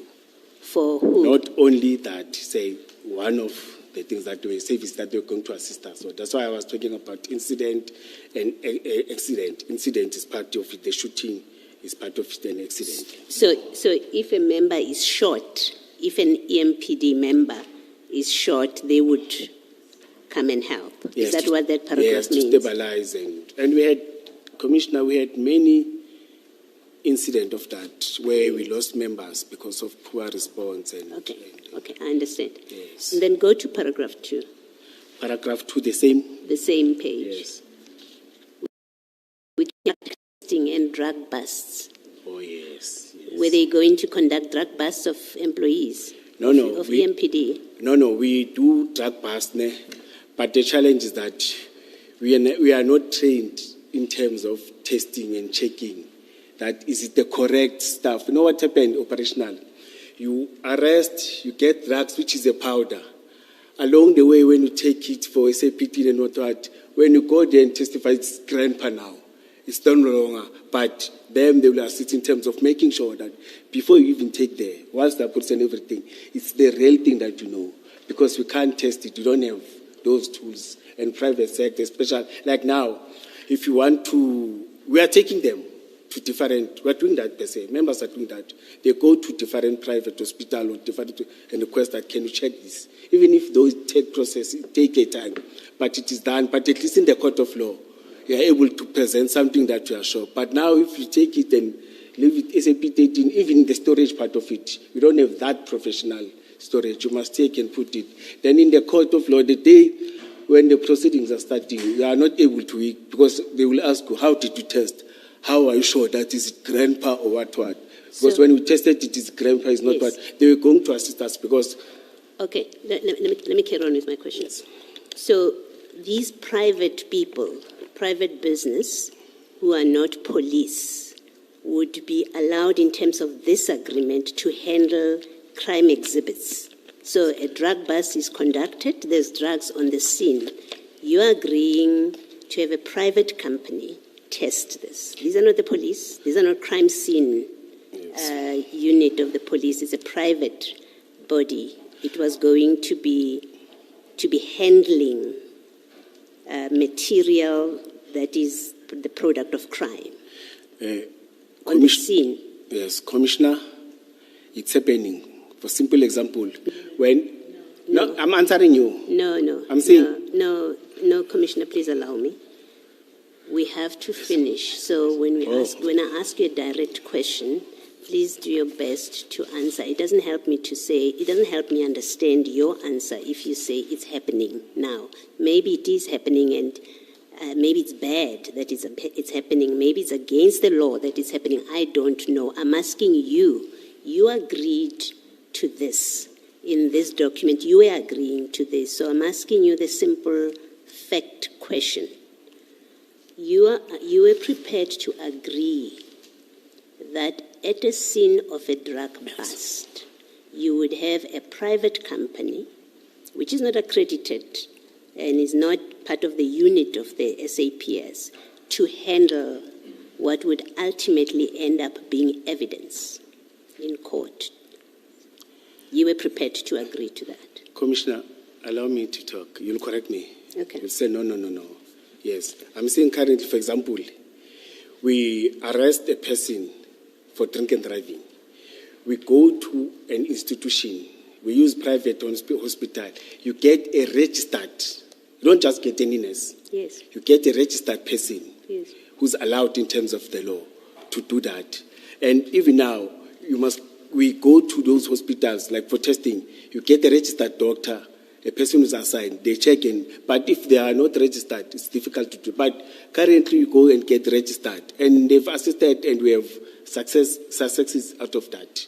But I understand in terms of your question when you're saying coming to the scene, tampering with the scene when you are not registered and everything, it's a different story. Do you agree that paragraph 2 means that Medicare 24 and beyond something security will be part of your drug busts and they will do the testing of drugs? You agree that's what that paragraph 2 says? Yes, that is why it's not a must, can assist. Okay. If it's not registered, then it's a different story. Okay. Yes. And then paragraph 3, it says they can assist when tactical units are in operation. So they do more than provide support. I lost you, Commissioner. No, let me finish. Page 59. We're still on the same page. 59. Yes. Paragraph 3. We were looking at 2 now. So I'm asking you to look at 3. Can you read it? I will follow you. I will Okay. tell you that. 3. Yeah, with me, If you're I'm not with there, you. please Yes. let me know. 3 says few members are trained. This is what Medicare is telling you. Few members are trained in tactical medical emergency management and therefore can assist when tactical units are on operations. What were you agreeing to there? There are those security companies that are even tactical trained officers that are patrolling within the areas in terms of response, in terms of crime. We usually work with them, and they assist in terms of arresting. They also put statement. They also assist in terms of arresting, in terms of providing information and everything. That's what it's happening. Yes, we're going to assist in terms of that. Yes. And in paragraph 6, they will take blood. they will draw bloods at roadblocks. So this is not support to employees. Remember, you said the purpose of the agreement is so that when members are involved in shootings and accidents, then Medicare will help. But paragraph 6 is to draw blood from members of the public. Commissioner, as I've said, that currently we use institutions that have registered nurses. This is a thing. If they're having registered nurses, maybe if they're having registered nurses, even currently, members are going to them. Because the challenge that we're having, I can't say that in public, but the challenge is we're having is that you don't have registered nurses as EMPT. Even now, we don't have registered nurses. And you were prepared to have Medicare. Because you don't have registered nurses in the city, in paragraph 6, you are prepared or you are giving Medicare the ability to draw blood from members of the public. Because that's what paragraph 6 No, means. we are doing that even now. We go to different institutions, different private clinic, and get registered, or public clinic. But public clinic are always busy. At least in private clinics, at least we've got this registered nurse that always assist, and they are able to present in terms of, in court, the evidence. But with private hospital, they don't want, because they're busy. They say we can't allow our registered nurse to go and spend the whole week or 2 days in court instead of assisting. But privately, they go and present. Or there's a format of a form that we are using, you see, where you fill in and you put its details, registered nurse, I did this and this and this. You present it in court. Then your magistrate will decide that, am I calling him or am I calling the registered nurse or no? Yes. Yes. I think the simple point I'm trying to establish with you is that this agreement, this MOU, does more than provide services to EMPD employees. It's not just about helping them out when they've been shot or they've been in accidents. It includes Medicare handling members of the public when they draw blood. That's the only point I'm making, that it's not correct to say all this was just about supporting. Oh, yes. You understand what I'm saying? Yes. With the service that And you see that from the service. Agree, yes. Okay. And maybe lastly, just to confirm that point, if you look at under 7 and you read the second bullet point from the bottom, the one that reads regional plan, from the bottom? I lost. Oh, starting from the bottom, yes. Yeah. Yes. You see where it says regional plan? It says, and I'll read it. Well, firstly, the heading up there, it says, all the above will be done for you as we really believe in the cause and that we want to assist the Ekurhuleni Metro. And then if you read that bullet point, which says regional plan, second from the bottom, you see where I'm reading? We started from all. Okay, so if you... I see the second from the bottom. Okay, let's just focus on that. Yes, I'm happy to read that. So that says regional plan, participate in the recent developed public-private partnership with a continuous understanding of promoting and protecting the officers and public alike. Yes. So we've just agreed, you and I, that this document doesn't only confine itself to officers, it also means handling members of the public.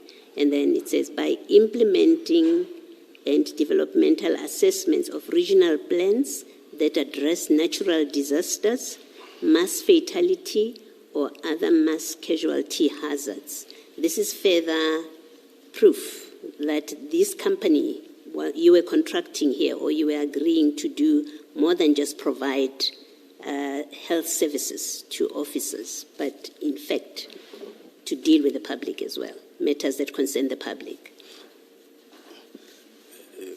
Commissioner, you want me to limit to this, or I can give, are you allowing me to give an example?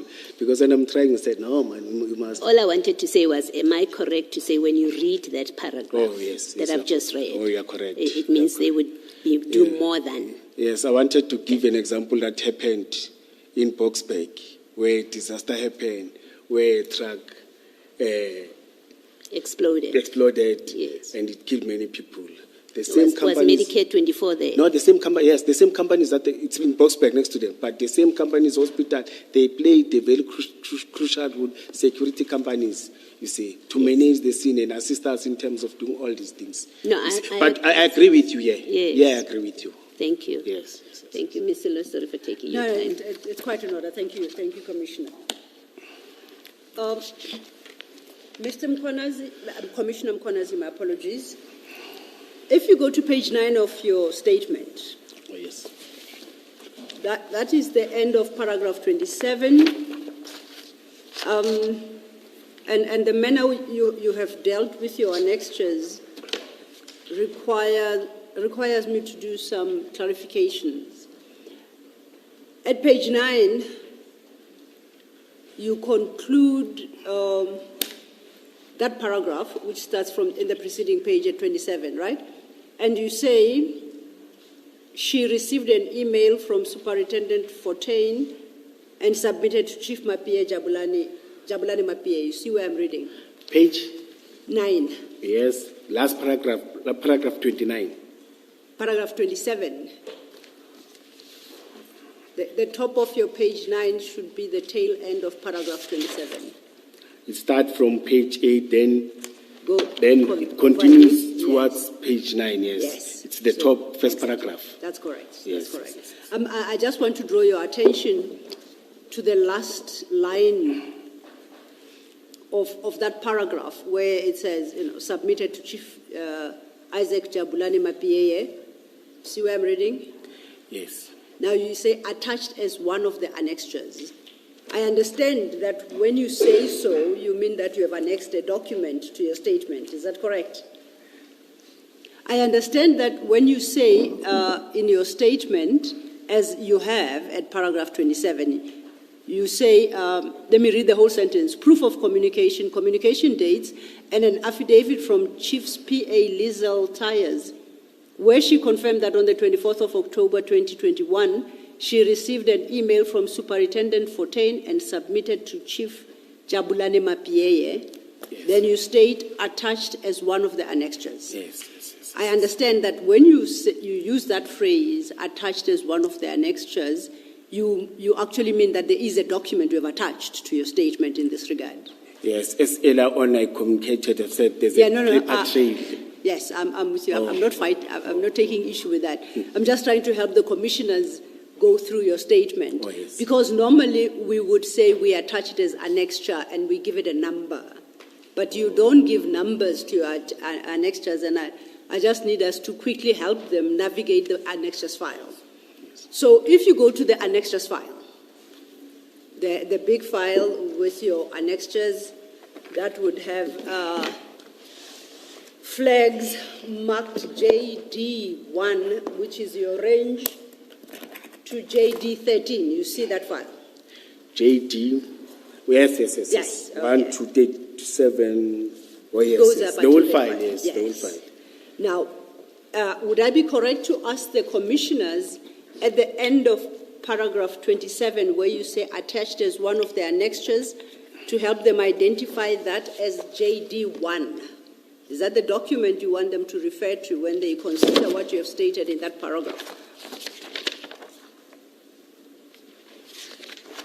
Because otherwise it makes it difficult for them to read your document, right? Yes. When they don't know which annexure you are referring them to. Yes. So may I propose that at the end of the annexure you reference there is JD1? It's JD1 and it's page 1 and 2. Yes. Yes. Okay. No, it's Commissioner- 1 and 2 and 3. It's 3 pages. Yes. But they are all under the flag No, it's, JD1. oh, I'm wrong. It's 4 pages. It's 1, 2, 3. So it's 4 pages.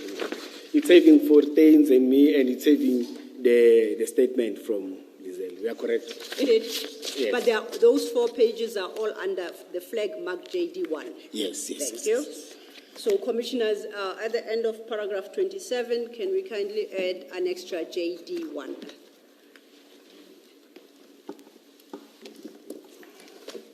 And because of your approach to annexures, we will do that periodically so that we assist the commissioners. I think, and you assisted us a lot in terms of doing this. Thank you. So then, we go to your paragraph 28, still on page 9. And I'll just quickly read the start part of that. You say the formal instructions from my superior, in parentheses, Goodman Mzolo, close parentheses, which were issued to me on the 15th of October 2021, clearly outline the task and the due date for the quote-unquote to-do list concerning the SOP for Operational Security Division, other responsibilities. This plan or SOP was necessary as the department had not yet established one since its inception, and officers are working with private security companies without formalities. The instructions were to be completed by the 20th of October, and you state a time. The attached email trail serves as evidence of these formal instructions, and it was also followed by a meeting between my superior and myself. Are you with me? Yes, yes, yes. Okay. Yes, yes, Now, yes. my first question is, what formal instructions are this? I can't make out from paragraph 27 what you suggest your superior, Commissioner Mzolo, instructed you to do on the 15th of October 2021. Yes. Okay. May I answer? Yes, please, Yes. thank you. Commissioners, in the 3 PESCO or 4 PESCO meetings, there was some engagement. It's not part of this, but I will explain. Yes, that everyone works with a security company. The way Commissioner, I do apologize. May I seek your help first? Because if you answer this question, it might resolve my challenge. Oh, yes. Is that okay? Thank Yes. you. Please stay with your annexures JD2. Now, I want you to turn your attention to JD2, which will start at page 5 of your annexure file. Do you see, have you located it? or are you saying I must start with JD2, No, let's go to JD2. leave this one, or look at both of them? No, we will come back to you. Oh. Yeah. I was thinking that perhaps a consideration of annexure JD2 might help clear the confusion in my head. And I just need you to confirm that that's the case. So if we go to JD2, I see a document there. It's a 2-page annexure. The first page is from, it's an email actually, from Goodman Zolo, dated Wednesday, October 23rd, 21. And it's addressed to you, Julius Mkwanazi, and the subject line is to-do list 15 October 2021. Correct? It's not page 2, ne? It's JD2. The one that I was having. Commissioner? Page 5. Yes. Page 5. Yes. Oh, I'm sorry if I sowed confusion. Yes. I wanted to draw your attention to annexure JD2. Oh, yes. It starts at page 5. It's got 2 pages. Yes. First page, which is 5, Yes. is what I've just read, that it's an email from Commissioner Mzolo addressed to you, dated the 13th of October 2021, and it has as a subject list to-do list 15 October 2021. Yes. In my statement, Yeah, no, we're coming. That's why I brought you here. You confirm that there's an attachment. yes, in my statement, there's something that I wanted to check. I've been requested that may the commissioner request for the minutes that leads to this, before this. As I was trying to explain that when you can request for minutes in 3 or 4 meetings before this document, in our minutes, the issue of working with private security companies, the issue of me directed or given a mandate to facilitate that. The meeting was shared by Chief Mapie. The last one, it was shared by Mr. Makafula. It's a meeting of our own PESCO meeting, you see. It's just that I can't get those minutes, but I think you may have access of those minutes. It leads to this. Yes. Okay. You see, but now you want me to talk to this, ne? Yes. Yes. This is what... No. I wanted to draw your attention first to that, then we are going to go to the second page, then I'm going to pose my question. Oh, okay. Yes. Is that approach acceptable to you? The second page is 6, number 6. Yeah, page exactly. 6. So page 5 is the email. Yes. The email indicates there's an attachment. Yes. And the attachment in terms of the subject line is quote unquote to-do list 15 October 2021. We're together thus far. Yes. Then at 6 is a document that is headed to-do list 15 October 2021. It's got a number of items listed there. The first is elections, name list from other divisions, and so forth. Now, when I look further down, you've got 3 items highlighted in green. The first reads due date of SOP from Security Division and all 20 October 2021. Then followed by a requirement, daily reports, email complaints. At the end, the last one, resolve complaints, internal public. Do you see what I'm reading? Yes. Now, I'm interested in the first highlighted. You say it lists the due date of SOP from Security Division and all 20 October 2021. Yes. Okay, now, when we go to your statement, these are the documents you are talking about. When you say you received a formal instruction from Commissioner Mzolo. I'm with you. This is the document you are talking about. Yes, that's why I even said I will request that again. You check. Okay, we'll get to the minute. Yeah. Yes. Because now it's time to tell the commissioners to please scribble against paragraph 28 that the formal instruction is what Commissioner Mkwanazi has submitted as JD2. Now, yes. Can I raise something again? In terms of highlights, I didn't highlight it for this. I highlighted when, out of the engagement that I had with IP, then, yes. You see, they wanted clarity, then I had to highlight them. Yes. Because I spoke to them about it. They said, no, which are this one that I had to highlight? It's not for you. It was a document that was submitted as an annexure then. And I can confirm, even just looking at it, it's a photocopy of a highlighted document. Oh, yes. So, yes. yeah, I accept that. So we have sorted out your to-do list. Yes. You then, Yes, just a simple matter. I assume you wanted us to note that this is JD2. Indeed, that's JD2. Against where this says formal instructions from. Yes, but further on, it says clearly outline the task and due date for the to-do list. Now the to-do list, now we have located it, it's JD2, together with the email that forwarded the to-do list to Commissioner Mkwanazi. Thank you. Just a matter of clarification, in the hope that I'm not misreading this, Commissioner. In the second line of paragraph 28, you refer to 15 October 15. The email appears to have been sent on 13 October. Look at page 5. It's just a matter of the dates, that's all.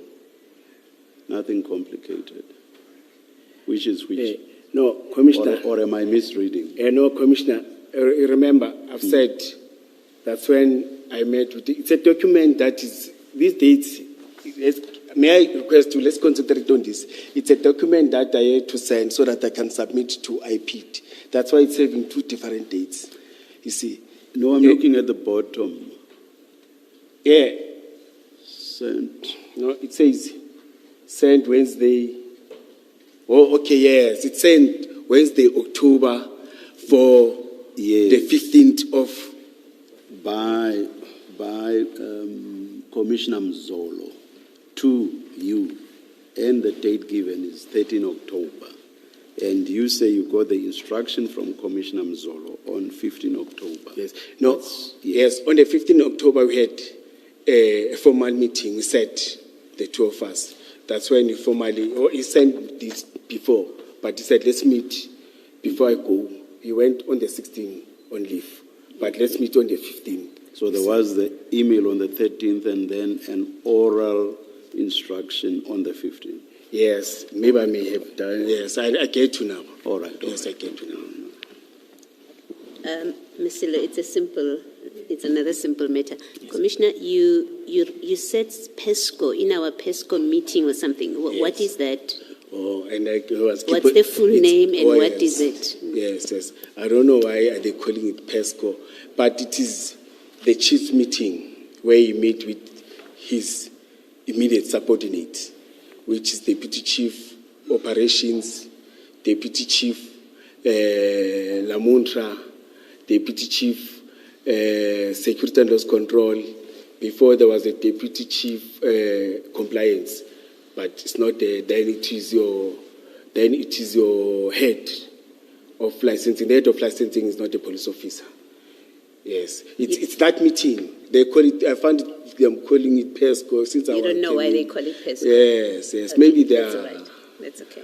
Thank The you. academy or the learned friends, they will understand it better than No, I. that's But okay. I take it You've as the senior explained it. management meeting of the department. Okay. Thank you. Thank you. Thank you, Ms. Hill. Thank you, Commissioner. You know why I'm saying PESCO? It will be simple if you want those documents. When you say PESCO, they will take it very fast because you know it is PESCO. You know, the reason, but it's going to be easier for me and say, I want PESCO meeting, they will assist in terms of getting. Thank you, Commissioner Mkwanazi. So still staying on paragraph 28, you conclude that paragraph with the following. Also, CSMT September/October minutes. Firstly, what is CSMT? It's the same explanation that I was this giving. PESCO. Yes, Okay. departmental senior management or Okay. meeting. But it's SMT, not CSMT.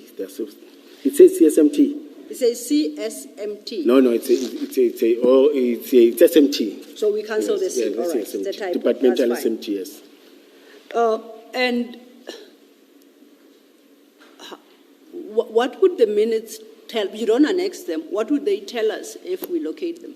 No, I was tasked to develop and work with the operational and security companies to develop an SOP and a plan.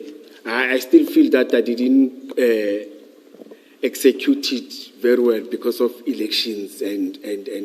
But I was tasked to sit down, call all of them, develop something, and to make sure that we have an agreement between us and the system operational, not an MOU, but just an operational, so that we can know in this area it's the security companies, in this area it's the security companies, registered security companies in this area, then they can work.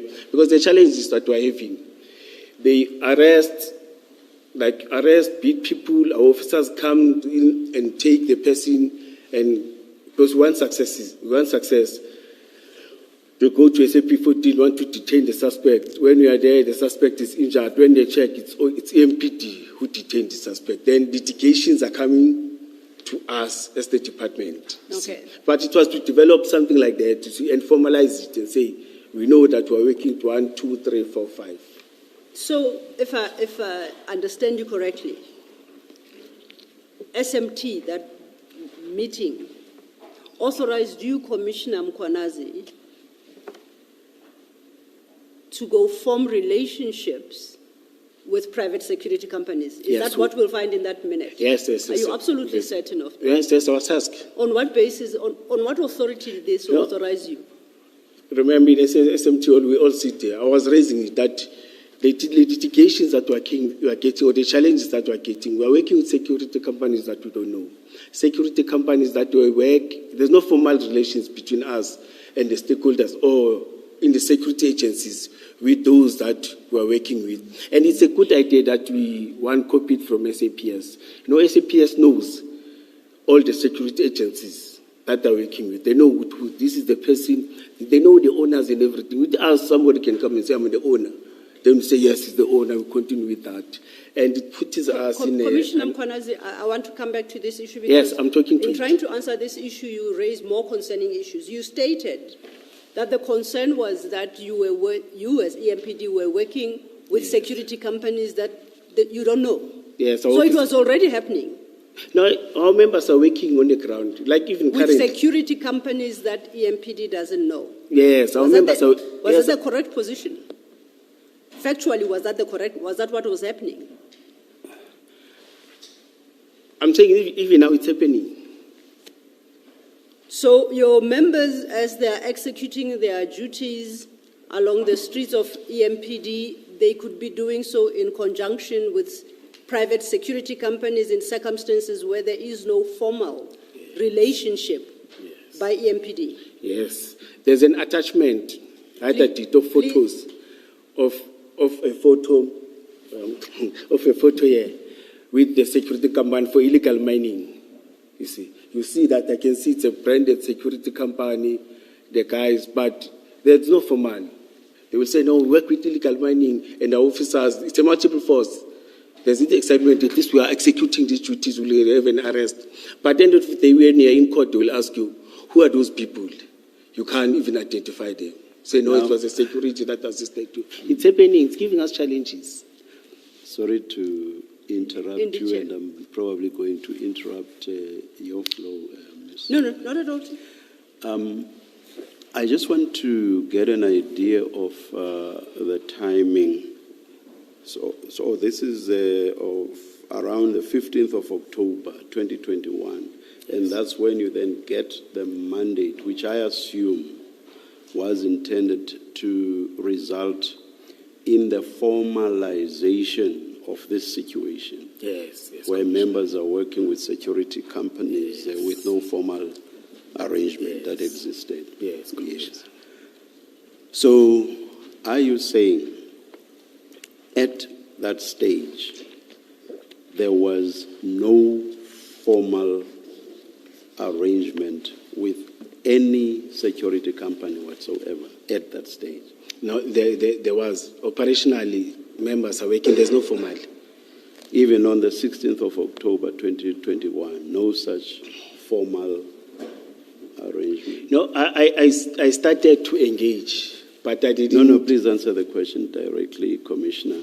No, even your 28 refers to 15 October. Well, no, but I just want to take you to the following day, and you've already said, as at the 15th of October 2021, there was no formal arrangement with any of the security companies. Now I want to take you to the very following day, the 16th of October 2021. That was still the position. There was no development. No, as at 16 October 2021. Commissioner, as I've said, that still no formal arrangement with any security company. No, there was, but I didn't execute it the way we wanted it to be executed. You see, I think election disturbed me because I was supposed, when I was preparing for election, I was supposed. Commissioner, it's either there was or there wasn't. You can't say there was, but I had not. But by that time, sorry. It is either there was or there wasn't. Was there, as at 16 October 2021, a formal arrangement with one or more security companies? No, there was. Formal arrangement. There was a communique. There was. There was a what?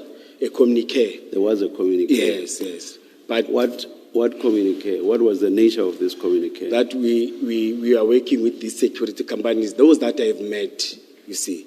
There was a communique. Written by whom?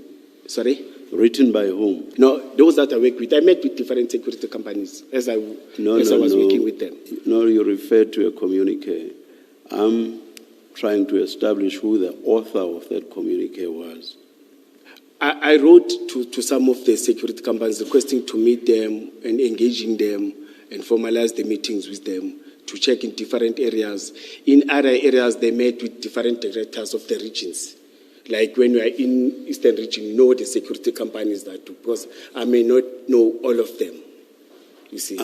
I'm totally confused. I'll go back to my question. You said in so many words, as at 16 October 2021, there was no formal arrangement with any security company for it to assist the metro with the provision of security services. Yes, sir. You have said so in so many words during this engagement between you and me, correct? You are correct in that. The very following day, 16 October 2021, had there been a change, or was the situation still as it was on the day on 15 October 2021, the day before? I would be surprised if just 24 hours, poof, suddenly there's a change. Was the situation still the same on 16 October 2021? Commissioner, that's why I'm saying to you, 3 weeks back, that's why I'm saying to you, refer to the minutes, because even though I met with Ms. Mzolo, but there was tasking. Commissioner Mkwanazi, you say that on 15 October 2021, there was no formal arrangement with any security company to assist the Metro with the provision of security services. Am I correct that you have said so? Yes. Yes. Yes. Now, please listen to my question. Please listen to my next question. My next question is, had anything changed by the 16th of October 2021? Or was the situation still the same as it was on 15 October 2021? Simple question. Had it changed? Yes or no? Had it changed? Yes. Overnight? Not overnight. 15 October 2021, 16 October, that would be overnight. Had anything changed? Can I explain, Commissioner? You will tell me, no, you are losing Okay. it. What had changed? What had changed? You see, remember I've said there was a communique. We were communicating. What with had all of them, changed? but it was not. Commissioner, you've spoken about the communique, and I asked you questions around it, and I didn't follow what you were trying to say. I am saying, what had changed? It's a simple question. What had changed from the 15th of October 2021 to the 16th of October 2021, the very following day? What had changed? It's a simple question. Are you saying in terms of the numbers? Or In terms of the answer that you gave when I first engaged you, I asked you if there was in existence any formal arrangement with any security company for it to provide security services to the Metro. I'm talking 15 October 2021, and you said there was not. Commissioner, Correct? Can I correct you on something? I'm asking you this for the third time now. Yes. Is it correct that you said, no, there was not, as at 15 October 2021? Am I correct that you said so? Yes or no? No, I think we were losing it. Can I clarify something? No. I'm losing nothing. I want to know whether you said so or not. There's nothing I'm losing. No, can I clarify something? You'll get me. No. Please answer the question. Did you or did you not say so? Remember, you've already said more than once. You've already said more than once that there wasn't. But I'm repeating the question now because when I go to the 16th of October 2021, you confuse me. That is why I keep going back to the 15th of October 2021. Do you confirm that you said that as at 15 October 2021, there was no formal relationship or Now I get you. in terms of which it cannot be that just because of my use of relationship, suddenly you understand me. No, you said yes. You said providing services to EMPD. They're not providing services to EMPD. Okay. It's relations when they're working with communities. Because you've got different companies that are contracted, that are providing services to us. I don't want to go out here having another thing. Okay, maybe then please clarify what the issue about 28 was. It was what exactly? Paragraph 28, your paragraph 28. What was lacking? What was lacking? It was about working relations with them when they are operating on the ground, not providing services to the city, but working with them. When they are executing their crime prevention. Having cooperation between the EMPD and the security companies. Yes, Commissioner. So as of the 15th of October 2021, you say there was not. Yes. Okay, just a minute then.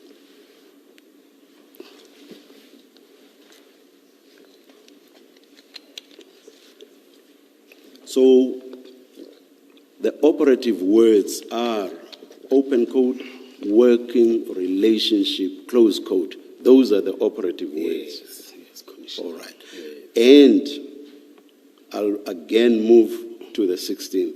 Yes. So you say you've not said so thus far, but I want to find out if you do not say so.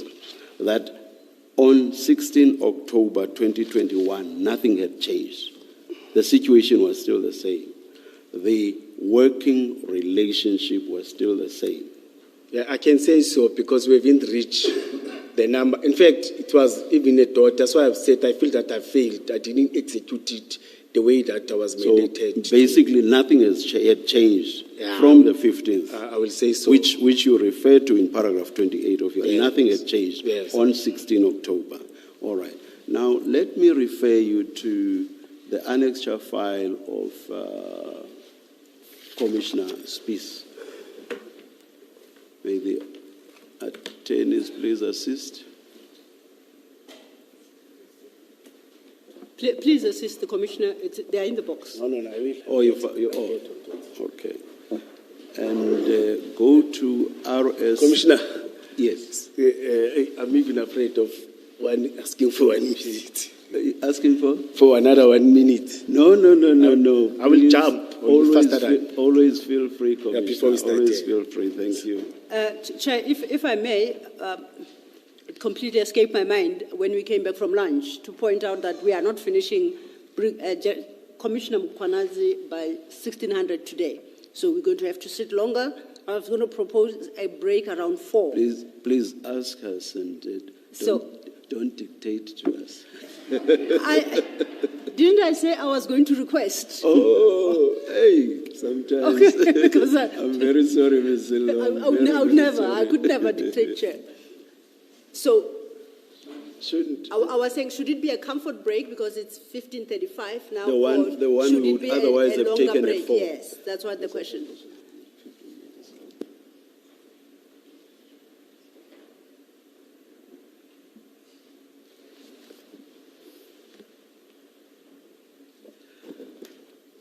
Commissioner, by all means, we come back at 10 to.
Commissioner,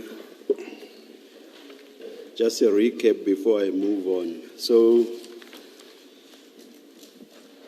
on 15 October 2021, there is no open quote working relationship, formal working relationship between the Metro and security or companies that provide security, No, which are working in conjunction with or in cooperation with the Metro on certain issues or certain areas.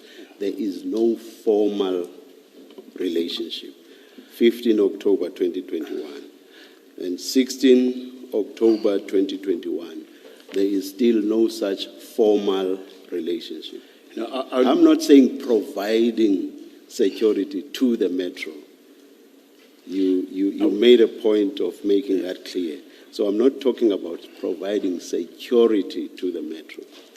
I will prefer the way that you used it when nothing has changed Okay. dramatically, All right. because All right. there was something, but they didn't. As I'm saying that it didn't make any impact. I feel that I didn't execute to my best because of elections, and I was disturbed. You see. All right. So nothing formal. And what you were asked to do was to formalize the situation, as I understand it. Correct? Commissioner, you're changing it now. All right, okay, let me move on. You answered me earlier, and it's clear what your answer was. Now, let me take you to, or rather, before I do that, let me find this out and just be clear in my mind. What exactly would the arrangement that you were being asked by your superiors to put in place, what form exactly would it have taken? What form would it exactly have taken? Is to formalize a standard operational procedures with all those security companies that we feel, or all those security companies that are there, that we are executing different duties and providing it to our citizens, to our communities, to our area, or to those that we are servicing, you see. Not the one of those that you contract. There are those that you contracted that are only doing static. They are paid by this, a different thing. But those that are providing services to different business people, communities, whoever that approach, just to work with. Would I be wrong to say it was to formalize the working relationship that was in existence, but which was not formal? Oh, yes. I'm correct to say I understand so. you. Yes. Thank you. Yes. Thank you very much. Thank you for being patient and putting me along. Thank you. I'm Yes. happy. Now I'll take you to the file that I referred you to, the annexures of Commissioner Revo's piece. And I'm referring you particularly to RS2, small Roman numeral 2, which is at page 4. Page 4 of the annexures bundle. Page 4 of RS. That's RS2, 2 small Roman 2. Page 4.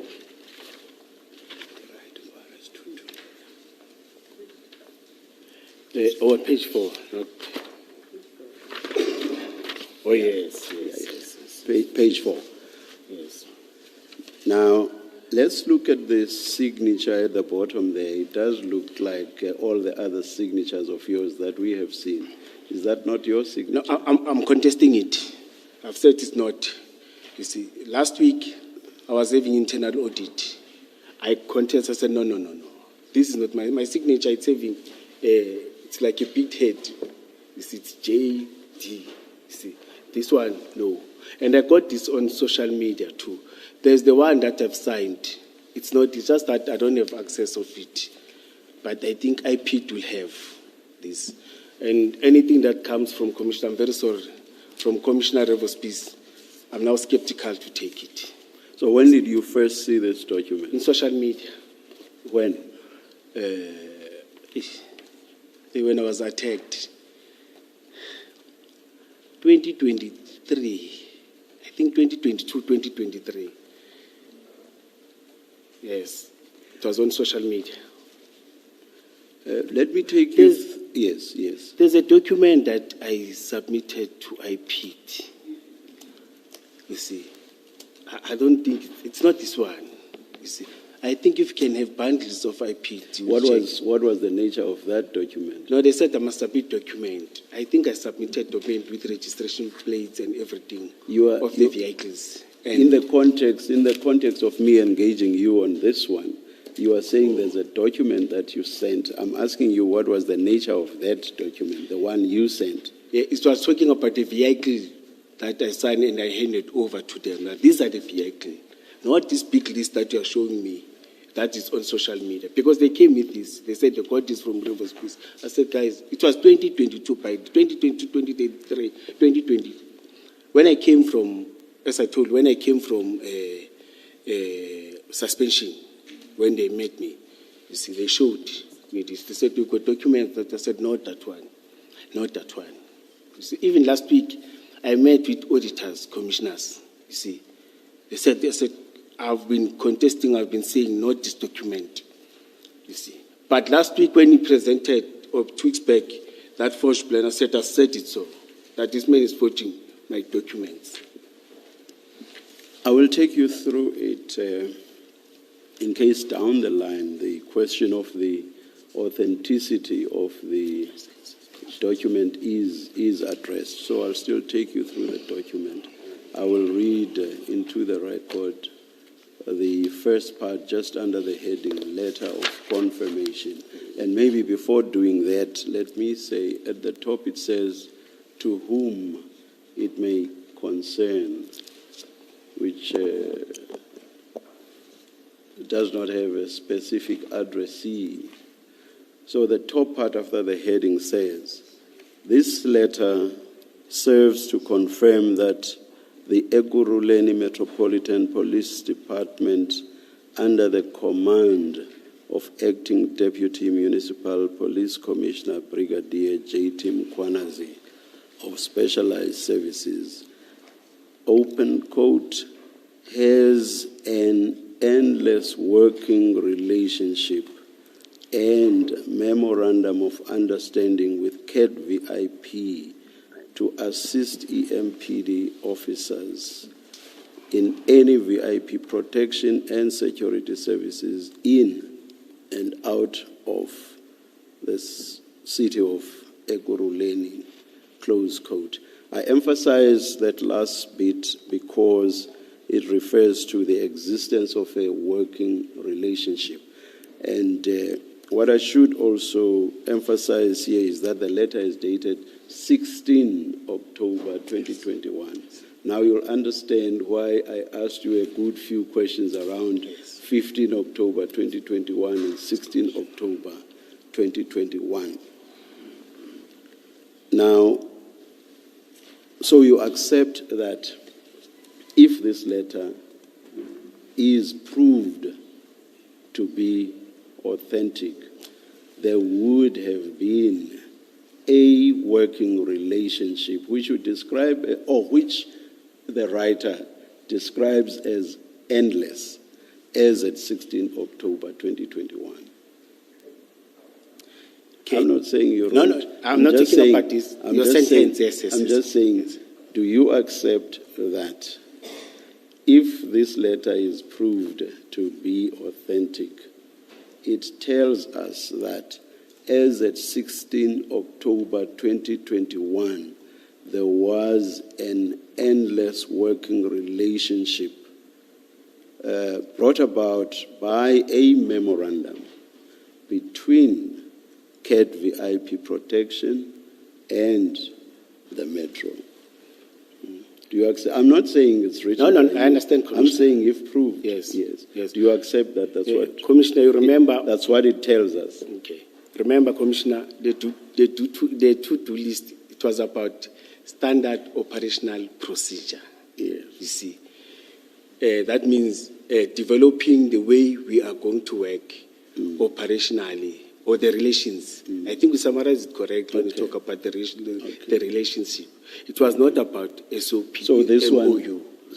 one you are saying would have been a different relationship altogether. Yeah, it will be different. It's not what you are talking about, Yes. paragraphs 15, or rather paragraph 28. Yes, Something yes. different Yes, altogether. yes. Standard operational procedure where we sit and develop something that will assist us in terms of your court, in terms of arresting procedure, all those things. Okay, all right.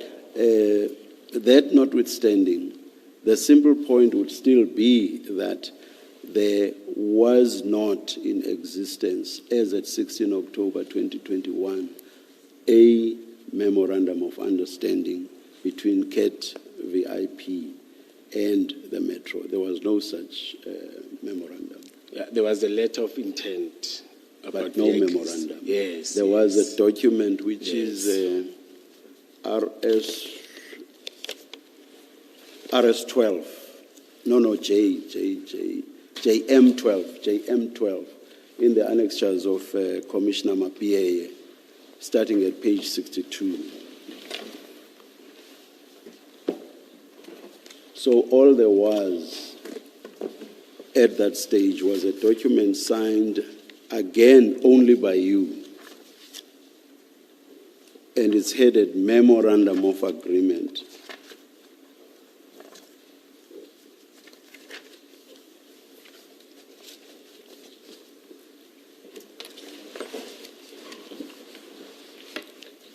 Annexures, No, I got it. JMAPIA, I got it. starting page 62. And it's a document. 62. It starts at page 62. And it appears to be, I will not say that it's signed by you this time. It appears to be signed by you. The signature is at page 64. Yes. Yes. Is that your signature? And it's not the same signature. This one is mine. That one is yours. Yes, this one and is mine. And again, the only signature there is yours, no other signature. In this document? Yes. JM12. Page 64. Yes, page 64. Yes. There's your signature. And then when you page through to the end, there is no other signature. It's just your signature only. I agree, yes. Yes. So my question was, do you accept then that as at 16 October 2021, the date of the disputed letter, the to whom it may concern letter? These are two different documents. Please, can you listen to me, Commissioner? Yes. Can you please listen to me? I'm saying, as the date of this disputed letter, and I'm using disputed advisedly, Yes. as at the date of this disputed letter, which is 16 October 2021, there was no memorandum of understanding with CAT VIP. As at 16 October 2021, do you accept that? Accept it, yes. Yes, I accept it. Is that simple question. So that if this letter is proved to be authentic, its contents are therefore a lie. Do you accept that? If proved to be authentic. I'm not saying it has been. I'm saying if proved to be, its contents would be a lie. I agree, Commissioner. Both in terms of the existence of the Memorandum of Agreement and also in terms of the many listed motor vehicles that are said to be used by CAT VIP in assisting the Metro with protection services. All of that would be a lie. No, Commissioner. In the letter of intent, there are registration plates. I'm not talking about a letter of intent. No, I'm talking about registration plate, the cars. I'm not talking about, let me look at this. That we work with. I'm not talking about a letter of intent. I'm talking about this letter which you dispute, Commissioner.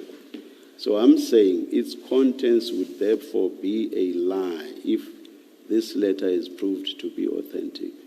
It will be a lie that there is in existence an endless working relationship with CAT-VIP. Yes.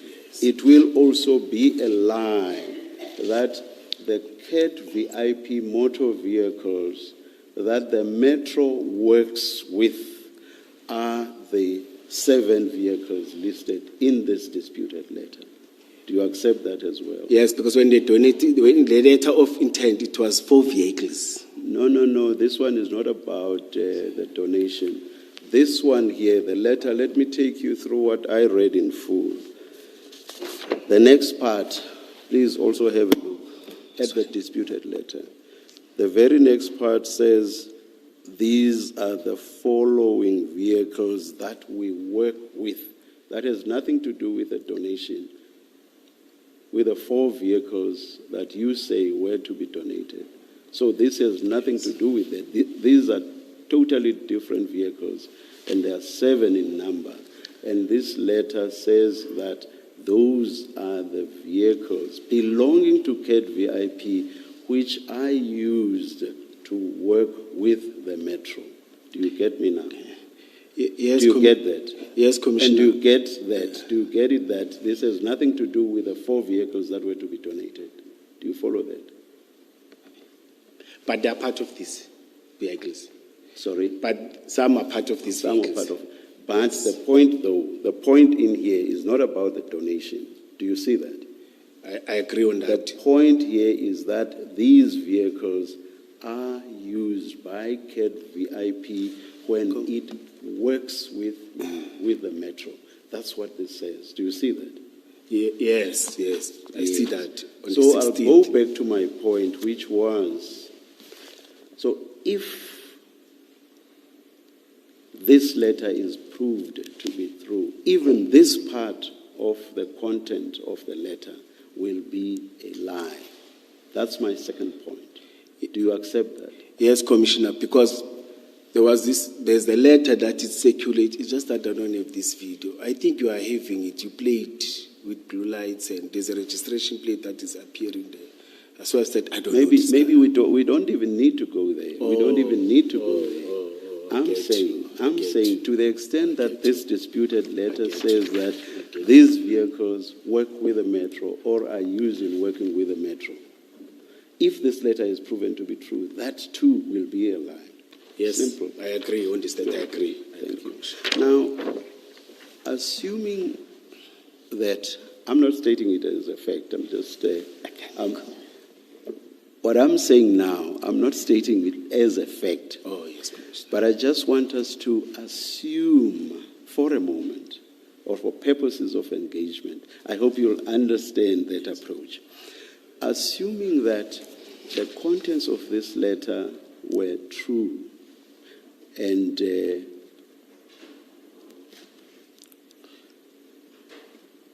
now, in something that would not be the sort of loose relationship that you earlier referred to, but a relationship where CAT-VIP would actually be assisting with a provision, assisting the Metro with a provision of security services, assuming that that was indeed what was intended in accordance with this letter, would these 7 vehicles be used in conjunction with Metro vehicles, or would they do security, the provision of security, all on their own, or would they be used in conjunction with Metro vehicles?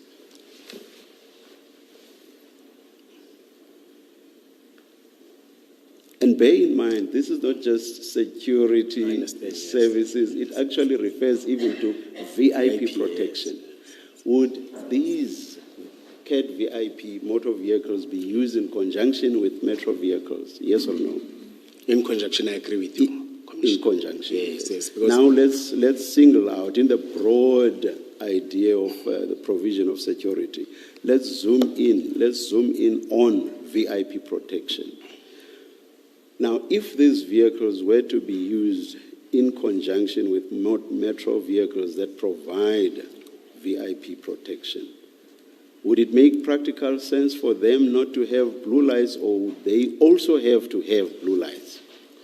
We are still proceeding from an assumption. Yes. Would they also have to have blue lights?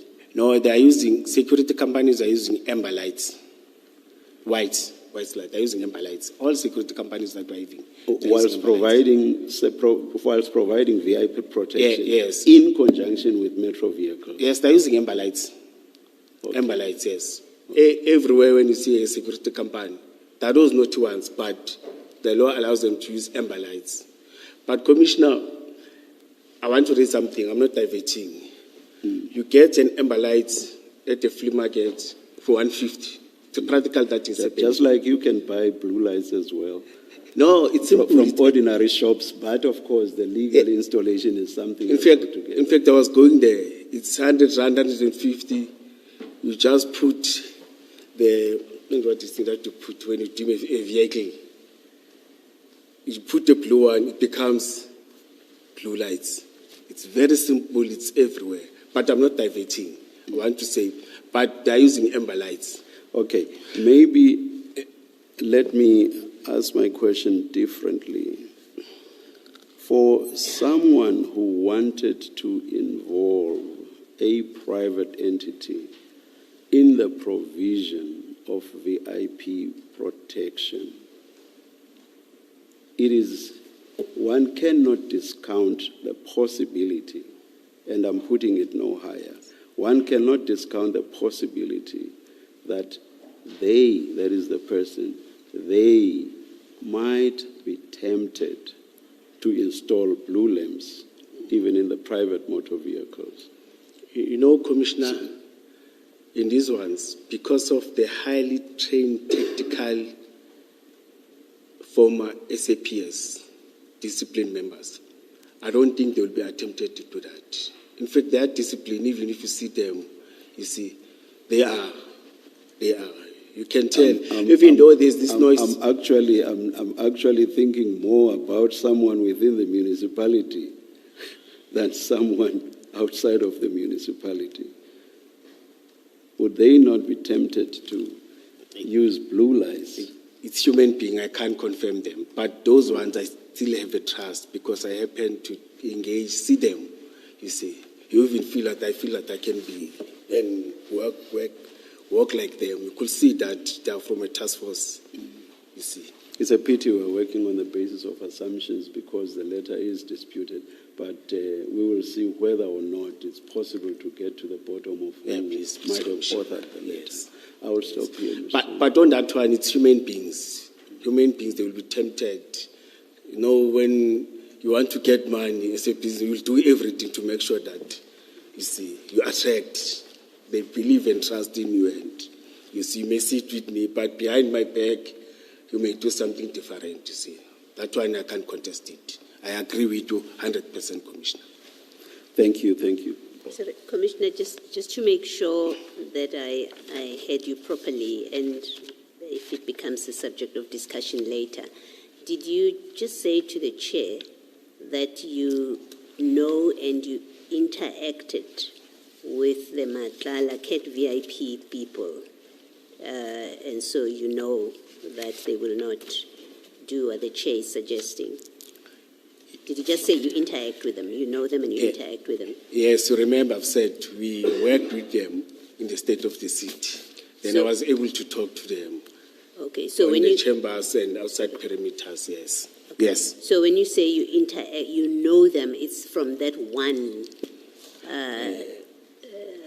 I don't know. Engagement. Yes, I don't know all of them, but those that I talked, 2 or 3 of them, especially that supervisor and the 2 of them, you see, I know. And the way they raise issues of, so you could see that they come from the police service. They understand no police service.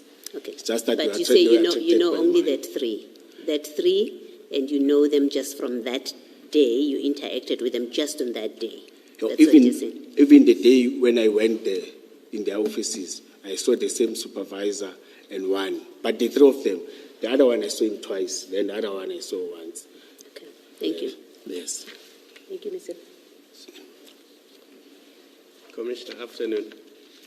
Afternoon, You Commissioner. are on page 64, I think, so I don't want to have to come back. That's why I want to deal with this now. You were on 64 of Chief Mapia's lectures. That's where the chair started with you. Remember, we were talking about your signature, Yes, sir. and you confirmed that this is your signature. Yes, I'm confirming again. Yes. Yes. Now, the document starts on page 62, and it is a memorandum of agreement. You've already said it is proposed. I don't have any issue with that. Now, are you authorized in your position, or were you authorized then in your position as Director Specialized Services to sign memoranda of agreement on behalf of Ekurhuleni Municipality? As I've said, this is the proposed sign. That's why it's even said. That's why I even said again. I'm repeating again, Commissioner. Commissioner, I said I don't take issue with that. I accept that it is proposed. Oh, yes. My question is, were you authorized to sign memoranda on behalf of the Ekurhuleni Metropolitan Police Department? Were you authorized, yes or no? No, at that time, no. As a You were not director, no. authorized? Yes, as a director, no. That's why I was supporting raising it. If I was authorized, it was going to be my one and only signature. That's why it is not my one and only signature. That's why here it say support, then it say approved by Mr. Mzolo, approved by the Chief of Police. No, I'm not. That means my powers are limited. I'm not asking you that. Oh, no. Commissioner, Let I'm me say no. asking you whether you were Oh, authorized, and your answer is no. Let me say no. Yes. And then on page 64 of this document, there's your signature there. Yes. Yes. Yes. Now, this document only contemplates the signing by two people, which is yourself and Vusimusi Matlala, and you see that on page 65. Do you see that on 65? There's space there for signature by Vusimusi Matlala. It's supposed to give three names. No. I see, yes, I see. That's not what I'm asking you. Yes, Commissioner. I see. I'm saying on page 65, there's space for signature by Vusimusi Matlala. No, I see, Commissioner. And this memoranda only contemplates signature by you and Vusimusi Matlala. Do you see that? Yes, I see. It doesn't make provision for signature by Chief Mapiaye. Do you see that? Yes, and it was wrong. I agree. No, but you signed it even Yes. though it doesn't make provision for signature by Chief Mapiaye. Yes. No, in my mind, it's always said, I support, it must be approved and approved. It can't be a document that is having powers within that time as a director, or even as a deputy director, it can't be. So as a deputy chief So superintendent. you did something wrong by signing a document that does not make provision for approval by Chief Mapiaye. Yeah, I accept 100%. Yes. I accept. No, that's all I wanted Yes, to I accept establish 100%. with you. Yes. And then let's go to page 88, same bundle. Mr. Mabeye again. Yes, same bundle.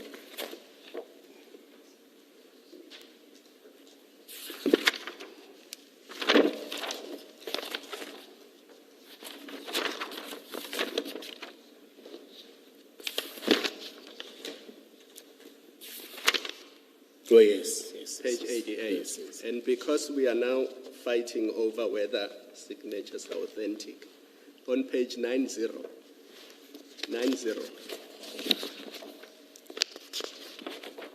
is that your signature? Yes, this one is mine. So you don't have a problem? No, I don't. Now let's go back to 88.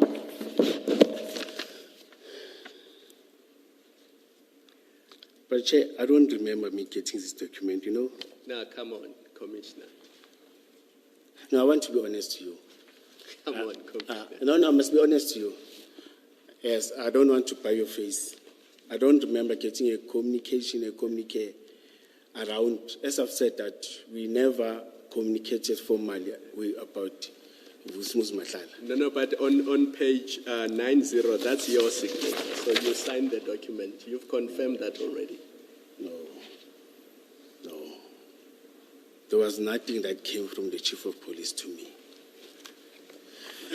It's not from Chief of Police. It's you to Chief of Police.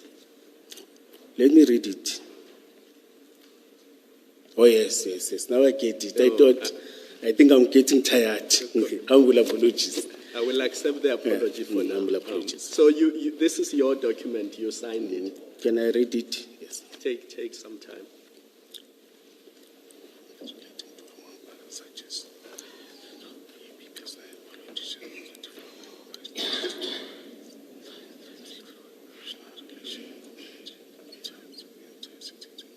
The first paragraph.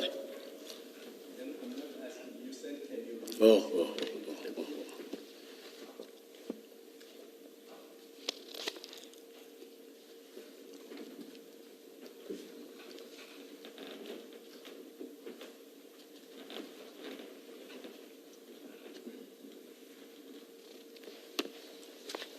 Yes, the first paragraph. Yes. The second paragraph, heading background, and it says, I would like to confirm that we have a working relationship with CAT Security Services and its subsidiaries, Medicare 24 Emergency Medical Services.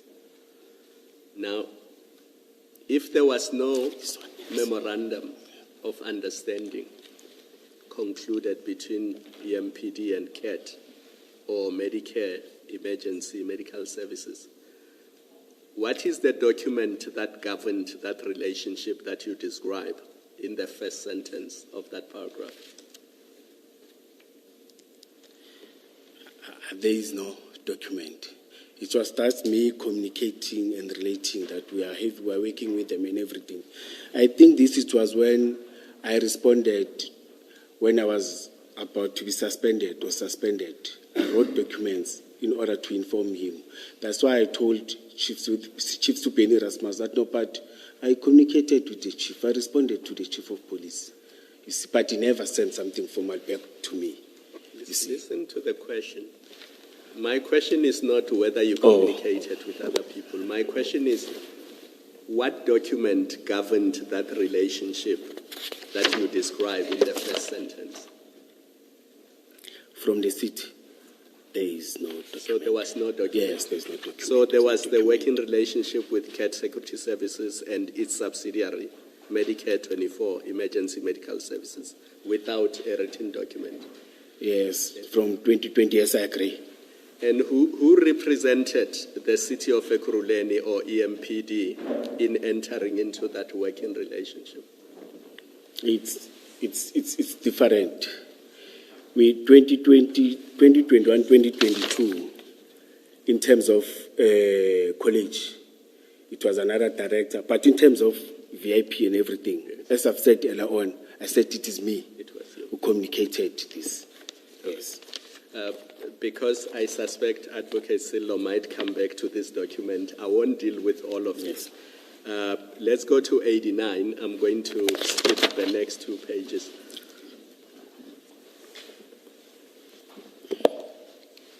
Do you see paragraph 3 on page 89?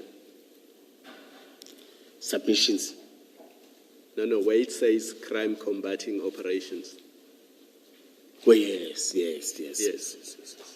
It says, we are also involved in crime combating operations with CAT Security Services, together with other security services that are committed in crime fighting around the city. Now, what document governed that relationship which allowed you to be involved in crime combating operations with CAT services? There's no document, but I've said, Commissioner, operational on the ground members are working with these members and everything. But there's no formal document. There's no formal document. Yes. And then on the next page, you continue. You say CAT Security Services is assisting EMPD. It's page 90. Yes. Oh, yes. By providing additional technology What is that technology that CAT Protection Services was providing to MPD? It was not yet implemented, you see, but we were promised that they will assist us in terms of tracking and tracing the wanted suspects. In fact, we are working with other companies, like, for example, the digital, where you are parking a car, you are able to detect cars that are moving. And it tells you, no, this is a stolen. Commissioner, my That's question was technology. what document? Either there's a document or there's no document. So what document governed that relationship? I've said there's no document. There's no document. Yes. And then my next question was, what is the technology that was being provided? And you can say there was no technology that was being provided. There was no technology yet, yes. So why do you say that CAT Security is providing technology? No, Why do you not say in the future they might do so? I think it's my English. No, it bothers me. It bothers me Yes. because you were asked to give reasons why you should not be suspended in 2023. And you were asked to explain EMPD's relationship with CAT services, CAT Security Services, which means in this document, you were describing the relationship that was existing. You were not talking about things that were to happen or might happen in the future.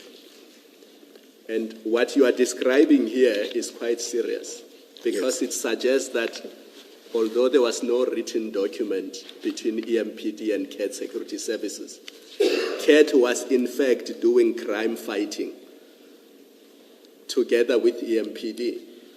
And the only way they could have done that is because you gave them permission to do so, because you are the one who brought them to EMPD. On that, I agree. I agree. That worries me. Yes. That worries me. Because forget all the other things that we have been debating, whether MOUs were entered into or not. Here you are confirming, and you've signed this document, and I will read to you. They are assisting EMPD by providing additional technology of monitoring the actions and movements of criminals, tracking suspects. Yes. They have no business tracking suspects, and other resources we use. So you're not saying resources that we may need in the future. You're saying the resources you are using at the time. When engaging, chasing, and arresting of these highly trained, skilled, and repeat offenders that are not afraid to fight back with the police when cornered. I agree. So these are the things that EMPD was doing with CAT Security Services. No, we have not yet worked with them on this. We have not yet. But this is what your letter says. Yes. In fact, it was supposed to say, intending in future. You are correct when you say, I was supposed to say. Now, where is that intent recorded? Yes, that's what I'm saying. You are correct when you say it was supposed to say. But now it's saying we are working.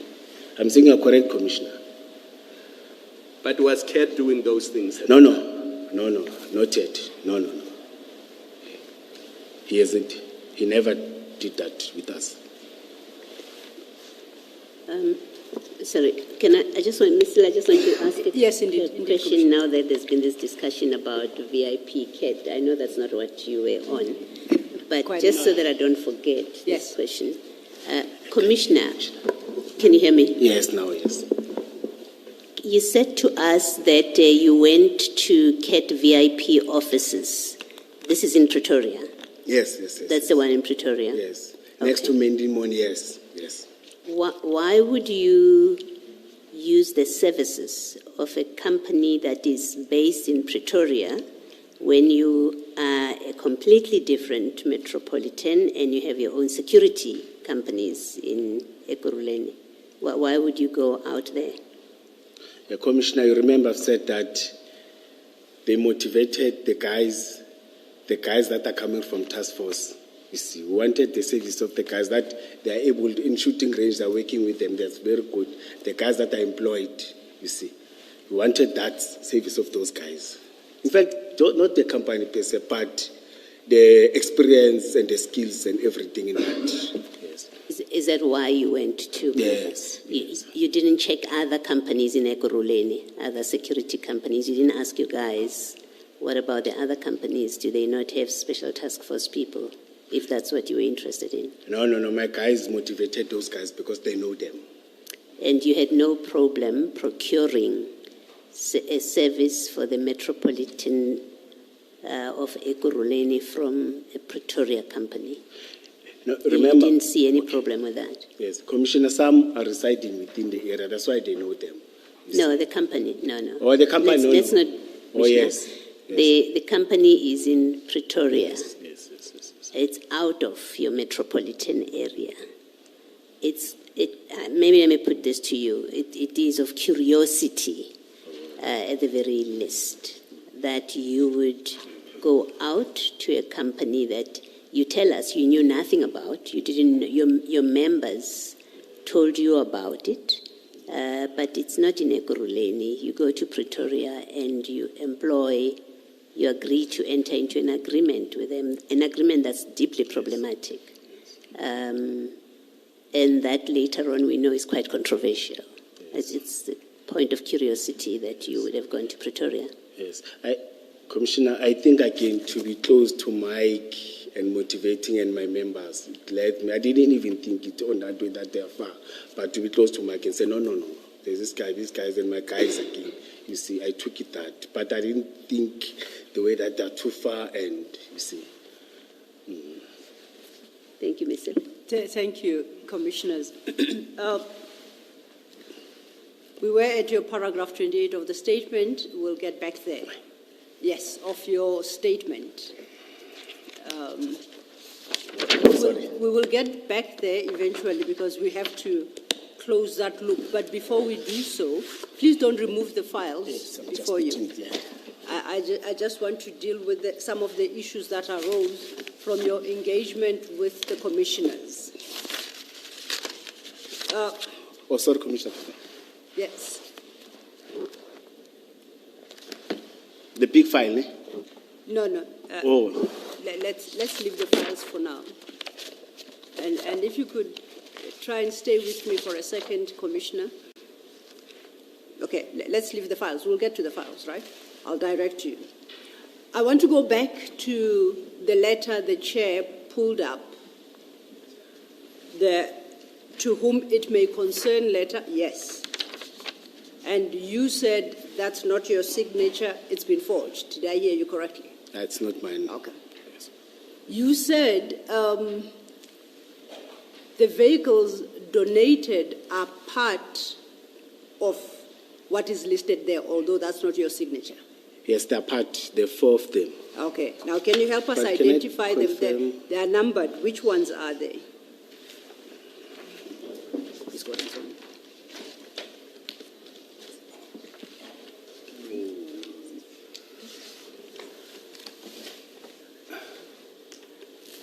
Oh, I understand that there is a challenge in that. Do you put it up? You have this document, don't you? Yes, I may not name them by her. Yes. Yes, that's a challenge that I made. Okay. No, so in this document, could you help us identify the 4 vehicles that you say were donated, are the ones that were donated? You can do so with reference to, say, number 1, number 5, okay, that's all, because they are numbered. The Mercedes Kumbi, because it's different, I can. Please say that again. Mercedes-Benz Yes. Kumbi. So number 2. Yes. Okay, the next. Commissioner, it will be difficult because I don't know the registration plates by okay. heart. Yes, but the Kumbi, the VIA and the Kumbi. Then there's a BMW station. Maybe even if it's not, but if that I was going to confirm. Okay, no. You don't have to guess. Perhaps we can do it slightly differently. When the chair was engaging you on this letter, you kept insisting about the letter of intention to commit, Yes. you remember? So maybe if we consider the question from that perspective, if you still have my PAS file, right? Yes. Let's try and locate JM 1717.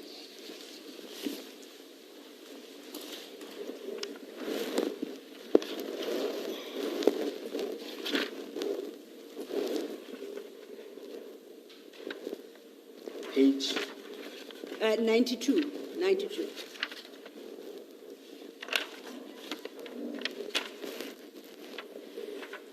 It's 91. It starts at 91, yes, the mark is at 91, but the actual document starts at 92, right? No. JM 17. 17. No, it's only one. It's this one. Now, Please assist. And you should not wait for us to indicate that you should please assist. please. Are you looking at my PA annexures? Annexure says, Chief Mapia annexes DRJ on stream file 2 of 2. We're looking for JM17? Page 92. Yes. Oh, yes. It's 92. Yes, Yes. not 91.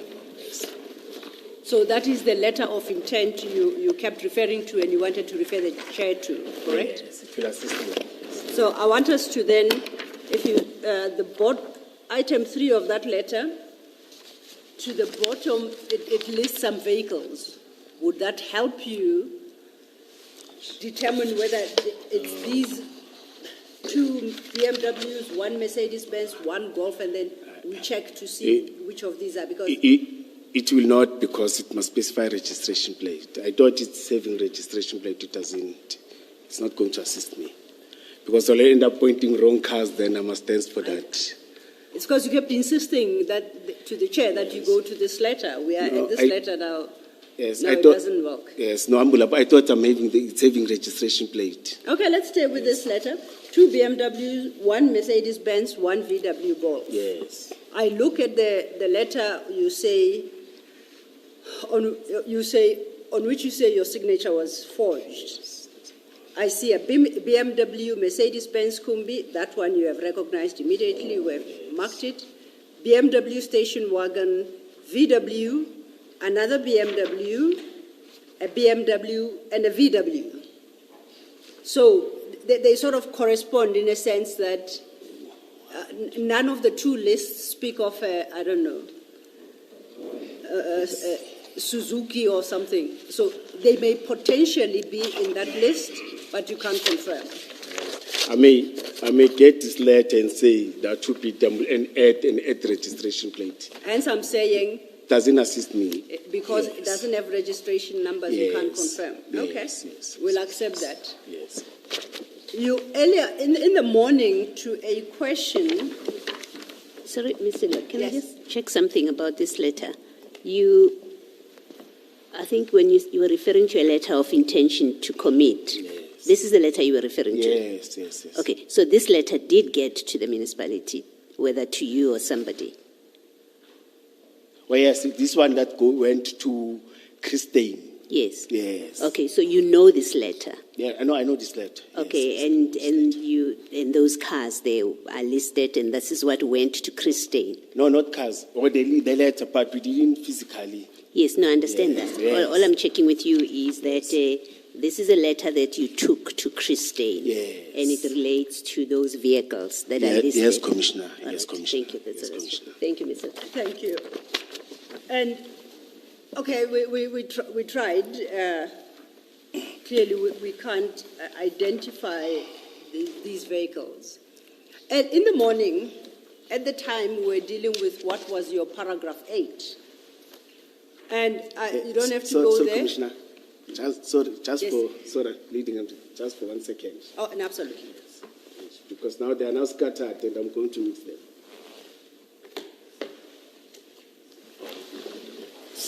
You recall in the Yes. morning when we were dealing with the Medicare 24 MOU in the morning.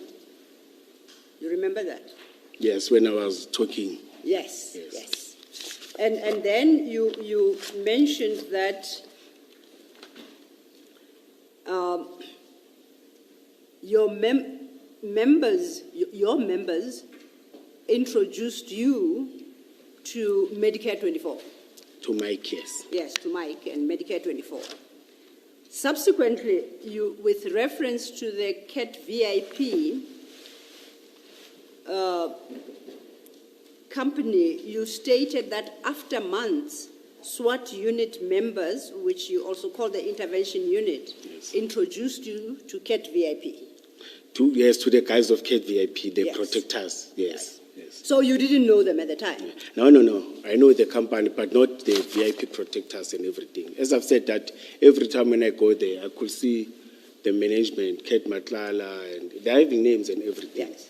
Yes. And you said this was in 2022. I didn't specify. I said to you, I will have problems with chronological because I don't have the annexures. And I said that twice or thrice, leading evidence. I said that twice or thrice. You said, no, it's fine. You can just talk. So you say you could have been wrong, may not have been in 2022, correct? 2022, yes. And we know the MOU that you signed in respect of CAT VIP is dated October 2021. So perhaps they introduced you in 2021. Yeah, let's say so, because of the dates, yes. October. Yes. Okay, now when you go back to your statement, your latest statement.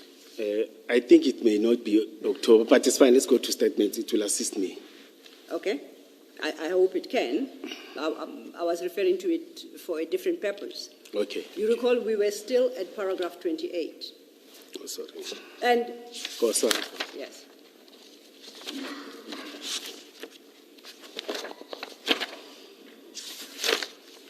Oh, yes. Formal instructions.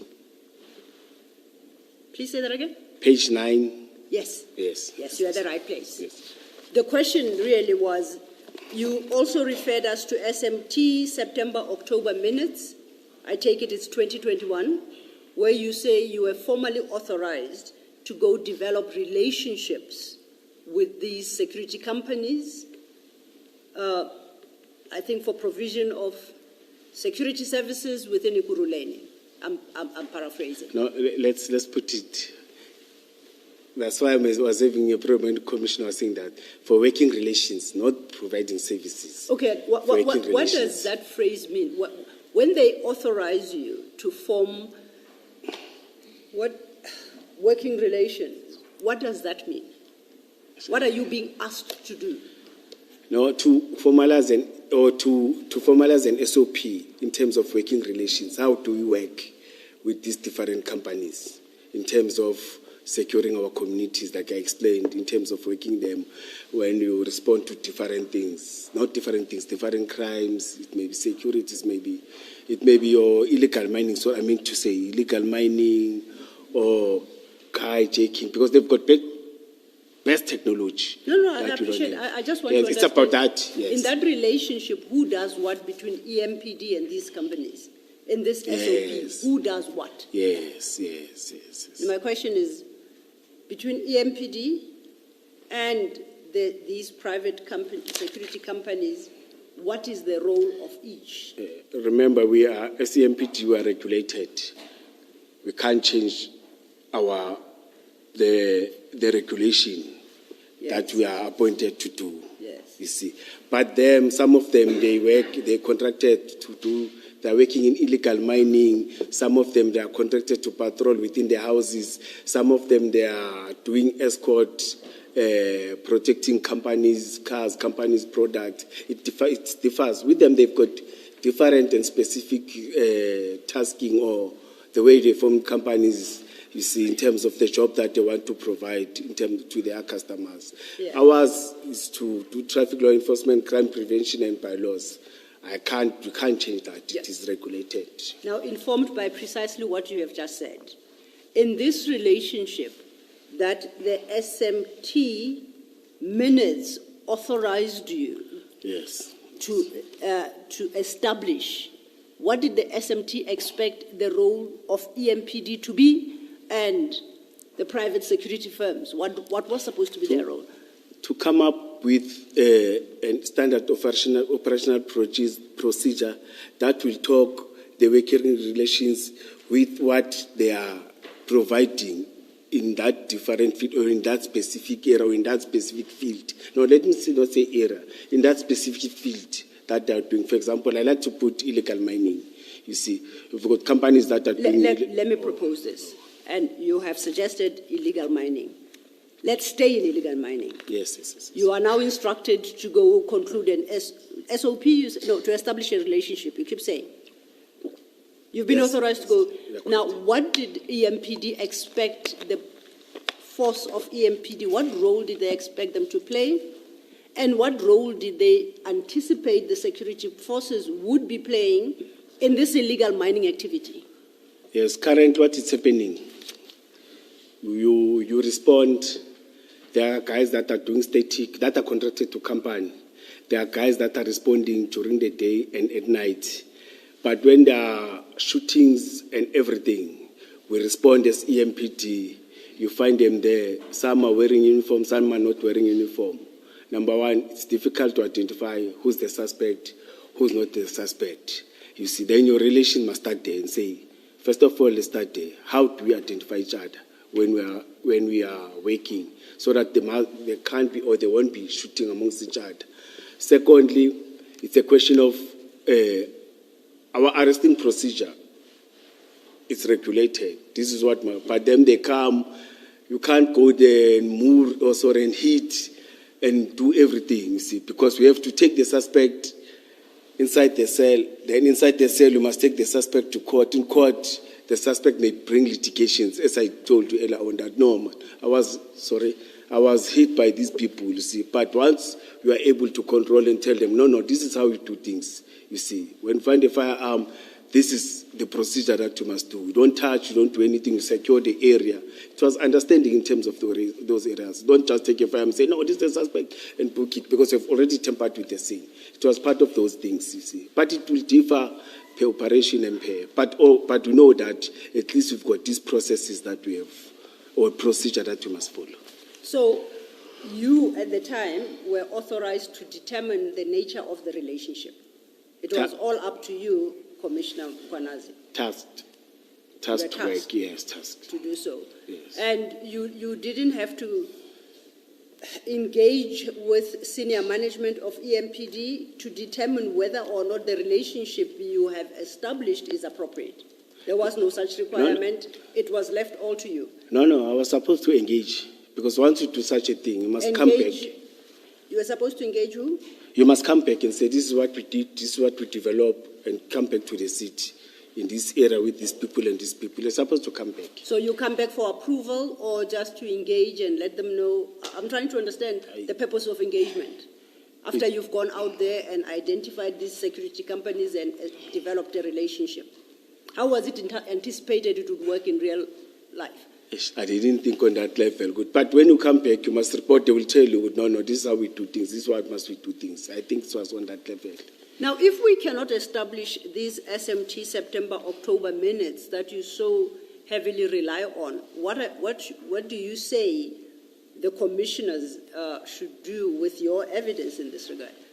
No, commissioners, I even wrote it here. You'll get them. You'll get them. But you say SMT September-October minutes. That's not particularly helpful. No, you cannot specifically say what they tasked you to do. You cannot specifically say the process you were to follow and whether or not the SMT, if it's a grouping, what measures were to be put in place to ensure appropriate levels of accountability. You cannot even say what we can expect to find in those minutes, but you want to send us in search of minutes. No, you will get. I think you'll get. You'll come up with something out of that. Definitely sure you'll get. Okay. Our minutes are recorded. So then, it is possible, Our meeting. going back to Mapier Annexure JM15 at page 88, what Commissioner Kumalo read out to you. It is possible, therefore, that you develop that relationship described there under crime combating operations. So it is possible that's a relationship you developed with CAT Security. You wrote this. You were authorized, according to you, by SMT to go conclude relationships. No, I agreed that this is written by me. Yes. There I agreed. And you highlighted it in defense of why you should not be suspended in 2023. Oh, This yes, document yes, you produced yes, there. yes, yes. And you were describing this particular relationship with Cat VIP. Yes, when the chief asked that, what are you doing there? Yes. I wrote this, yes. So, in fact, you did establish that kind of relationship with Cat VIP at the time. You know, As you were, as you said, tasked by the SMT in September, October 2021 to do. Commissioners, I even said to Commissioner, it may be the English part of it. I even accepted, you see, that we were not yet operationally. That's why I explained it and I accepted to him. There is one thing, establishing a relationship and being operational. Yeah, I agree. Okay, I'm distinguishing between the two. Can we accept that the relationship was in place? The only issue you highlight is that you hadn't operationalized it, if ever you could. Is that the distinction you seek to draw? No, there was no relationship. Or there was no relationship? Yes, it was not yet in place. It was not yet in place. It was not yet. Same document, please go to page 88. Under background, you state as follows, and I quote, I would like to confirm that we have a working relationship with CATS Security Services and its subsidiaries, Medicare 24 Emergency Medical Services. This relationship started in 2020 during COVID-19. The aforementioned entities were entitled to assist our members with free testing at the time. And then you say these services were offered at no cost. So you say this relationship actually started in 2020? The relationship with Medicare, as I've said earlier on, you see, I've said immediately after COVID, you see, first COVID. That's what I said earlier on to you. Please read your... No, I agree. No, read the first line. Yes, I read it. The commissioner read it, and I've said, yes, I accept. But the relationship that we had, it was with Medicare 24, immediately after COVID, as I articulated, or as I've said earlier on, Commissioner, and even my statement when you said talk, I said that. You're right, and I really am getting confused now, and I want to finish this topic. I would like to confirm that we have a working relationship with CATS Security Services. Full stop. Let's stop it right there. That's what you tell Chief Mapie. And you said it's that entity and its subsidiaries, Medicare 24 Emergency Medical Services. So it's with two. Then you continue and say this relationship with these entities started in 2020. Yes, 2020. So we worked with Mike. You Medicare misled 24. Chief Mapie in that document. No, I think it was me including them here. You see, but with Medicare 24, we worked, and I can even there were results. No, I don't want. What? We are off Medicare. It's CATS that we're talking about. Oh. So, CATS services, security services, doesn't offer COVID-related services, does it? Madlanga was part of the. As I've said, when you come in that Medicare 24, you will see the faces of the directors. There were many directors. Okay, I got that. So then Yes. that relationship, this COVID relationship started in 2020. Yes, after COVID, immediately after the serious COVID. Because again, COVID, I was not around. I came back after COVID. When you say after COVID, I mean, you do say in 2020, we had the first, I think it was called the first wave and shutdown in 2020. Yes. You're talking about that? Yes. In 2020 Yes, still? I got sick. I stayed for 7 weeks or 8 weeks. I was bad. Yes. And when I came back, it took 2 weeks to come back. But immediately after that, that's where I was operationally. Okay. But No, I think what I'm trying to clear, which I think Ms. Sidlo is yes. seeking to clear with you, is in 2020, in that period, 2020, you already had a working Yes. relationship with Medicare. Yes. 2020. Yes. Okay, thank you. And so with CATS Security Services? Or do you want me to delete that from your report? You never meant to reference CAT. Yeah, please, I will appreciate it. How did this error come about? How do you explain the reference to CAT security? Yeah, I think and so let me just finish.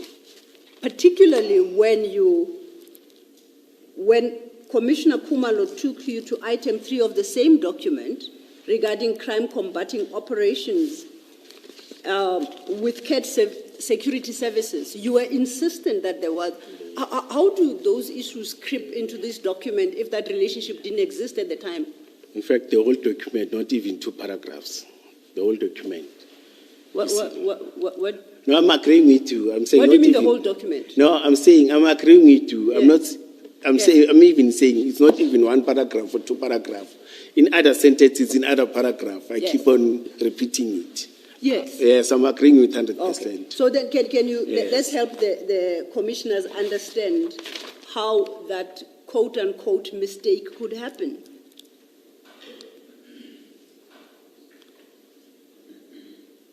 I think it's the engagement. As I've said that I worked with Mike, you see. When I responded, it was just to respond with no having relations with Medicare, and I included them and I included them many times, and I agreed to that. And I can't give another reason which is better than what I've said. Mine is to accept and say, yes, I accept. I made a mistake, you see. I'm here at the commission. When I'm wrong, I must accept. Today I was wrong. You see. Okay, so we're staying with the same document at page 90, the last paragraph. Before your signature, you state, I hope and believe the Chief will understand the initiative we are taking as his subordinates in advancing private partnership towards fighting crime and protecting the city while also skilling our own as mentioned in this report. End of quote. Do you see where I'm reading? Yes. Why doesn't that read, I hope and believe the Chief will remember the task that I was entrusted with during September, October 2021 by the SMT to establish this public-private relationship. Why do you call it an initiative of his subordinates to establish that relationship? As I've said, it may be Is that English again? Yes. No. In this document, I've accepted. What was happening with the English when it came to writing this document? I can't even tell, you know. I can't. I must accept. You see, when we are wrong, you must accept. You can't even defend a wrong thing. No. And this is the document you hoped would persuade Chief Mapie and your seniors not to suspend you. No, I was suspended. When you submitted it, you were hoping it will stop the suspension. No, this was the first one, yes. Then they continued with the pre-suspension because he engaged before pre-suspension. Then I submitted this, said no, write the intention with the unions, wrote the other one, but and I'm saying you submitted it because you were hoping they wouldn't suspend you once they read it. Yes. So you are suggesting then this is why you said the English that you did. I'm just checking. I don't want to misunderstand you. Okay. Lastly, let's go I'm dead. You are continuing to kill me once I'm dead. I have no such intention, I promise you. I don't. Okay. Let's go to page 89, same document, just for clarity. You list specifically 3 projects undertaken with CAT. The same document? Yes, at page 89. Yes. You say projects undertaken with CAT, you list them there. I'm interested in the first. You call it cartels examination at the college. What's that? No, it's supposed to say cadets, not cartels, cadets, students, you see. Why did cartels cross your mind incidentally? No, Commissioner. I'm sure you wouldn't remember. But I'm taking the responsibility. Yes. When I typed, I was having my PA and said, no, man, just do this. I'm taking that responsibility. You were not being prophetic, were you? No, I was weak. I was not that yet energetic, and you see. Okay. Oh, Commissioner, no. No, I was not. No, I was not. I was not Commissioner. Yes. No, you're not as tired as he thought you are. Okay, let's get back to your statement then, just to complete on this point. Okay, Silo, I want to deal with page 92. I wonder if you're going to be coming back to it. Just the relationship, nothing else. the relationship between CAT and EMPD? No, I was going to come back to it, but we might as well because we are dealing with both MOUs at this juncture. The chair made sure that we do so. So, to be appropriate, thank you. And Chair and I had left our page 92 open in Okay. the hope that we would Okay. ask a few questions. Commissioner, please go to page 92 of that same bundle. The letter intent. Yes. The Mapieye one, yes. Yes. And you say this is the document you gave to Christine because he wanted to know whether he can register the 4 vehicles. No, I gave this document because he said previously, when the processes was happening, they gave the same letter to EMPD. This is the same document that they gave Who it. did This you is give what it he to? wanted. Who Sorry? did you give this document To to? Chris. And Steyn. where did you get it from? No, from Busmatlala. You got it from Cat Yes, Matala. yes, And yes, before yes. you gave it to Chris, you read the document. Yes. Yes. Now, in paragraph 2 of that document, Vusi Matlala says, CAT VIP Protection under his leadership has signed a memorandum of agreement with EMPD. Do you see that?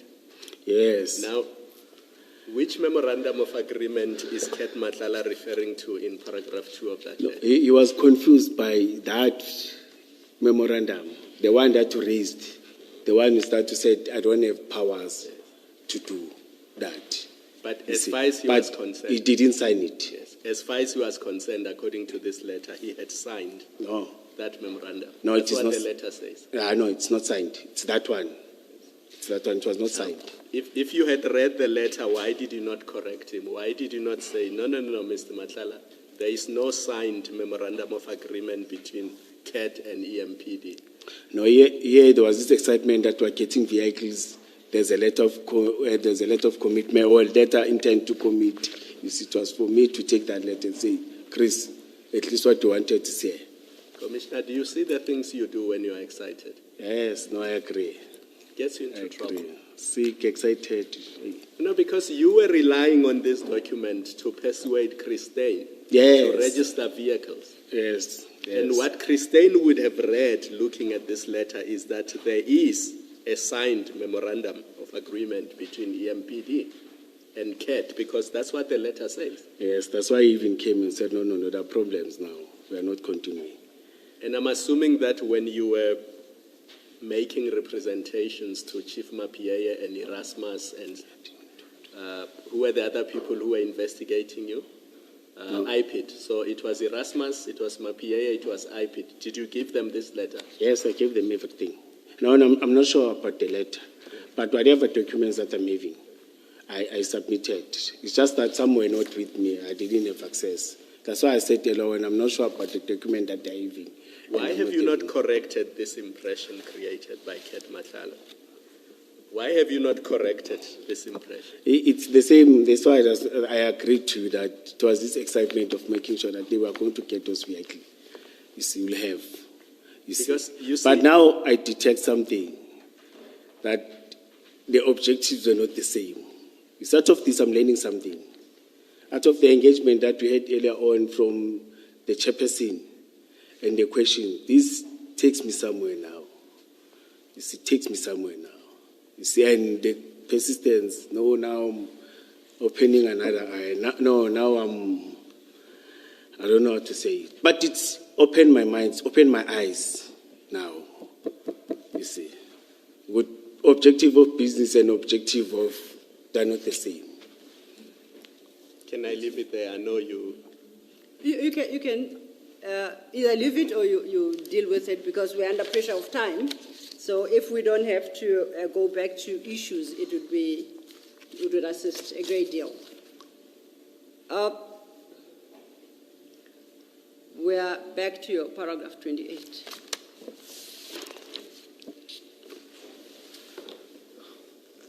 Okay, now I think we've exhausted that paragraph. Okay. But I want you to read Before you do that, before you say you've exhausted this the paragraph. actual paragraph. Indeed, Commissioner. I just wanted to check this, and because I have struggled to understand whether you are making a connection between paragraph 27 and the instruction you describe in paragraph 28. Is there any relationship between the two? Page 27 of my statement. Paragraph 27. You remember in paragraph 27, you're telling us about the MOU, Mike van Veek. You remember that? And that MOU was sent to Jermaine Fortain. That's what you do in paragraph 27. And then in 28, you're now talking about a formal instruction to develop an SOP. And what I wasn't sure about is, are you saying that that relationship, that draft memorandum that you're discussing in paragraph 27, right, the Medicare one, did it come about because you were executing that instruction to develop an SOP? Is that what you're doing? No. It has nothing to do with it. No, it's separate. Okay, so 28 has absolutely No, nothing it's to do with separate from 27. this. All right, Yes, thank you. separate. Thank you for the clarification. Separate. Thank you, Mr. Thank you, Commissioner. My question was actually going to lead to 29 and very similar to that. At your 29, you say, it is surprising, therefore, to receive an email from the Commissioner accusing me of an improper use of my position, especially when I was acting in line with my official directives. You see that? Oh, yes. Now, yes. that sentence, does it relate to the conclusion of the MOU in 27 and with CAT VIP in terms of the SOP in 28, or does it extend only to one of them, and if so, which? No, IP that time raised the issue of when I met with them. That's why I highlighted the three, what is this? The three items in the letter, in the to-do list, you see. Yes. Yes, because when they were engaged me raising, they raised those issues, you see. That's why I even raised it, because it was that time it was a pressure of those things, you see. As I've said, that some of the documents now, I'm getting them here. You see, I didn't have access to it, but now I understand. No. Okay, also, it's the an extra JD2 we referenced earlier, right? It's the three items at page 6 that are highlighted. And that's a due date of SOP from Security Division and all October 2011, daily reports, emails, complaints, and the last third item, resolve complaints, internal public. That's what you highlighted. Oh, yes, let me say so. So, and you say your paragraph 29 is in respect of those issues. Yes, with Mr. Mzolo, it's in respect of those issues. But the issues I've read out, what was there for you to execute? Because you are saying that you are being accused of improper use of your position when you were acting in line with official directives. But the things you have highlighted do not call on you to execute anything. Oh, sorry. Yes. I was trying to get. Okay? Yes. What were you trying to locate? It is up. Oh.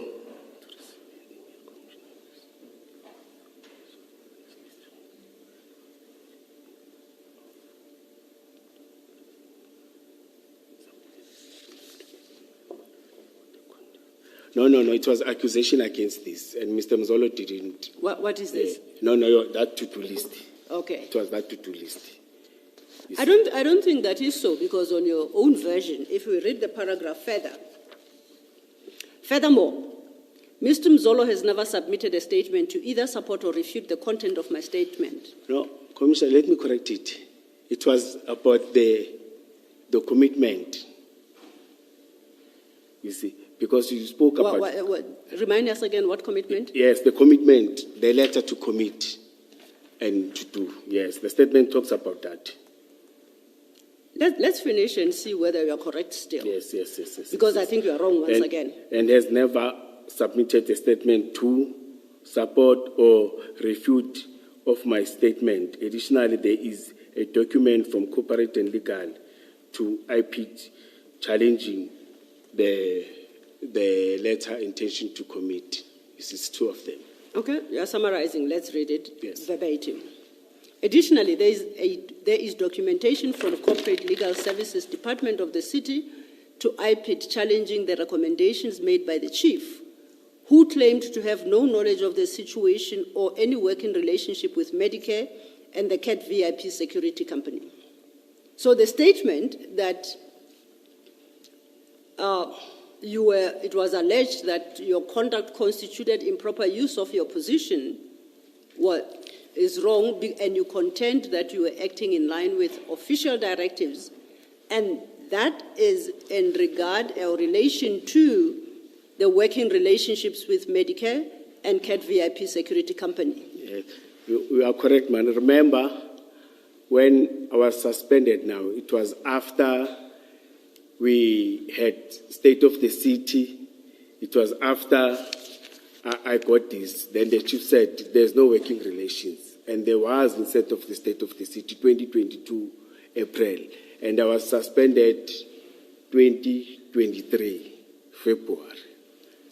Before that, there was no part. After the 30th of April, we worked with them in terms of the operational plan. But not with Medicare 24. Medicare No, 24 we didn't worked play with- any role in the State of the City. No, Medicare 24, we worked with them before the State of the City. You see, in terms of the cadets. In fact, let me come, I'm confusing you now, I see. You are confusing me. Yes, I see. That's what I'm saying. Medicare 24, we worked with in terms of the cadet, in terms of 2020. It's out. Then 2022, the 30th of April, we worked with the CAT VIP security. Okay. Then suspension I got 23. the coming year. Yes. February, after we have worked with the two. Now I can recall now. Okay. You see, now I can recall. All right, I think I've Now I can about record. caught the order of things from your perspective, Yeah. which then leads us, I guess, naturally to your paragraph 30. So before you do that, I think what we cleared in my last question was that paragraph 28 has nothing to do with the Medicare in paragraph 27, right? That MOU. Or 28, not 29.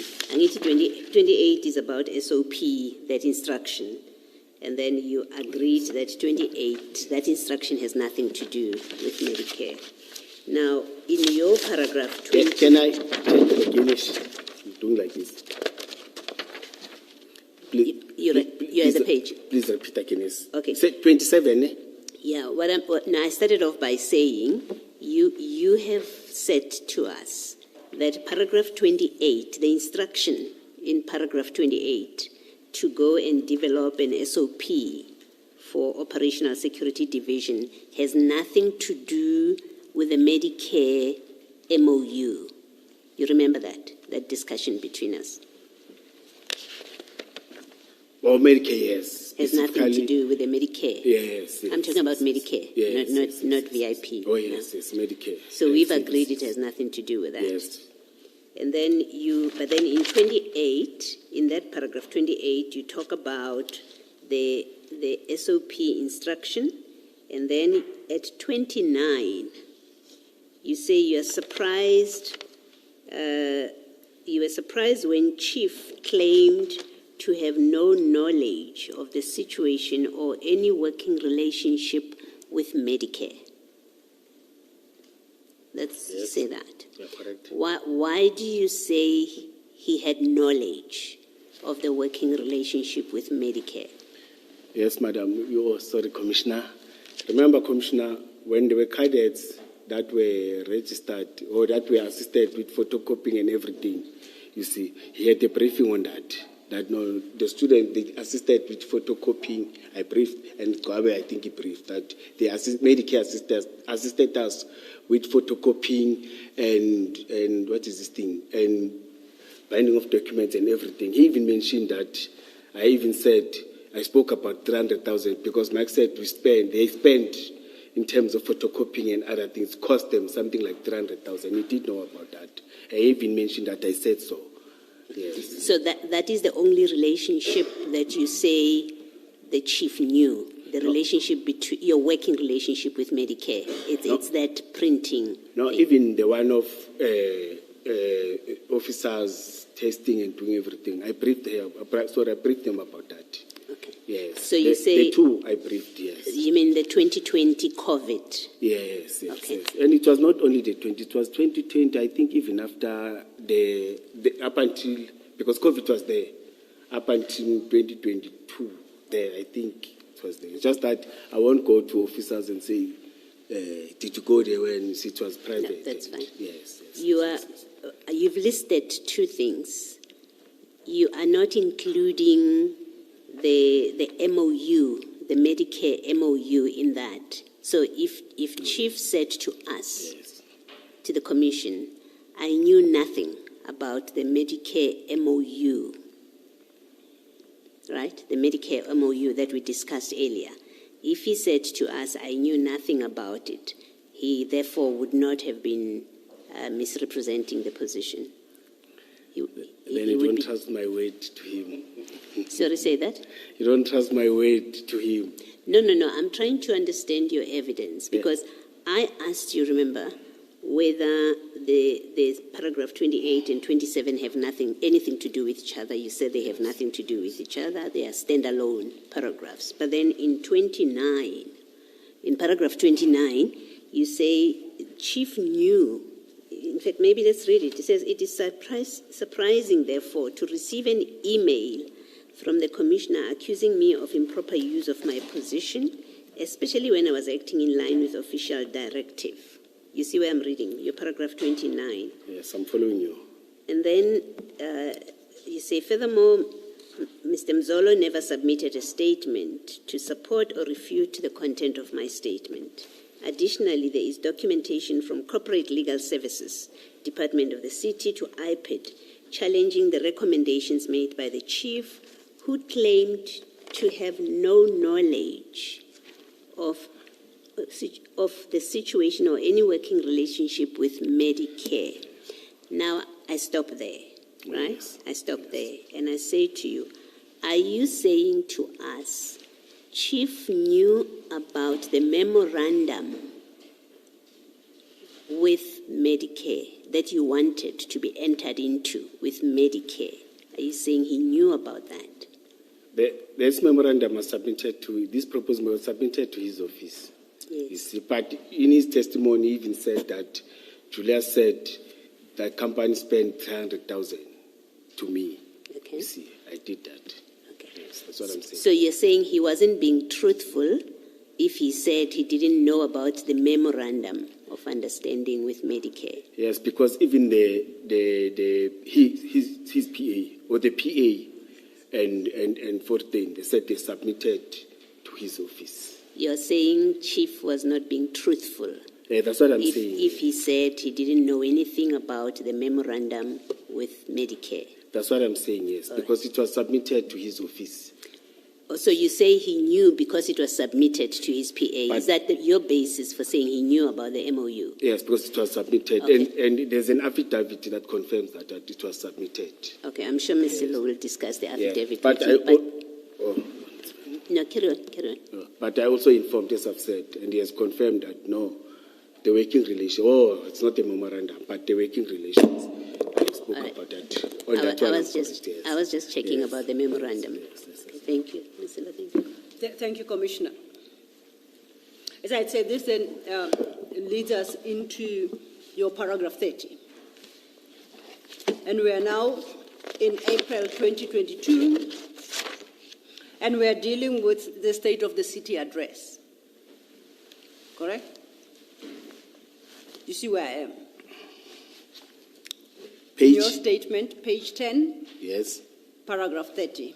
Oh, yes. It says the EMPD engaged the CAP VIP protection security with company whatever Yes. as additional support to ensure the safety of the State of the City address, which took place on the 30th of April 2022 in Ekurhuleni. Yes.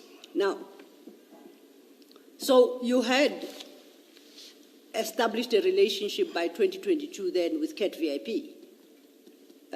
in line with the task given you by SMT in September, October 2021. Here's our relationship.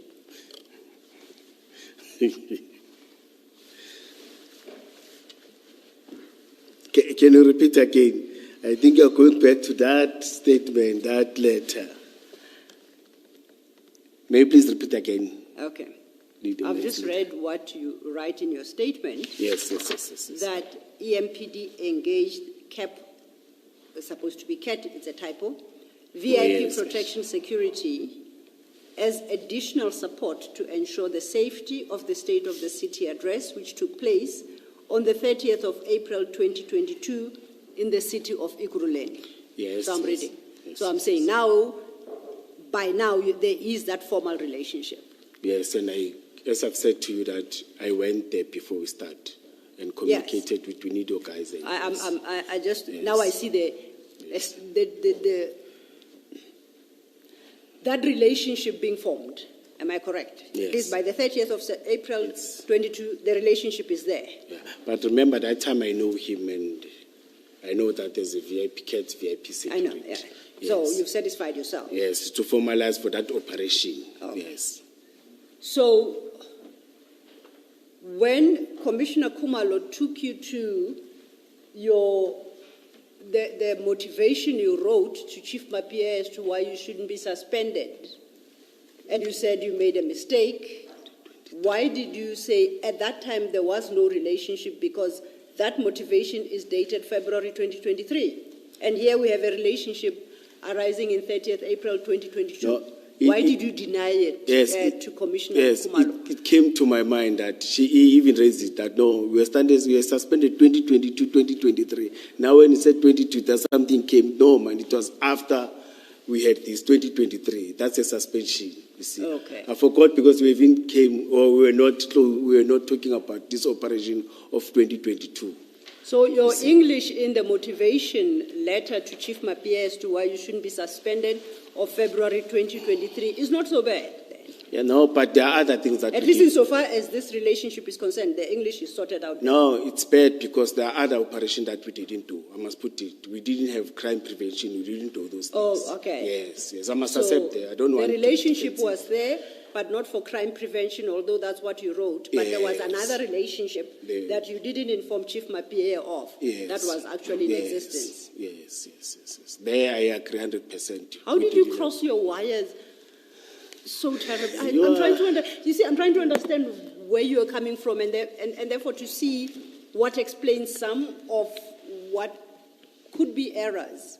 No, I think is there a way to understand? If there isn't, I'll accept and move on. I think you need to put it in a chronological because you're asking, and then I get confused. But he assisted me. Then I tend to remember. No, man, there was an operation around April with the CAT, but there was no operation of crime prevention. I must be honest. Okay. We didn't do that, but VIP it was there.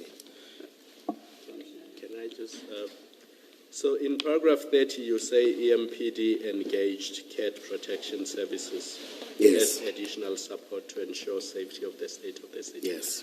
Who, on behalf of EMPD, entered into that agreement with CAT? No, I've said I went and I engaged. just want to know the name of the person who represented EMPD in entering into this arrangement that you are describing. Operational plan. I'm not talking about the operational plan. It's- You're saying here EMPD engaged CAT VIP protection services as additional support to ensure safety. No, I've said I went there. I've engaged him. So it was you. Yes, I've said it twice or thrice so many times. And I even said I even invited him to Germiston, to the office of the mayor again. Commissioner, I'm only asking for the name, not... Oh, it is me. Oh, Julius Dr. Mkwanas. Oh, Julius Dr. Mkwanas, yes. Are you authorized to enter into such agreements on behalf of EMPD? No. Do you have authority? No, yes, on this one, because it's an operational plan. Okay. You see, you can invite all the stakeholders who want them to participate.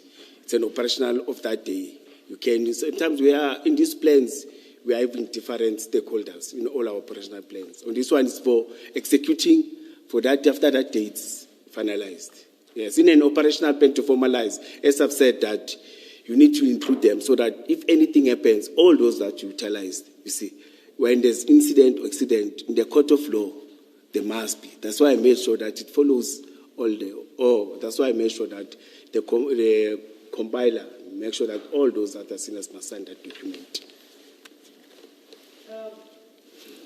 Sorry? Let me thank you again. You assisted me. I was committing myself and I was becoming confused. Now you rescued me when you came to 2022 April. The chairperson was dealing me with left and right, but now I'm rescued now. Thank you. I'm sure Commissioner Kumalo is happy he could be of assistance. This now leads us to 31, and 31 really. Before you go Yes. to 31, sorry, Mr. So, Commissioner, when you now engage CAT VIP for the state of the city, we know there's no memorandum at that point, right? Because the memorandum that we've looked at was never signed. Yes. On what basis did you engage them? As I've said, that members identified those skilled guys, those highly trained. When we went in, we spoke about that. I even said that when I approached him, I even said that members identified those highly skilled and trained that will assist because of the letter that I got of the threats. You see, that was submitted to the chief, then it was submitted to me. I had to make sure that we provide proper security. We execute the plan very well. It's well protected. The event is not disturbed. I've even talked about disturbed and destabilizers and everything, all those threats. Okay. So, and the reason I ask on what basis did you approach them is because I expect that when you brought them onto the State of the City event, they have tasks. Yes. It must be written down somewhere between you and CAT VIP. You know the MOU that we looked at? Yes. It assigns who's responsible for what. Yes. And you both would have signed off. Yes. You in that MOU. Yes. The city and CAT would have signed. Now we know you don't have an MOU with them at the time of the State of the City event. Where do you agree? What is the agreement you had with them and where is it recorded? Thank you. In an operational plan, there's tasking, as I've said. Yes. You task all the page 2. It's having all the role players. Yes. The first one, it talks to internal. But it talks to internal, but separate again, it talks to external. That's where the 2 security companies are coming in. Yes. You see, in your tasking, Yes. then you mentioned with this one, because it's having contract, I want to concentrate on them. Because when you do tasking, you task everyone.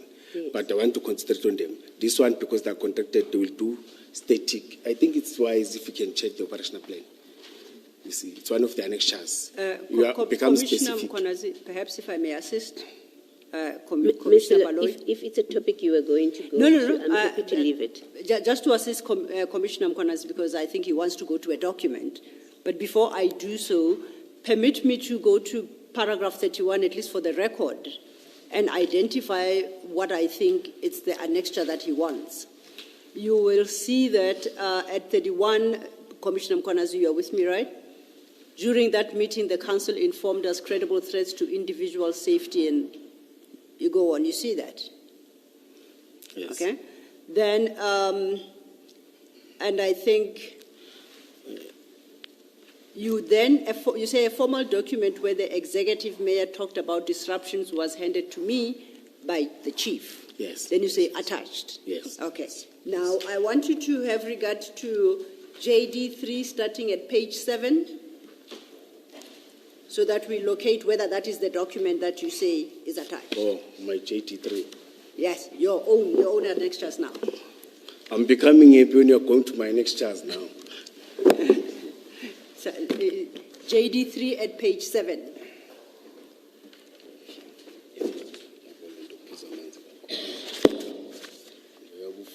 okay?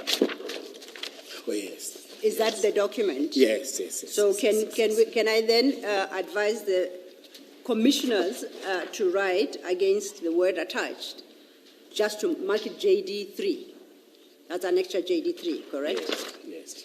Now, that annexure JD3 is actually made up of two documents, if I interpret it correctly. At page 7 is the statement by Ald Tanya Campbell, Executive Mayor of the City of Ikuruleni, dated at the 31st of March 2022, correct? Yes, yes, yes. When I flip over, there is an operational related document, name of operation, Kurula, State of the City Address, Specialized Services, correct? Yes. All right. Now, both of these documents make up JD3. They talk to each other, yes. Okay. Now, getting back, now that I have You put it in JD4. Please say that again. There's JD4 and JD3. Operational plan, it's in different... It's supposed to be JD4. Yes. Okay. I'm not sure. Yes, but yeah, it's like that. They're not in the same... Chances are that you are correct, because there is nothing under the flag of JD4. So perhaps this operational plan is in the wrong place. I'll accept that. Oh. It makes better sense. So JD3 is the statement by Ald Tanya Campbell of the 31st of March 2022. Yes. Okay. Then it would mean we have to go to JD4, which starts at page 8. In your engagement with Commissioner Baloyi, you referenced a plan, and you say the two security companies were listed in that plan. Do you recall saying that? No, all the stakeholders, or all those that Yes. were participating. Yes. But I'm saying there were two security. I want to be specific in terms of Yes. the two security companies. Okay. Yes. And it is in response to precisely that I draw your attention to JD4 to consider then whether that is the document you are looking for, where you say the two security companies were listed. Yes. Because your statement doesn't say. Is that the document you want to refer to? Yes, Go to yes. JD4. Yes, it's the same. It's the same document. Okay. Okay, it's the same Then document. we are in JD4, page 8. Yes. You said, I think, page 2, it was a rough estimate, I guess. I am flipping through. Page 2. If you go to page 11. No, it's not a rough. It's a. No, I'm saying I didn't refer to other stakeholders, not rough. You see, all the participants. Page 9, ne, which is page 2 of page 14. Okay, I'm with you. Yes. All It's right, just so- that I only spoke to this, but when you look, it's having specialized intervention, equestrian pop, Yes. CLU. Yes. Yes. It's Okay. not a rough. It's a part of this document. So then, That's why you commit your personnel, you commit you commit stakeholders, but when you go to different pages. you keep saying rough. What's rough? No, I don't hear me correct. No, don't talk about RAF. Oh, okay. Yes, I I'm thought you talking were about saying it's- stakeholders. I misheard. Let me put this thing. I think my voice is No, getting I tired. misheard, I guess, because Yes. yeah, that's fine. But anyway, I was just saying, you can then go back to your engagement with Commissioner Baloyi. You were talking about the plan Yes. that has listed the two security companies, Yes. amongst others. Yeah. Amongst others. Oh, yes, you're correct. Yes. Are we agreeing that that document you were referencing is JD4? That's at page 8. Is that the document you say? Oh, yes, operational plan, yes. Okay. Yes. So we have located the operational plan. Yes. Then at page 9, which is the second page of the actual document, Yes. This one. then you can look at that page and indicate where the two security companies are listed. Yes. External forces. Yes. Yes. It's having SAPS, POP. Yes. Then you've got CAT, VIP Security. Then the last one is Kyalami Security Services. Those are 2 security companies. Okay. Yes, the other one is contracted to the city, doing static in terms of normal securing of buildings and everything. You say the other one, which one? This one, Kyalami. Okay. Kyalami, yes. I'm sorry, Mr. Lo. In the statement, where do we say JD4? I'll have to find, I think at paragraph 34, please have regard to your paragraph 34. At 34, Commissioner, you say, attached is the copy of the operational plan for the state of the city address. Do you see that? In my statement? Paragraph 34, the first line.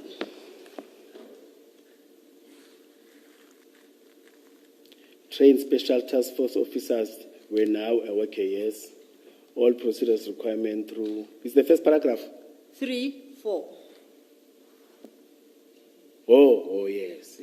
So you say attached is the copy of the operational plan for the state of the city address. Yes, it's the same. Is this document? Yes. So, Chair, that's where JD4 comes in. Thank you. Okay. Before then we get to JD4, let's step back to 32. You dealt with the mayor's press statement. And at 32, you say, given the seriousness of the situation, I consulted with my operational team regarding the identified risks for this state of the city address.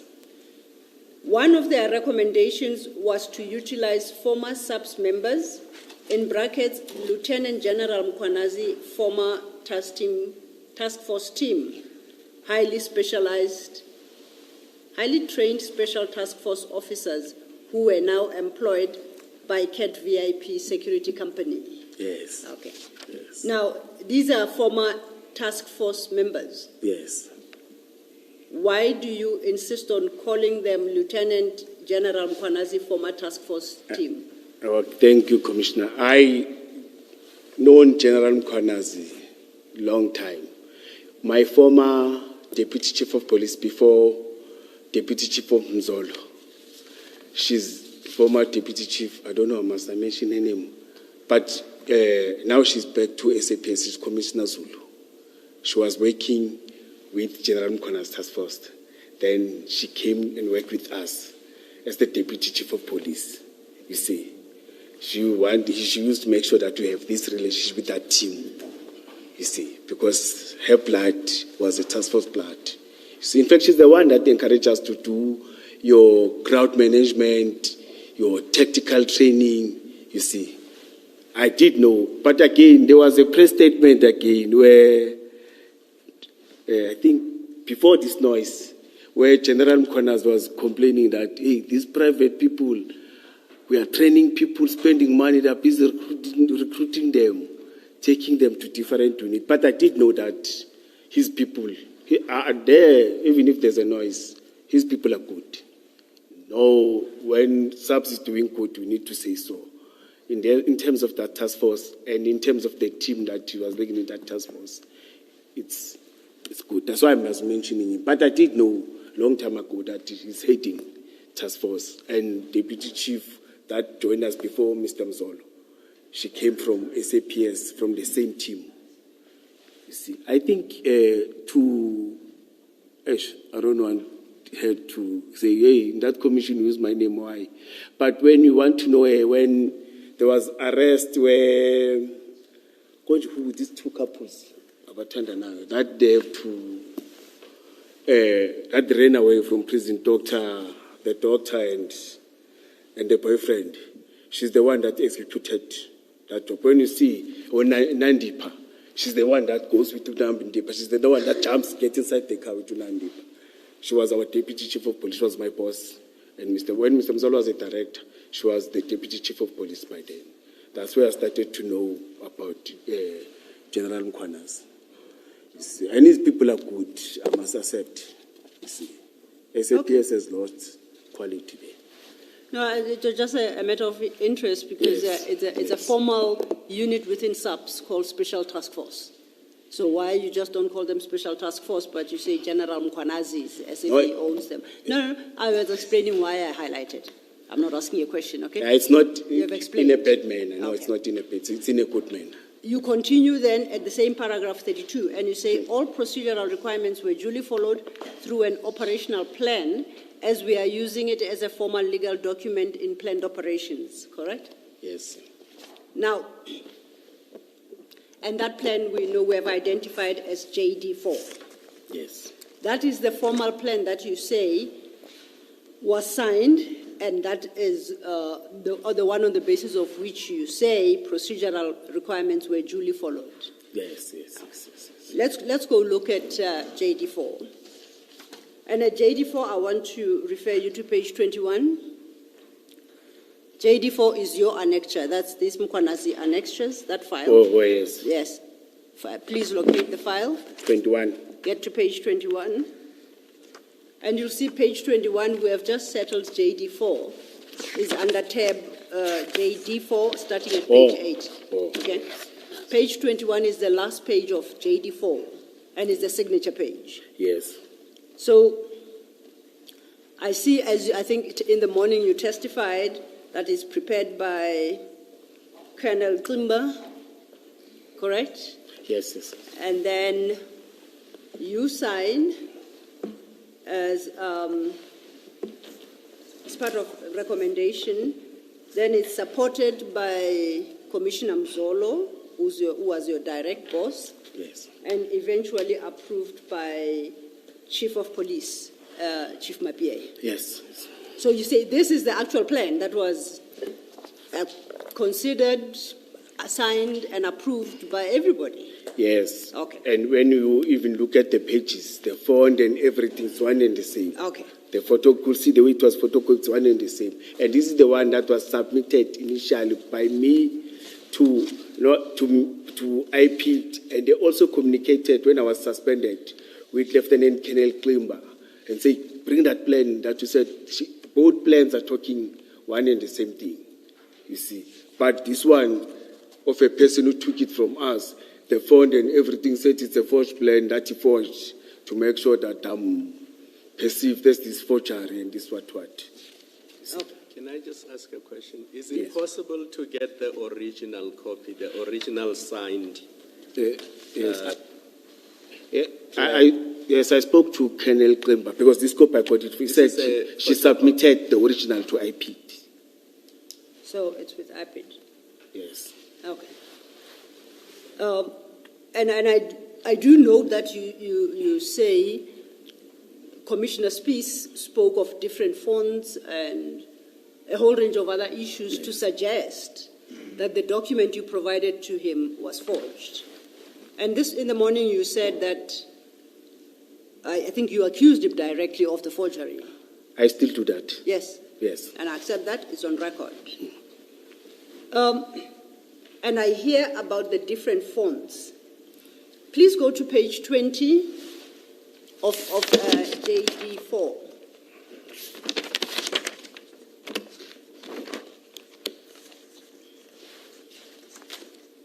And I see at JD20, the last entry on that page is item 18, administration and logistics, it's headed, proper record of all incidents to be safely kept. You see where I'm reading? Yes, madam. I go overleaf. At page 21, it continues. Operational commander.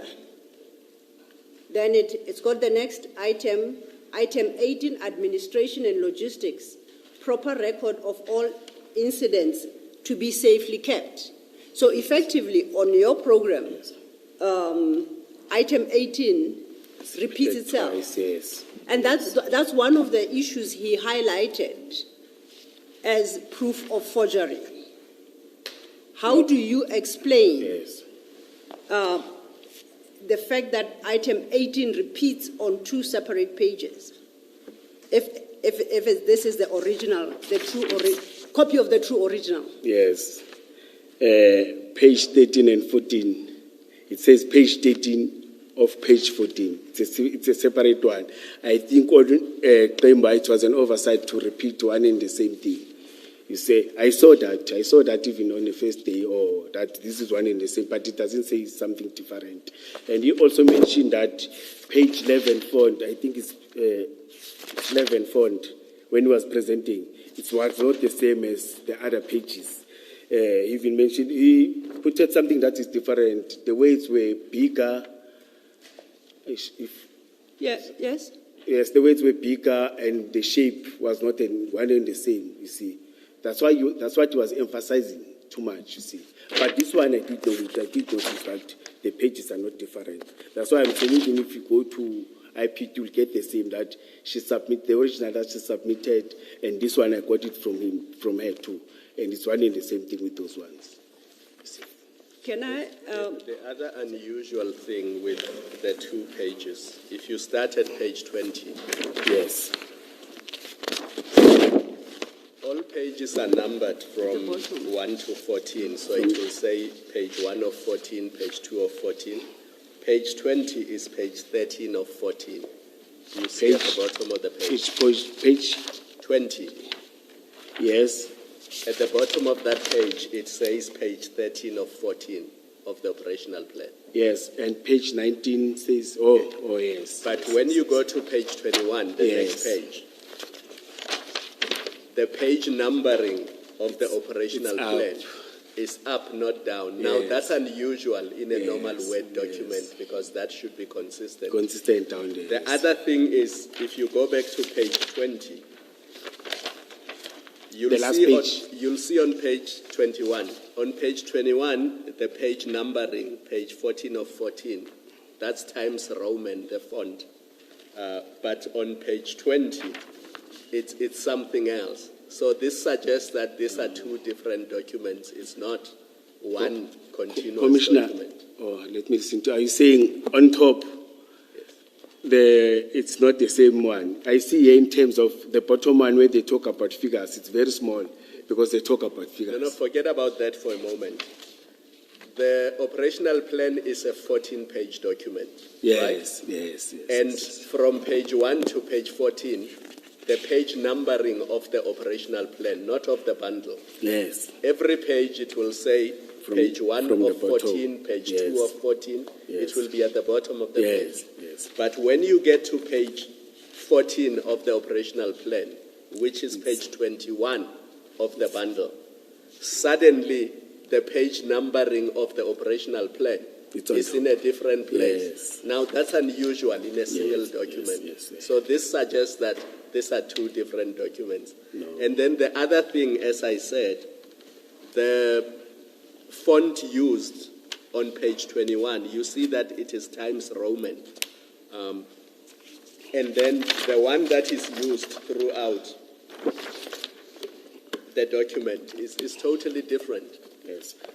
Commissioner, when you go to page 1, the committed personnel, page 2, Okay? the committed personnel of EMPD, it talks to the same number of the figures in terms of the number of committed personnel. Then it also talks about the money. In terms of the money, yes, it talks about different salaries. Commissioner Mukwana, I'm not talking about the personnel. I don't take issue with the personnel. I'm talking about the page numbering of the operational plan. No, I agree with you. Yeah. But I'm saying if it was a forged, the number that is at page 2 was not going to correspond. What was not going to correspond with the number of deployed personnel at page 21. What I'm not saying it is forged. That's not what I'm saying. All I'm pointing out is that from page 1 to page 13 of the operational plan, the numbering at the bottom of the page and the font used is consistent. Yes. But when you get to page 14 of the operational plan, which is page 21 of the bundle, then it changes. So it is not just paragraph 18 that changes. It is various things that change. Now, there are many possibilities. It's possible that the signature page was inserted much later, or some other thing happened. I'm not suggesting that it's a forgery. I'm simply I pointing get you, out sir. the inconsistency. Yes, I get I you. mean, it often happens even with statements that you have a document that comes in, but some change needs to happen at the last page. Only the last page is changed for that purpose, and it is finalized. So I'm not suggesting that it is a forgery. I'm simply pointing out those differences. No, I agree with you. And I'm the person who's very harsh in terms of the cut and paste and everything, because when we are taught this plan, which was not part, you see, they will say, develop a plan. You see, as commanders will see, will want to make shortcut and use the old ones, but they expect those instructors. They know that we're going to do that because we want to sleep early, because they want us to present around 2 a.m. Then when you start presenting, they say, no, there's this document, this is cut and paste and what. You see, that's what I'm always saying. That's why, Commissioner, I always advise people to initial every page to avoid these types of problems. But I will leave it there. Thank you, Commissioner.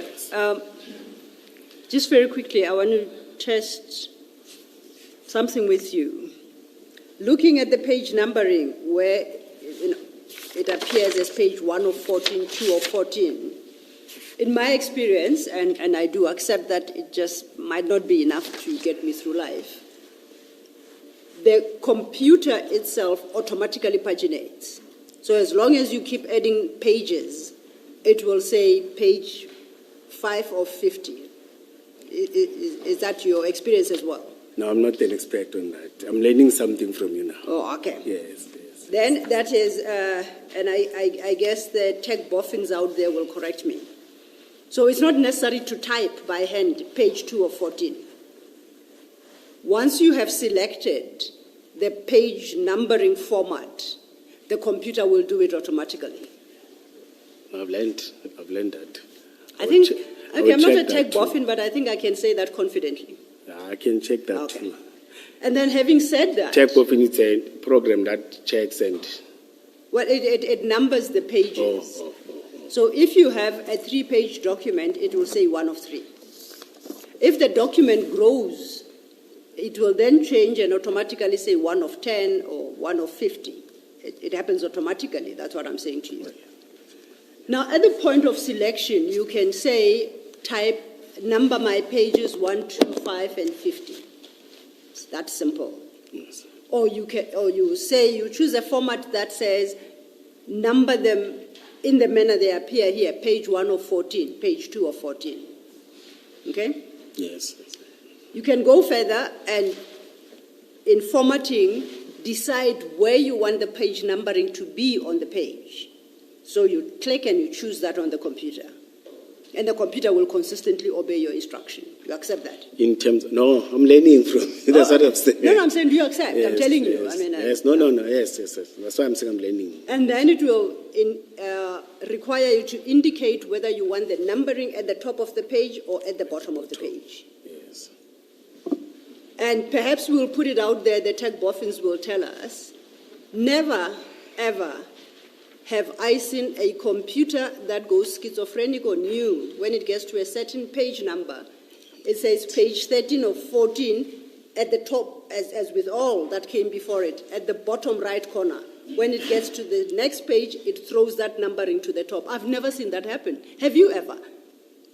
I'm saying I'm learning. I'm not. No. I say, have you ever seen that oddity? I've never. No, I'm having people that are doing, secretaries that are doing these documentations for me. And I didn't say, have you ever created that? I say, have you ever seen that with your 2 eyes? What we are experiencing on this. No, I'm learning from you now. I've never noticed that. You can't learn from me what you have seen, Mr. No, I've seen now, as the commissioner is saying. I maintain, have you ever Yes. seen what we are looking at here, this kind of numbering? I've not noticed that. Oh, you haven't noticed. Yes, I've That's why I noticed say that. it's highly Now I'm learning. unlikely Yes. that a computer would do that. Yes, but I would And recommend and that because I want to put a proposition to you. Oh, yes. The this very document that you have put before this commission is itself highly suspect. Page 14 of 14, as currently appears here, was not created at the same time as pages 1 to 13 of that very document. These are two separate documents. And that is what you call a true copy of the original. Yes.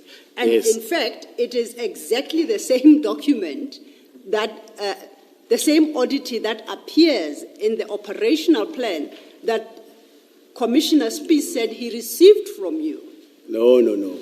I saw when he was presenting, there was something about page 11. It's far different. No, I'm just staying on these two, yes. 13 and 14. Yes. Now, yes. you will I'm not accept sure. that while your computer is or whoever created this, while the computer is going weird on them and changing the position of the numbering, and when Commissioner Spies, as you suggest, is busy with his forgery, Yes. that one thing they'll have in common is this oddity. The likelihood of that happening, I'm sure you'll agree, The auditing. the oddity, this When, strange thing. Yes. Because both are happening separately.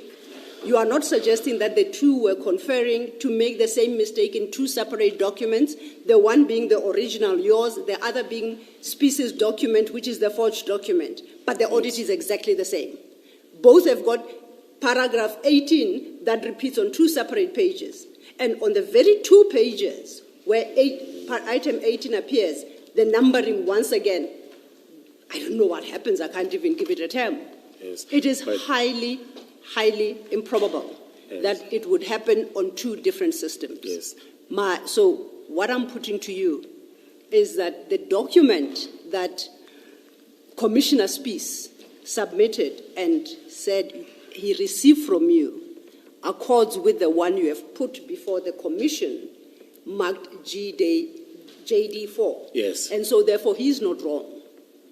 No, page 11 that he presented is not the same one. Okay. But I would request that, can you, as you said, that get the origin from my pit, get the compiler, then I will be happy if you say, no, we have checked, you are wrong. I will accept that. But for now, I'm still saying no. You see, we don't even, when I was suspended, I didn't even communicate to it. I was allowed to communicate. And I met them, whilst I was not there. You see, at work and everything, and the same. You see, when they said, no, there's something. But I'll request you to do that. I'll be happy in my heart if you can confirm that, commissioners. Okay. Can I ask a different question still with this document? Yes, We are moving. Commissioner. Yes. If you go to page 9 of that operational plan, in fact, maybe before I ask you my question about page 9, my earlier question about the basis on which VIP came and provided this service. Yes. You said it is this plan. Yes. Okay. So there was no separate agreement between the city and VIP where it was agreed that they would come onto the premises on the day. No, it was this document. No, this is an operational plan. Yes. It just sets out what their role is going to be. Yes. My question is about how do they even come to this point? What was the agreement before they became part of this? Is there a contract, a written or verbal contract with them which sets out who's going to do what, other No. than this plan? Yes. No, there is no one. It's this operational plan, commissioner. All right, thank you. Now, if you look at page 9 of that document, and under the heading Operational Command Structure, from the bottom of that heading, I don't know how else to direct you, but if you look right to the end of that heading Operational Command Structure, you see where it's written EMPD Security. Yes. Okay, and then you've got FRU, and then you've got VIP. You Yes, see that? yes. Who is that VIP there? It's our own VIP. Okay, so you do have your own VIP. Yes, that drives as I've said, so that drives the mayors and the politicians and everything. Yes. If you have your own VIP, why do you employ CAT VIP? If in this operation you do have your VIP, in this operation, why do you have CAT what are they called? CAT VIP. Yes. But yes, remember I've said in the previous years, we used to do that. It was an ANC. There were no threats. They never received that the people are going to destabilize or are going to cause havoc. But we did know that we'll have protesters, like people are coming in from a settlement when the mayor is addressing. They want the mayor to see and hear their grievances.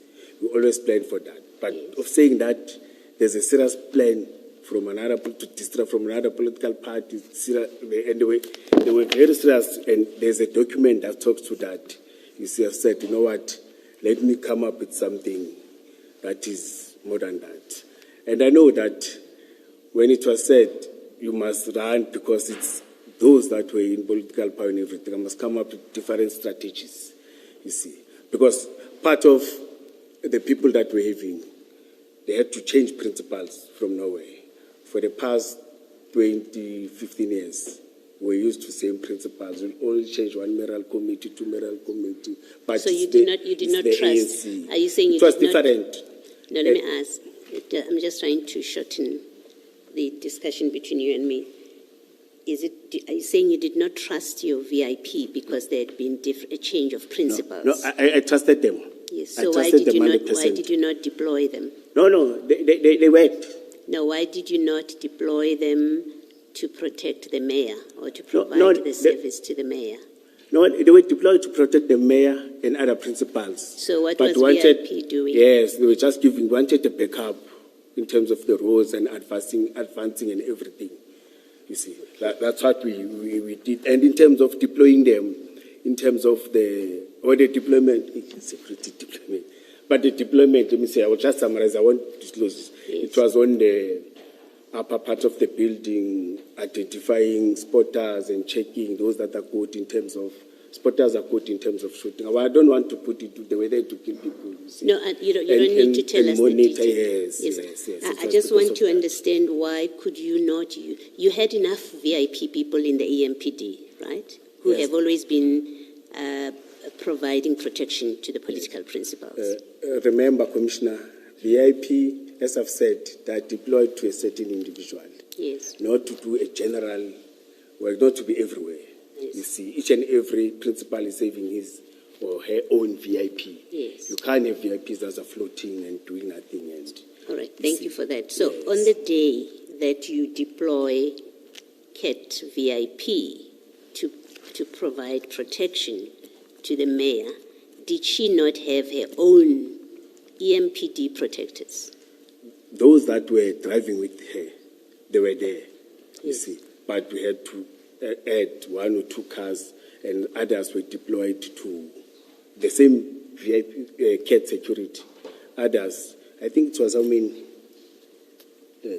8. Others were deployed to, as I've said, others were deployed to upper buildings and everything. So- Not all of them, they were escorting the executive mayor. They So separated the two, they were separated. I'm trying to understand your reason for using CAT VIP to protect the mayor. No, That's why I'm asking, were you short of people? Is that why you brought them in? Did you not trust your VIP people? That's why you brought them in. And I'm asking because so far I haven't understood why you brought this outside company to provide protection to the The mayor. threats were different. Yes. Yes, the threats were different. Different in what Yes, way? I have never got a letter like this and we told that make sure that manpower is there, the space is well secured, the event went, but it was about that, you see, it was for the first time. I used to do it and it was quiet, relaxed and say, no, let's spend 1 to 2, because we did know what to do, you see. But now it was different and there's a letter that says, hey, make sure that, and it's normal and you can see that the mayor, she was worried too, you see, or those that were in charge were worried too, you see, that's why I decided to. And did you satisfy yourself about the CAT VIP people that were there? Did you satisfy yourself about who in fact is there? How did you know who these people are? Remember, I've said the members know them. Those that are working with them, they know that. Yes, So they know each other. Yes, so Yes. if any one of them, of your CAT VIP people, if any one of them were criminals, you wouldn't have known because you relied on your members. You acted on what your members told you. You didn't satisfy yourself, who are these people? Are they safe enough to be around the mayor? You just went on what your members told you. We know them. They are good people. Now remember, even in those of Kailam, they were not screened. All security Sir, I beg your pardon? Even those of Kailam, they were not screened. No, I'm not talking about Kailami. You've told us Kailami was static. Yes. So we're not talking about Kailami. I'm very specific to, you brought CAT VIP to provide security to Mayor Campbell. You do have VIP, and they are part of the deployment on the day, right? Now, I'm asking you, why do you assign these people you don't verify? You don't know them. You say your members knew them. That's what you've said. You don't know them. You bring them to be protectors of the first citizen of the city. You don't know them, and yet you've got your people. I would like to understand how you thought that is right to do. But I said to you, I know the three of them earlier on, and I know the team leader, not Madlanga, the team leader. And I confirmed that, I know that is coming from task. The three of them, they are coming task force, but especially the two that I know. I did confirm that. As I told you that I know them. I was meeting them for the third time. Okay. Yes, and I engaged them then on that day. Yeah, you had 8 people, so you didn't, I think you say you had 8 people? Yes. And you're talking about 3. 3, yes. You knew 3. You didn't know the other 5. Yes. Okay. Now, I see when you look under the heading external forces, you have in the first line, so these are forces from outside, yes, by the name of that heading. They are not EMPD. Yes. They come from outside. And you've got, in the first line, you've got SAPS POP. Yes. Okay. How do you get them involved? How do they get involved? Were they approached in writing or in a meeting for them to be part of this operation? No, we work with them nearly on every day. It's just a communication, it's just a phone call. Yes. And when there are events like this, they're always there. In terms, they work with our public order policing. Yes. We've got our own public policing, but they become a Yes. They become a force multiplier. I've learned that word in this commission. yes. All right, so you've got SAPS POP, which means SAPS does participate in your operation. Yes. Why, if you thought you needed STF, why didn't you ask the SAPS to give you vetted people that are contracted to the SAPS, and if they did anything wrong, the SAPS would be liable for them? Why did you not ask the SAPS to give you STF? No, remember, they're national. They don't just come. I won't get them. Did you ask? No, we know them. They're deployed by the National Commissioner or with the President, not any other. There is the TRT. Why did you not ask if you are looking for trained people? Why did you not ask the SEPs? But please don't miss the point of what I'm asking you. You've got a statutorily authorized body, entity, that has employees who are well trained. And you have one of their units, you have SAPS POP. You ask them and they come into the operation. Why did you not ask and be told no? Why did you not ask for support from the other highly trained units of the SEPs? No. TRT work them in crime prevention. They don't do static work because event is about you taking the manpower, they must be static. TRT work them, but in terms of crime prevention, they're outside and everything. And remember, we've got a local police station. They've got TRT in terms of patrolling around, driving in the streets and everything. They do that. Even though they're not included there. But they become aware that we inform the station commander.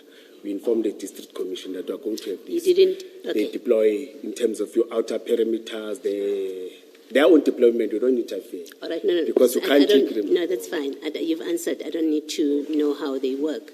You didn't ask. What I wanted to establish with you is there's nothing that prevented you asking the SAPS to provide you with STF members even if you thought they would say no, there was nothing that prevented you. If you were so worried about getting highly trained people and to do it lawfully, because you didn't have an agreement with CAT VIP, the municipality didn't. You don't have authority to enter into contracts.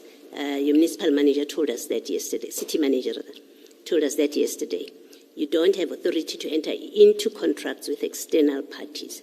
You went and contracted with CAT VIP to come and be part of this operation. So you do something that in terms of the law you're not allowed to do, but there is a force which in terms of the law is responsible for certain things. You don't ask them. Commissioner, I've said to you, in this operational plan, we work with different security agencies. Our security plans, they include different security. Just as this time, because there's this name, the CAT. That's why it's having a problem, you see. We work operationally with these operational plans. In different areas, different things, we work with different security, and we include them in this one. Yes. See, to me, it was normally something that we are doing. But now, the difference is that we are going to be static at the civic center and do a different task. We are doing that and it's on our operational side and everything's approved. Thank you, Commissioner. Yes. Commissioner, I'm just going to correct you. It's not normal to bring in an outside security company to provide services to the city when there's no contract between the city and that security company. That is not normal. No, the city is only having, no, I hear you, but the city is having contracted for static protection. In terms of other things, it's not that. That's where I mean new operation, you see. But static, it's your security contractors that are contracted to stay only static, not anything else. Let me ask you this. Who told CAT Protection Services that you need 2 cars from them and 8 warm bodies? We need, That you need 2 cars, 2 vehicles from them and 8 warm bodies? No. Who told CAT that? okay. No, they committed when they were planning operationally. And then who on behalf of EMPD agreed that that is sufficient? No, all of us we signed and said it's sufficient because we're having a plan. Yes, we signed all of us. As you see, that all of us we signed. Director, deputy. Oh, thank you. Thank you, Commissioners. Just to follow up on a question posed by Commissioner Baloyi. Ms. Silo, may Yes, Chief. I ask you to again hold your thought? Yes, I shall. May we take a brief adjournment? We just want to, just to get an idea of where we are and how far we are still to go. Indeed, Chief. That will help Yes. us decide Yes. whether to continue and if so, for how long. May we adjourn? Yeah.